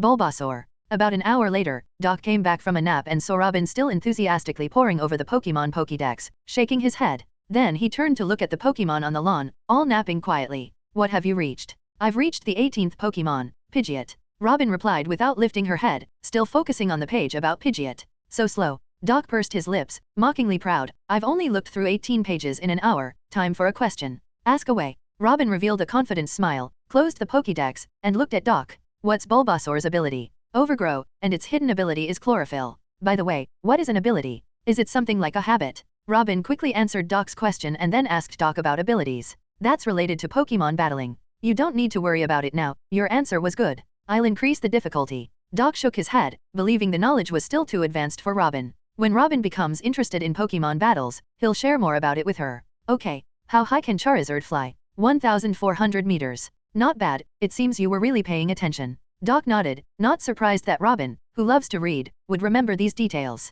Can't you ask something more informative? Doc was baffled by Robin's challenge. Damn, I must show my true level as the world's top Pokemon professor? I'll ask you, what's the difference in battle power between Mega Charizard X and Mega Charizard Y? Doc closed the Pokédex, raising the difficulty. The Pokédex only provides a superficial explanation of the difference between Mega Charizard X and Y, leaving specific knowledge as a set of data for the viewer to analyze themselves. Mega Charizard X has higher attack and defense, and its flying type is shifted to Dragon type. Although I don't fully understand the concept of types, it's definitely a significant change. Mega Charizard Y has higher special attack and special defense. Although there seems to be no difference in speed, Y's flying ability seems to have improved, likely making it more agile. If you could explain these abilities and skills to me, I might understand more. Robin rattled off a long explanation, leaving Doc speechless. Her analysis might not delve deep into Pokemon battling, but for someone who has only seen Pokemon in a Pokédex, her insights were impressive. Doc believed that if Robin knew more about Pokemon, she could come up with even more insights. But that didn't stop him from saying,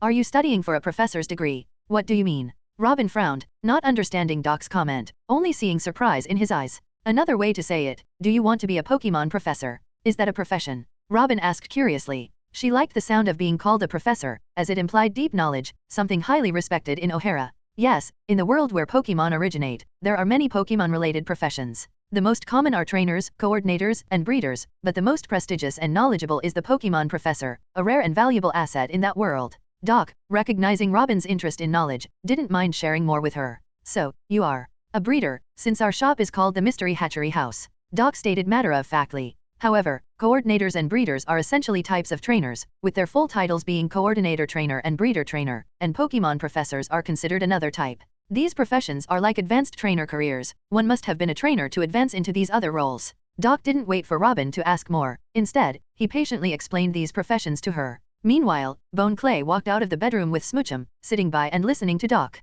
Doc usually wouldn't talk about these topics. "I want to become a Pokemon professor," Robin said softly, her eyes showing genuine interest, though the goal seemed distant, not because of the difficulty, but because she knew she couldn't stay in the shop forever. Robin, slightly disheartened, put down the Pokédex. "Oh? Smoochum seems really interested in performing. Bone Clay, want to become a coordinator." Doc didn't notice Robin's expression but was intrigued by Smoochum's excitement. Perform? I'm not really good at that." Bone Clay's words made Doc laugh. Funky was no longer the flamboyant performer he once was, now being Ben Sam instead. "Chew?" Smoochum hugged Bone Clay's face and started to act spoiled. All right, I'll try." Funky scratched his head, embarrassed, feeling that coordinating was more suited for girls. To him, having a man perform with Pokemon was a bit hard to accept. Doc, unaware of Bone Clay's thoughts, might have brought Mikolash over to lecture him otherwise. Click. At that moment, the shop door opened. Doc's anticipated customer came in with money. "Welcome, Mr. Kuzan." Chapter 42. Chapter 42. Doc looked at the person sent by the Navy to deliver money, his expression turning somewhat strange. Could it be that everything Rayleigh said was true? Perhaps there is no such thing as coincidence in this world, only inevitability, or in other words, fate. Otherwise, why would Kuzan, who has some history with Robin, arrive just as she joined the Mystery Hatchery House? Perfect timing. Doc muttered, a thought forming in his mind. He hadn't yet told Robin about the matter concerning Saul. "Hey, Robin, an old acquaintance of yours is here." Doc turned and called out to Robin, who was lost in thought behind him.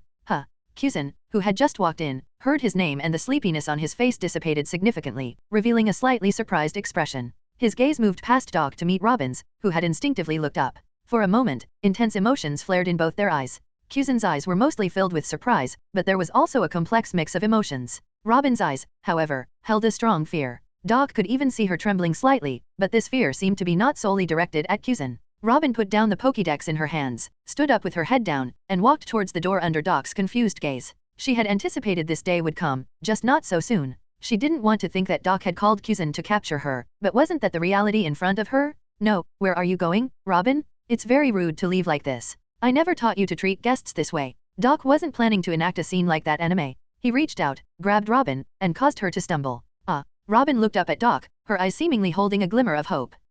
Doc didn't understand. Moo. At this moment, Multank woke up, hugged Robin's leg, and looked up at her curiously. Multank was still holding a Pokemon cube that Robin had made for her by embezzling public funds. Miltank was very fond of Robin and was likely to become her close companion. Manager, you're not going to drive me away? Robin bent down to pet Miltank's ear before asking. Of course not. Doc finally understood what Robin was worried about. She was afraid that faced with a formidable enemy's pressure, he would abandon her. Doc hadn't expected Robin to have such thoughts after feeling the oppressive force of the mystery Hatchery House. With that kind of force, anyone coming to cause trouble would be signing their death warrant. As for the world government and the celestial dragons, those not worthy of being Pokémon partners, Doc wouldn't care about their opinions. Doc had already automatically blacklisted those sorts. Yes, that almost inconsequential blacklist. Blacklist. Celestial dragons, world government. This means that personnel from the celestial dragons and the world government will never enter the mystery Hatchery House. It's not just that they can't find the door, even if they did, they would be repelled.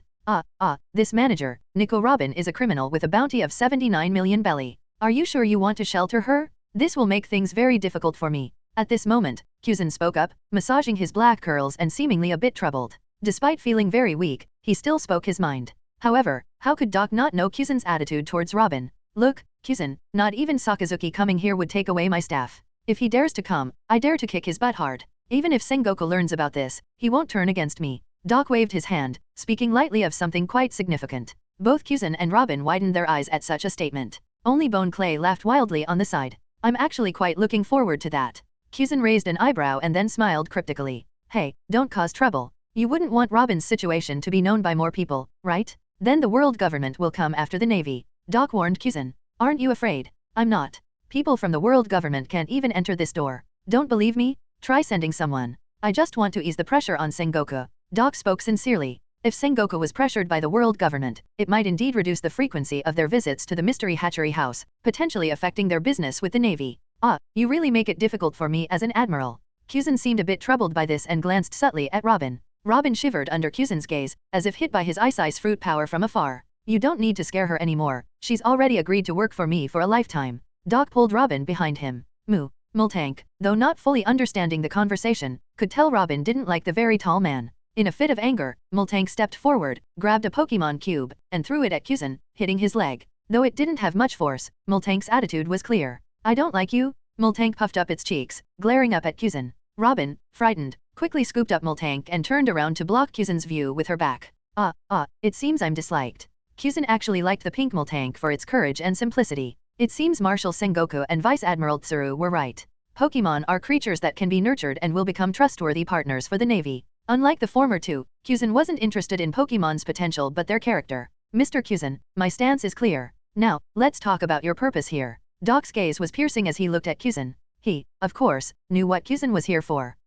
It's like this. The egg at Jun is about to hatch, and Vice Admiral Tsuru sent me to buy that milk, 100 bottles, here's 5 million belly. Kuzan, though having more to say, took out the money first. Business first. Alright, 5 million belly received. Tonight, Darkrai will deliver 100 bottles of Moo milk. Darkrai. Darkrai timely floated out from Doc's shadow, greeting Kuzan. Then he vanished back into the shadows under Kuzan's astonished gaze. Truly, incredible. Chapter 43. Chapter 43. Now that we've discussed official matters, we can start talking about some events from 11 years ago. Doc converted the 5 million belly brought by Kuzan into 500 magical coins quietly and then looked at Kuzan and Robin with a pleased expression. Hearing Doc mention such matters darkened both Kuzan and Robin's expressions. The O'Hara incident. No two people were more deeply affected than them. One witnessed Sakazuki firing on the refugee ships, experiencing unparalleled shock, which planted the seeds for their eventual parting of ways. Saul's questioning, do you truly believe what you're doing is just? Can you still stand tall after seeing this, led him to start doubting his own sense of justice.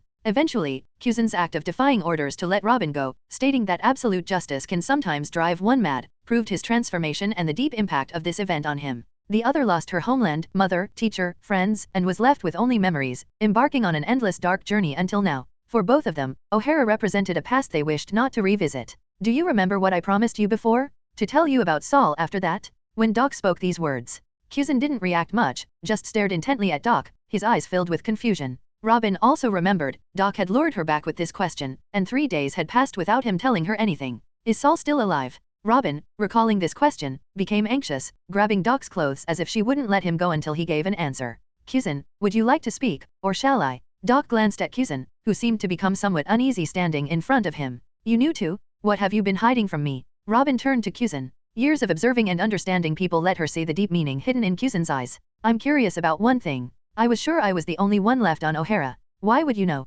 Kuzan ignored Robin and stared intently at Doc. If Doc had the ability to see through a person's past, that would be terrifying.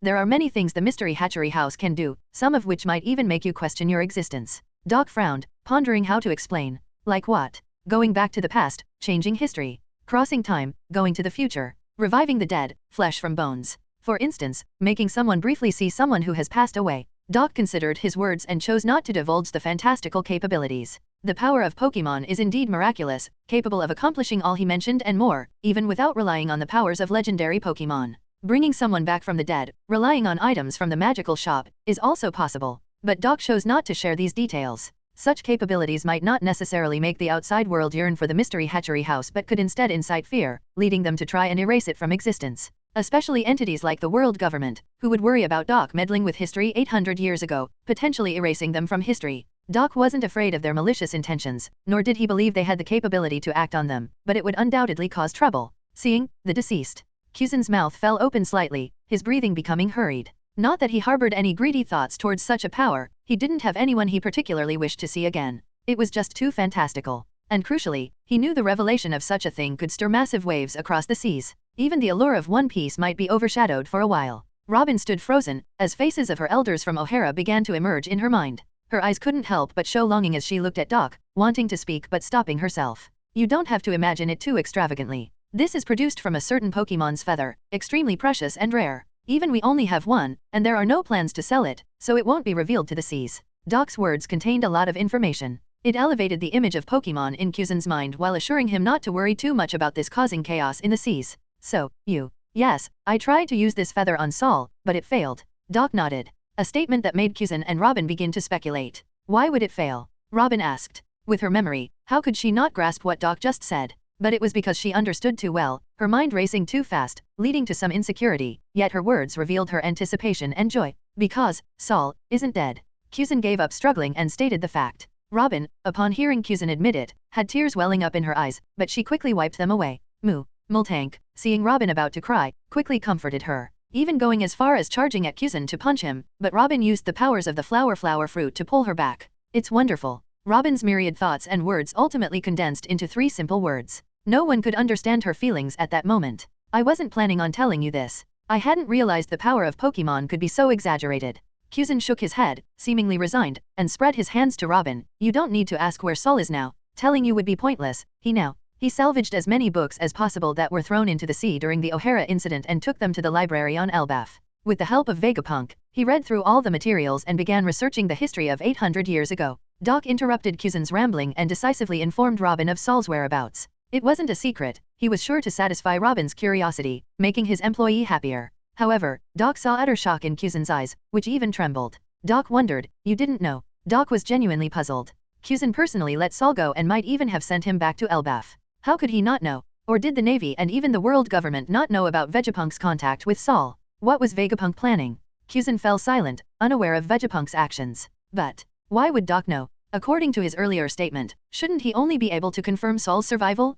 Kuzan calmed down internally, shocked that Doc knew such secretive information. Furthermore, the fact that Sol was let go in a staged fight, not even Sengoku knew about it. Why would Vegapunk, serving the world government, know Sol's whereabouts? Then, Kuzan suddenly remembered the Pokémon hidden in Doc's shadow. If that Pokémon hadn't emerged on its own, he might never have noticed its presence. If that Pokémon hid in shadows to gather information, there might be few in the world who could detect its existence. This realization made Kuzan start to appreciate Pokémon infinitely and decided, even if Sengoku didn't trade Pokémon, he must convince Garp and even Zephyr to mention it. Doc didn't expect his casual comment to reveal so much to Kuzan, but that also allowed him to glean something from Kuzan's reaction. Though it wasn't of much use to him. Robin, however, didn't notice any of this. Usually sharp and composed, Robin now looked like a little girl, her face flushed and wearing a silly smile. Her mind was filled with thoughts of Sol. Chapter 44. Chapter 44. It seems I might have spoken a bit too much, Mr. Kuzan. Do you have anything else to say? Doc, seeing the mood cooling down, didn't plan to continue further. Enough had been said. Presumably, both Kuzan and Robin were now somewhat disoriented by what Doc had mentioned, unable to think clearly for the moment. Well, Kuzan scratched the back of his head, thought for a moment, and then looked at Robin. It seems like you've found where you belong. Yeah, it seems so. Robin smiled and nodded, though she seemed not entirely sure. It felt too dreamlike for her and, despite Doc's assurance in the face of a Navy admiral, she still felt uneasy inside. Uneasy about not finding a reason why Doc specifically needed her, uneasy about possibly causing trouble for the hatchery. There's no seams. You belong here. As long as you don't want to leave, no one can take you away. Exactly, Robin. Feel free to stay here. Darkrai is very strong. Doc, Bone Clay, and Darkrai spoke one after the other, not minding Kuzan listening on the side. Moo. Multank also affectionately hugged Robin's leg. Even though Multank was one of the taller ones among the babies, her head only reached Robin's knees. Characters in One Piece are generally very tall. For instance, Bone Clay stands at 2.4 meters. Robin herself is 1.88 meters tall, and with high heels, she is even taller than Doc by half a head. Eevee, Bark, Pidge. The other Pokémon also pounced on Robin, tumbling her over and expressing their affection in their unique ways. Yes. Supported by everyone, Robin felt a bit more confident and responded again to Kuzan's earlier remark. This place was her belonging. After drifting and surviving in the vast seas for 11 years, she could finally settle down. So it is, huh? Now, you've grown into a beautiful woman. After hearing what Doc and the others said, Kuzan chuckled softly, then turned and walked towards the door. I didn't expect to meet you in a place like this. I thought I might find you in some corner of the sea, having given up on hope or turned to evil, and then I would have to destroy the seed left by Saul, the time bomb I left behind. But, you've finally found a place to call home. Whether Saul did right by letting you live, I will continue to see with my own eyes. Now that you've met companions willing to protect you, live well. O'Hara has not perished. Kuzan said this as he walked out of the hatchery's door, his thoughts and feelings unknown to both Doc and Robin. For Doc, although the setting differed from the original Water 7 scene in the story, the words were quite similar. This could be considered a creation of a memorable scene, bringing a slight joy to Doc's heart. Then, I look forward to your guidance in the future, everyone. Robin had never felt so at ease, her smile filled with happiness. Doc, seeing Robin's demeanor, couldn't help but nod. Kuzan was right, Robin was a great beauty. The current Robin, who hadn't yet experienced the harsh conditions of traveling to Alabasta, resembled the character from the movie Z, who was rejuvenated 12 years by the reverse fruit. However, Doc thought, although the younger Robin seemed more youthful and beautiful, he still preferred the mature Robin from the Straw Hats reunion 11 years later. Manager, you seem to be looking at me in a rather rude manner. Now calm, Robin's sharpness returned. She immediately noticed the regret in Doc's gaze. It's nothing, you're overthinking. The kids here are now your responsibility, Robin. I've been asked to check on the egg that's about to hatch for Newgate. They've requested my presence. Doc broke into a cold sweat. He hadn't expected Robin to be so sensitive. Should he lament the frightening nature of a woman's intuition? Or is it just Robin's cunning nature? Regardless of which, he didn't plan to stay in the shop any longer and quickly made an exit with Darkrai. Newgate. Robin watched Doc leave, frowning as she thought about the name he mentioned. Could it be? Just as you're thinking, Edward Newgate, captain of the Whitebeard pirates, the strongest man in the world. Bone Clay seemed to guess Robin's thoughts, grinning and feeling as if he saw his past self. One of the 7 warlords, Hawkeye, and Vice Admiral Dunn from the Navy are also among our clients. Do they know about each other? Robin was somewhat astonished, finding it hard to imagine the kind of individuals the hatchery was dealing with. Looking at these people, it felt like they were involved in top-tier dealings. They do, and they've even met each other here. Don't worry too much, you'll get used to it. Bone Clay waved his hand dismissively. Although his previous status was relatively low, which limited his perspective, he was smart enough to recognize the potential in Pokémon and the attitudes of these strong individuals. Surely, they would meet many notable figures not commonly seen, and one couldn't be surprised every time. Bone Clay's mentality had changed significantly in the past few weeks. Meanwhile, Doc and Darkrai once again arrived on the Moby Dick. Yo, Doc, you finally made it. The deck of the Moby Dick was bustling, a stark contrast to its usual scattered occupancy. Marco waved at Doc from afar. As Doc and Darkrai approached, they could see the pink egg in Newgate's hands twinkling. Judging by the frequency, it would be at least half a day before it hatches. Doc thought, the eggs from the same batch should hatch around the same time, meaning Jun and Mihawk's eggs should also be close to hatching. They would inevitably come to the hatchery to inquire about Pokémon. He couldn't stay on the Moby Dick forever. And Doc looked up at the darkening sky. This unpredictable weather of the New World, he feared sudden thunder or hail, a common occurrence in these seas. Newgate, take the egg to the hatchery. It's too dangerous here. Doc shook his head, truly worried about the environment. If a timid Pokémon were born in such conditions, it might be scared to death. Chapter 45. Chapter 45. Inside the mystery hatchery house. Just as Doc had guessed, Jun and Mihawk indeed came with their glittering eggs. At this moment, representatives of the 3 major powers of the sea gathered once again. From the Whitebeard pirates, Newgate, the 6th Division Commander Blamenko, and the 7th Division Commander Rockio. As Newgate had mentioned, apart from him being a regular guest, the Whitebeard pirates adopted a rotation system. One of the 7 warlords of the sea, Hawkeye Mihawk. Mihawk had brought 5 million belly, which Doc converted into 500 magical coins and pocketed. As for how that 5 million belly was acquired, Doc didn't ask, and Mihawk didn't say. It was an understanding between them. From the Navy, Jun and Tsuru. Upon entering the mystery hatchery house, neither of them showed any signs of discomfort. Doc guessed that Kuzan hadn't reported any news after returning, which wasn't impossible but rather very likely. Saul was personally released by Kuzan, who was also his friend. He couldn't possibly discuss anything related to Saul with Sengoku, and Robin was also released by him. Not knowing what wrong Robin had done, he hoped to see her future and wouldn't want the Navy to take her away. Since the O'Hara incident, Kuzan had understood. Not everything should be reported. People have different views and ways of doing things. When Sengoku blindly followed the world government's orders to issue the Buster Call, and Sakazuki mercilessly attacked the refugee ships, Kuzan's loyalty to the Navy, or more accurately, to the Navy that follows the world government's orders, had waned. He was only loyal to his own sense of justice. Perhaps he also didn't want Robin's situation to affect the trade between the Navy and the mystery Hatchery House. In short, Kuzan hadn't exposed Robin's presence. After learning about the guests from Bone Clay, Robin chose to hide in the dormitory. She still couldn't face the people from the Navy openly. After being hunted for 11 years. It's been a while, everyone. It seems you're all quite excited. Doc greeted the group in front of him while trying to shake off his left leg. Unfortunately, he couldn't shake off Growlithe that was clinging to his leg. Thus, Doc decided to ignore it. He hoped the trainer that Growlithe takes a liking to in the future would have more patience, otherwise, this little furball might drive them crazy. However, it was hard for those in the store to focus on Doc. The various amusing behaviors of the Pokemon babies were too entertaining. Manager Doc, how much longer until my Pokemon hatches? Jun held her brownish-yellow egg and asked expectantly. Very soon, in half an hour. Doc initially wanted to say 1 hour, but considering the heat lamps on the ceiling, he changed his estimate. Apart from food, does the little one's living environment need any special preparations? Tsuru asked another question from the side. Women are always more detail-oriented, and Tsuru, being a mother herself, naturally had more experience than the other men present and knew what to focus on. It depends on the type of Pokemon. Doc pointed to the Magikarp and Phoebus in the lake, then to the Rowlet in the tree. In reality, snowy environments would suit Alolan Vulpix better, but the mystery Hatchery House didn't seem to have such an environment yet. Maybe it would be available in future tasks. No problem, I'll need your guidance then. Tsuru was humble. In areas she was unfamiliar with, she was willing to learn to provide a better growth environment for the baby. Doc nodded. He was pleased with Tsuru's attitude towards Pokemon and didn't mind teaching her more. And before Pokemon became widely available among the public, the Navy was likely to be the organization with the largest number of Pokemon. They couldn't possibly come running to him with the same questions every time a Pokemon was born. The Navy needed someone knowledgeable on the subject. Half an hour of waiting. The three factions didn't talk to each other. Sitting idly would be unbearable for them. Jun, Tsuru, and Mihawk might be used to a more monotonous daily life. Newgate was okay too. Given his age, he was no longer as restless as when he was younger. But his two sons couldn't stand such torment, feeling uncomfortable if they weren't causing some mischief on the ship, as if ants were crawling on them. However, the Pokemon babies wouldn't let them be bored. Seeing Doc ignoring him, Growlithe ran over to Jun and Tsuru's side. He liked their aura. Growlithe, this species is serious, brave, reliable, wise, and can be said to be one of the most loyal Pokemon. Moreover, most Growlithe are kind and just. When a Growlithe is willing to approach strangers, it means they deem that person's justice worthy of their recognition. Doc, becoming a praise master on the side, lavished Growlithe with compliments. In reality, the introduction of Growlithe's species didn't mention justice, at most its hidden ability is justified.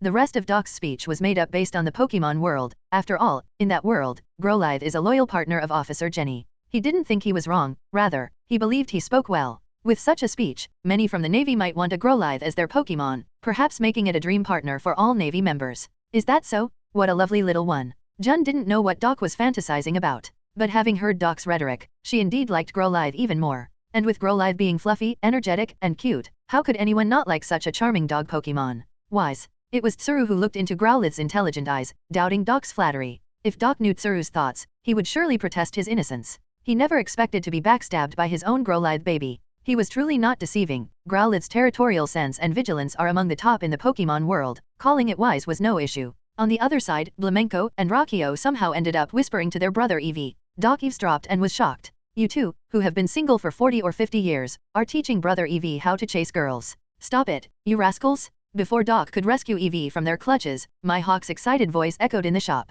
It's hatching. Chapter 46. Chapter 46. Mihawk's anticipation for his own Pokemon was beyond what a normal person could comprehend. He either drifted at sea seeking amusement or stayed home to daze off and nap. At this stage of his life, pure training hardly improved his swordsmanship anymore. Only battles of equal strength. He once had Shanks to alleviate his boredom and help enhance his sword skills, but now, with Shanks, a left-hander, having lost his left arm, his strength greatly diminished. Mihawk no longer found it entertaining to spar with him. Life became increasingly dull, even for a loner like him. Loneliness started to creep in. The emergence of Pokémon was like a dish suddenly added to a plain bowl of white rice, bringing anticipation and color to his life. At this moment, Mihawk was squatting on the ground, and in front of him, the deep yellow egg was slowly starting to deform. Doc watched the transformation, his eyes gradually widening, a sense of unease growing within him. When the Pokémon fully appeared, Mihawk looked up at Doc, who awkwardly turned his head away. Quack. Before Mihawk was a yellow, chubby duckling holding its round head. Psyduck, one of the 3 dimwits of Pokémon.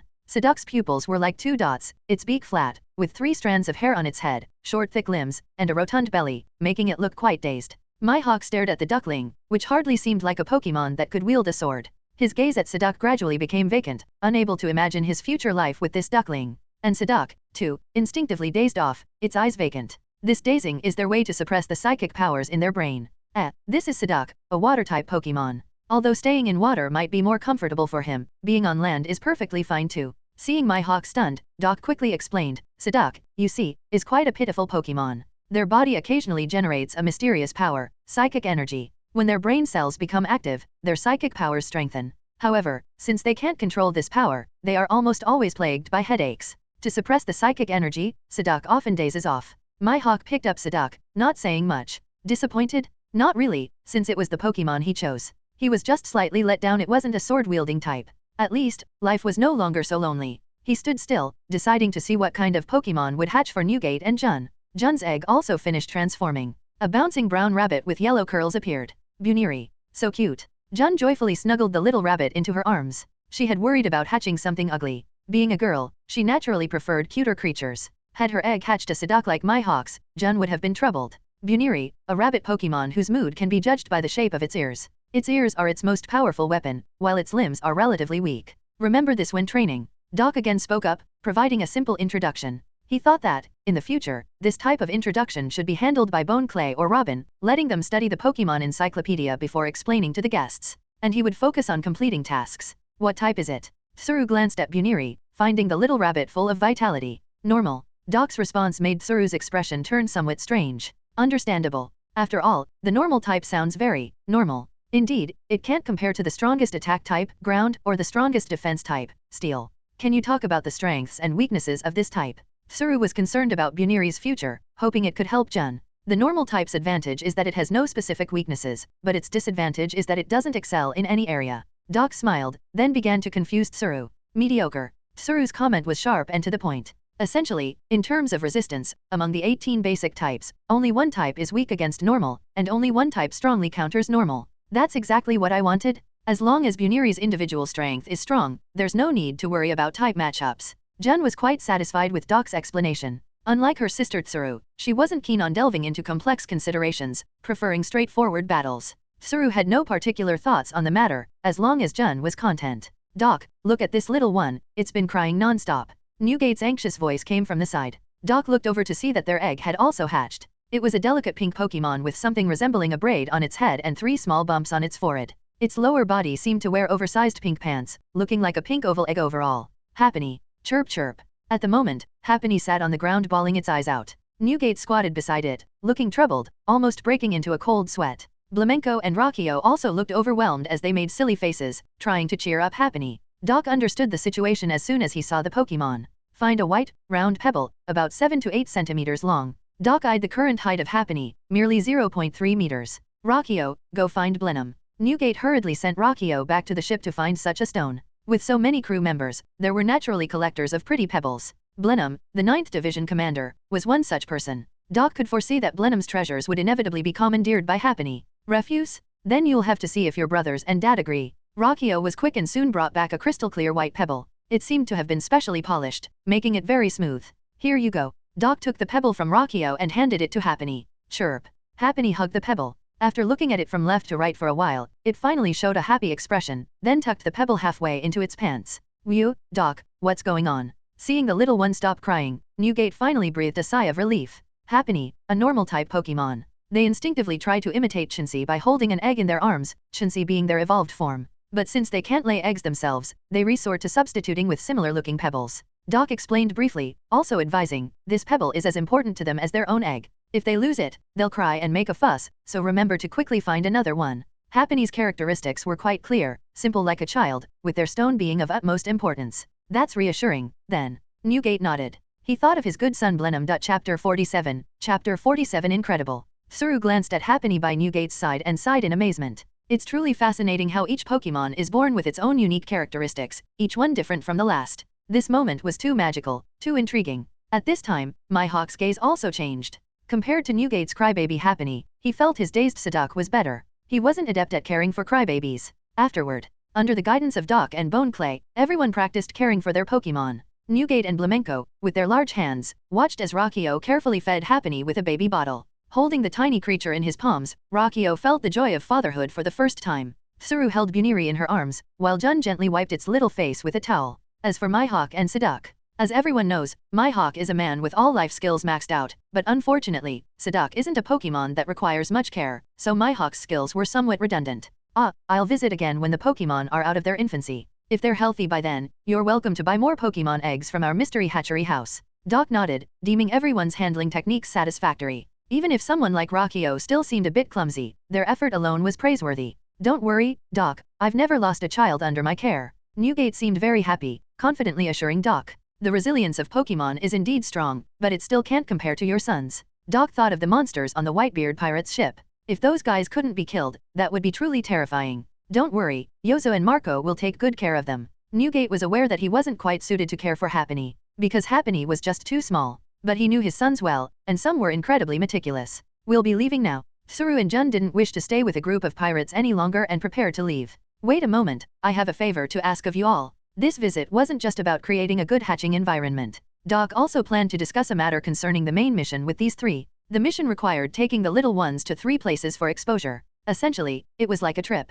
Of course, Doc hoped to visit areas with high safety standards, at least with strong enough bodyguards because he knew all too well how troublesome the little ones could be.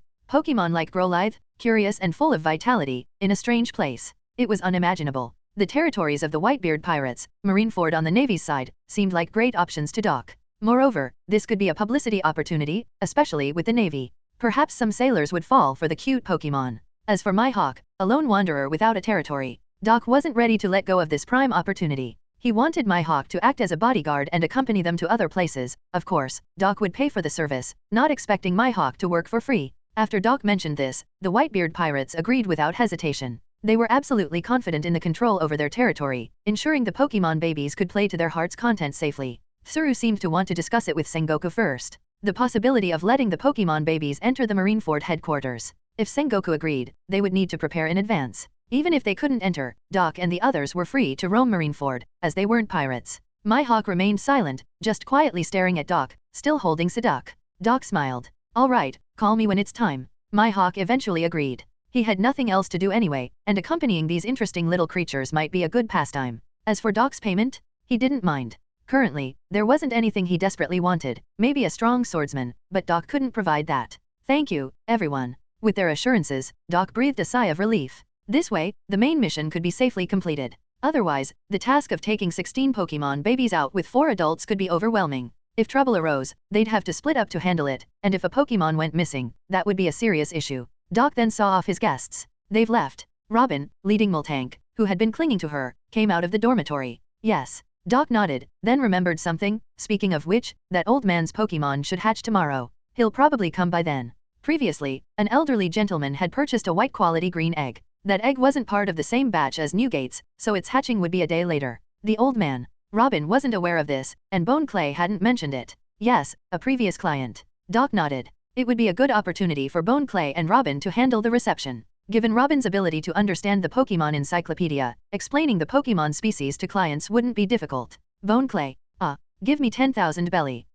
Though Bone Clay was puzzled, he still handed over 10,000 belly to Doc. Take a good look, so you won't fail to recognize Pokémon or know how to explain to the clients later. Doc then placed a Pokémon encyclopedia in Bone Clay's hands. Am I paying to find more work for myself? Bone Clay was somewhat speechless, but it was his job, so he earnestly began to study the book. Seeing Bone Clay's diligence, Doc nodded approvingly. In the future, with more clients, it would be inevitable to need someone to go out for negotiations or home services. Bone Clay's mimic fruit allowed him to transform into a bird, offering great mobility. He was fit for the job, and it was beneficial to start learning some knowledge in advance. Personal panel. Doc stretched lazily, feeling it was time to check his balance. Doc. Identity, Mystery Hatchery House Manager, Novice Breeder. Abilities, Strength LV.3, Agility LV.3, Stamina LV.3, Breeding LV.2, Conqueror's Haki LV.10, Armament Haki LV.1, Talent Detection. Pokémon, Darkrai, LV.100. Balance, 200,000 belly, 12,600 magical coins. Special items, Crescent Feather, Berry Blender. 12,600 magical coins? Equivalent to 1.26 billion belly. The 1,500 magical coins from the 3 parties for Moo Milk, the original 100 magical coins, the 1,000 magical coins earned from recruiting Robin, and the 10,000 magical coins from Tsuru for Jun's egg purchase. This made up the current 12,600 magical coins. A fortune, Chapter 48, 12,600 poke coins. Not too much, not too little. With that amount, you can't buy top-level special abilities to directly enhance combat power. You could buy 12,600 bottles of Moo Milk, sell each for 50k belly, and quintuple the investment, but currently, there aren't that many buyers. Unless you disregard the Pokémon's feelings and sell them all to the Whitebeard pirates or the Navy. Unfortunately, Doc refuses. In business, to gain some, you lose some heart. For his first venture into business, Doc isn't ready to give up that much conscience. He's not a qualified capitalist. As for purchasing a rare item for humans and reselling it at several times the price to those in need, like the Crescent Feather, Doc had considered this. Rare items can only be sold at face value or used as rewards for events. Please develop the mystery hatchery house steadily, the system dictates. So much for that idea. The system already has me using it, and now it wants me to stay grounded? Though the idea of reselling at a higher price was nixed by the system, Doc's mind began to churn with other plans. Hosting an event? When there are more Pokémon, host a Pokémon League, with rare items for the winners, but an entry fee of 100k belly. That'd still turn a hefty profit. Sigh, the lack of trainers is a problem. We need to increase Pokémon awareness, but at this pace, Doc's gaze drifts to the somewhat desolate shop entrance. While not devoid of customers, about 70 to 80% who step in immediately step back out, intimidated by the shop's oppressive aura. This aura, terrifying to those with real power, is indispensable for dealings with top-tier maritime forces, ensuring they don't simply overpower the shop. For those without strength, well, they typically don't have money either. Hey, Doc, why the long face? Share with us, don't underestimate us. Bone Clay notices Doc's troubles and prompts a discussion. You said we're all partners and family from now on, didn't you? So why can't you share with us? Are we outsiders to you? Yeah, boss, I've got a fair bit of knowledge myself, might be able to help out. Robin, while perusing a Pokémon guidebook and massaging Moltank, doesn't miss the exchange. Her combat skills might be her weakest link, as depicted in the original story, where she demonstrated proficiency in archaeology, dissection, labor, socializing, analysis, gaming, drawing, dancing, among other skills, all at commendable levels. It's just that our shop's growth has been too slow. How can we attract more customers to our mystery hatchery house and encourage them to spend? Doc decides to voice his concerns, hoping Bone Clay and Robin might offer some useful insights. After exchanging glances, Bone Clay speaks up first. Getting here is quite challenging for outsiders. Maybe opening some branches outside would be better, but safety is a concern. Bone Clay makes the first suggestion, also mentioning Doc's shadow Pokémon, Darkrai. It's best if Darkrai stays by your side, especially since you'll be traveling to record coordinates. But apart from Darkrai, we 3 are too weak to even consider opening branches on the Grand Line. It's an undeniable truth. While invincible within the mystery hatchery house, without Darkrai's company, they're significantly weaker. At most, we could be considered first-rate in the 4 Seas, but certainly not the top. Robin adds her thoughts. Even if we did open branches, I doubt we'd see much customer traffic. After all, most people have no idea what Pokémon are. I believe promotion is key. If you need, I could help you contact the newspaper. Doc ponders their suggestions. Opening branches poses a staffing issue, especially lacking strong personnel. Advertising has its pros and cons. While it would bring Pokémon's defensive capabilities to the general public's attention, acceptance might be hard to achieve. Fear and resistance towards Pokémon's powers are inevitable stages, akin to the ancient age in the Pokémon world. Perhaps, people here might be more receptive, given the existence of devil fruits and the myriad of creatures on the Grand Line. Compared to those, Pokémon are relatively adorable and can protect lives. Moreover, compared to witnessing pirates annihilating one's companions and family, are Pokémon really harder to accept? Mulling over this, Doc nods, considering the idea feasible. However, he also thinks of the world government, pirates, and the underworld forces, all of whom would likely take an interest in Pokémon. Such ambition-driven groups would undoubtedly be more keen on this power, leading to a whole host of problems.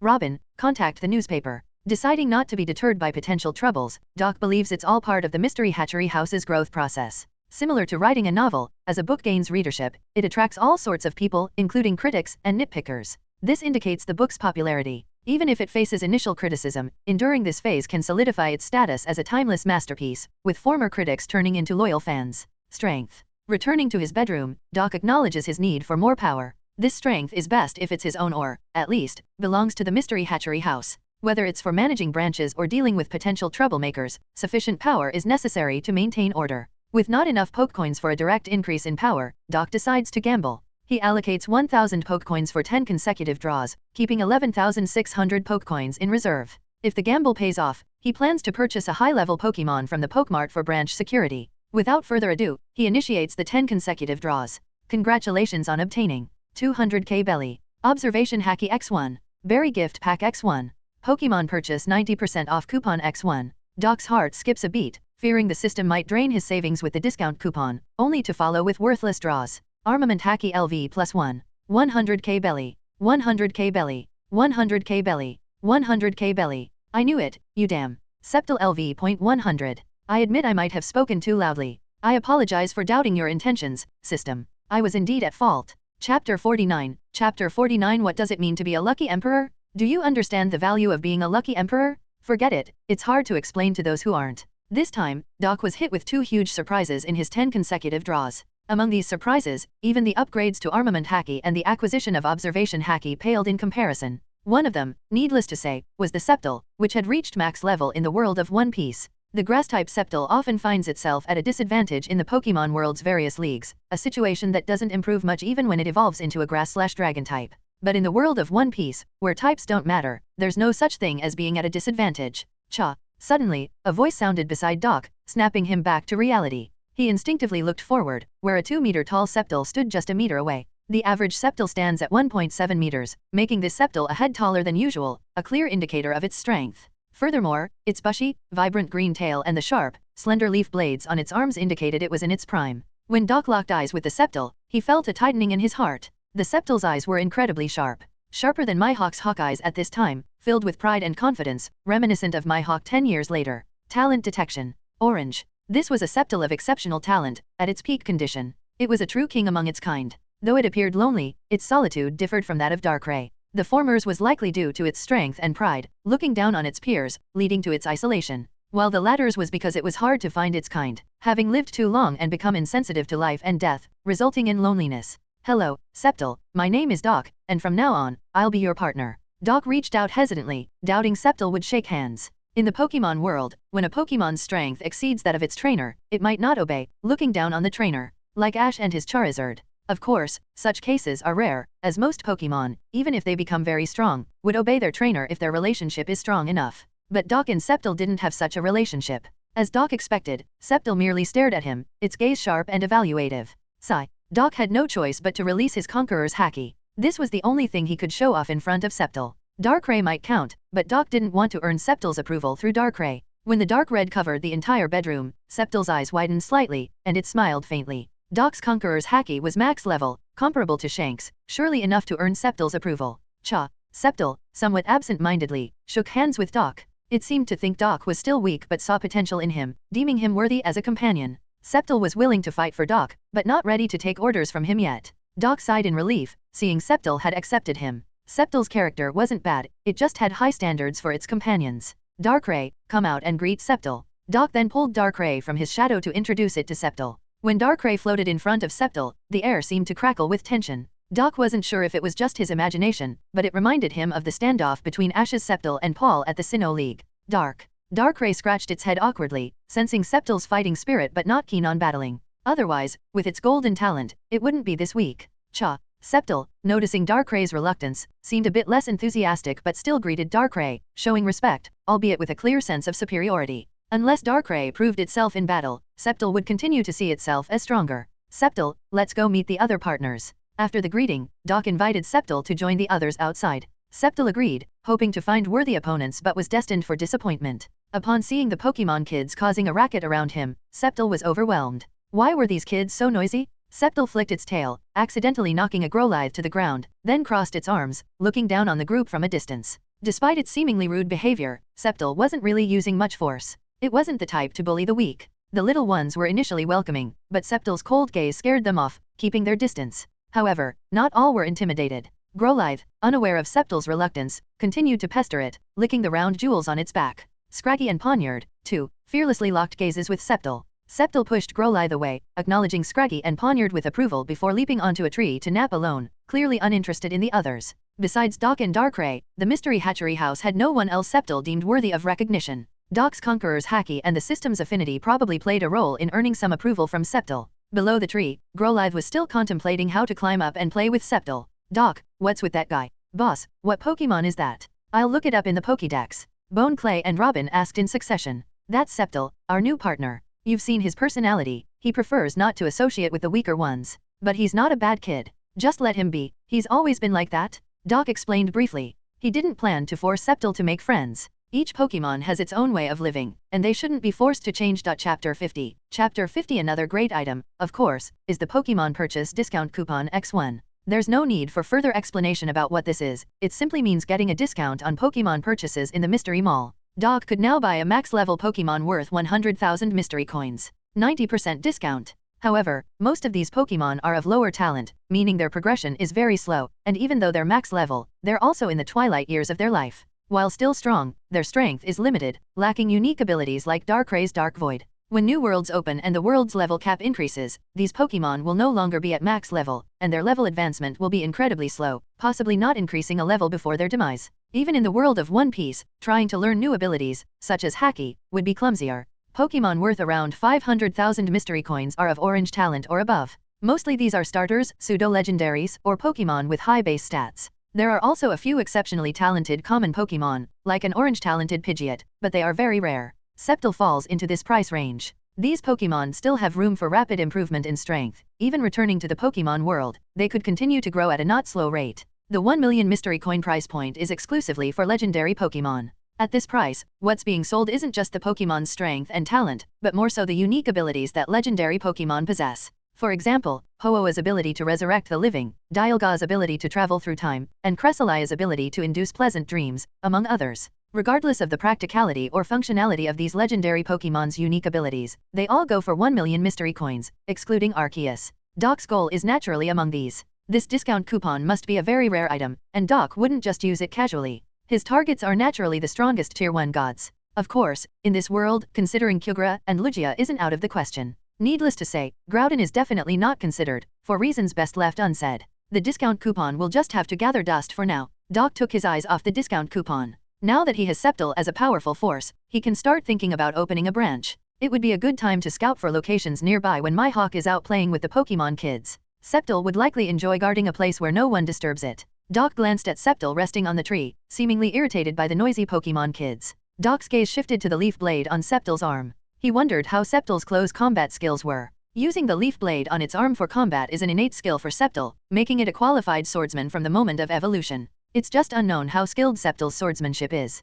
If Sceptile's swordsmanship is excellent, it will surely pique Mihawk's interest. Mihawk, too, loves to fight, and they could spar daily. Doc could also let Sceptile secretly learn Mihawk's haki and swordsmanship. Sceptile. Doc, curious about Sceptile's level, called out to it in the tree. Sceptile opened its eyes and looked at Doc. Let's go check out how skilled you are? I can introduce you to a strong opponent. Doc knew. For someone with Sceptile's personality, merely suggesting a health check might not get its cooperation, but mentioning a fight would surely wake it up. Cha. Just as Doc expected, Sceptile, upon hearing Doc's words, leaped down from the tree without hesitation. From a height of 4 to 5 meters, it landed on the grass without a sound, fast and light. This move truly impressed Doc. Let's go. Cha. Doc took Sceptile to the manufacturing room and had it enter the detection device. About 30 seconds later, Sceptile's physical values were displayed. Sceptile. Type, Grass. Ability, Unburden. Talent, Orange. Height, 2.0 m. Weight, 80 kilograms. Age, 225. Level, LV.90.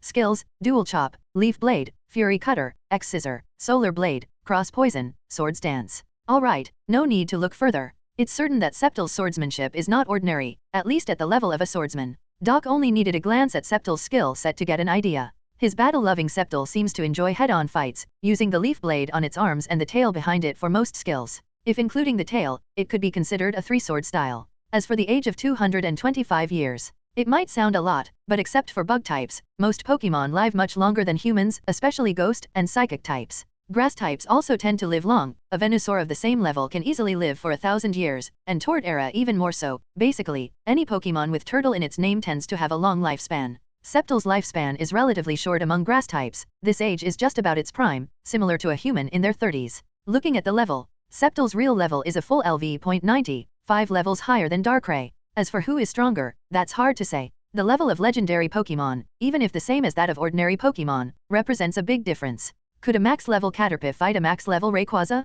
Doc is now somewhat unsure of the relationship between the real level and the pirate level. Darkrai is considered max level in the One Piece world mainly because of its unique ability Dark Void. Without this skill, would Darkrai still be max level in One Piece? Doc directly posed this doubt to the system. Compare the comprehensive strength Pokémon can display in this world with the strongest in history to determine the level. Most starters' real levels need to reach LV.90 to be considered max level in the One Piece world. Water-type Pokémon and those with flying abilities can have a slightly lower real level standard. Legendary Pokémon are more specifically evaluated. For example, Darkrai's real level needs to be LV.83 to be considered max level in the One Piece world. Without Dark Void and the ability to control nightmares, it would need to reach a real level of LV.88 to possibly compete with the strongest in history. Kyogre and Lugia only need to reach LV.80 to be considered max level in the One Piece world. What about Groudon? LV.89. This one level difference is given as a courtesy. Doc knew the discount coupon couldn't be used on Groudon. Having clarified this, Doc no longer hesitated, already sure in his mind. Mihawk, your long-desired opponent has arrived.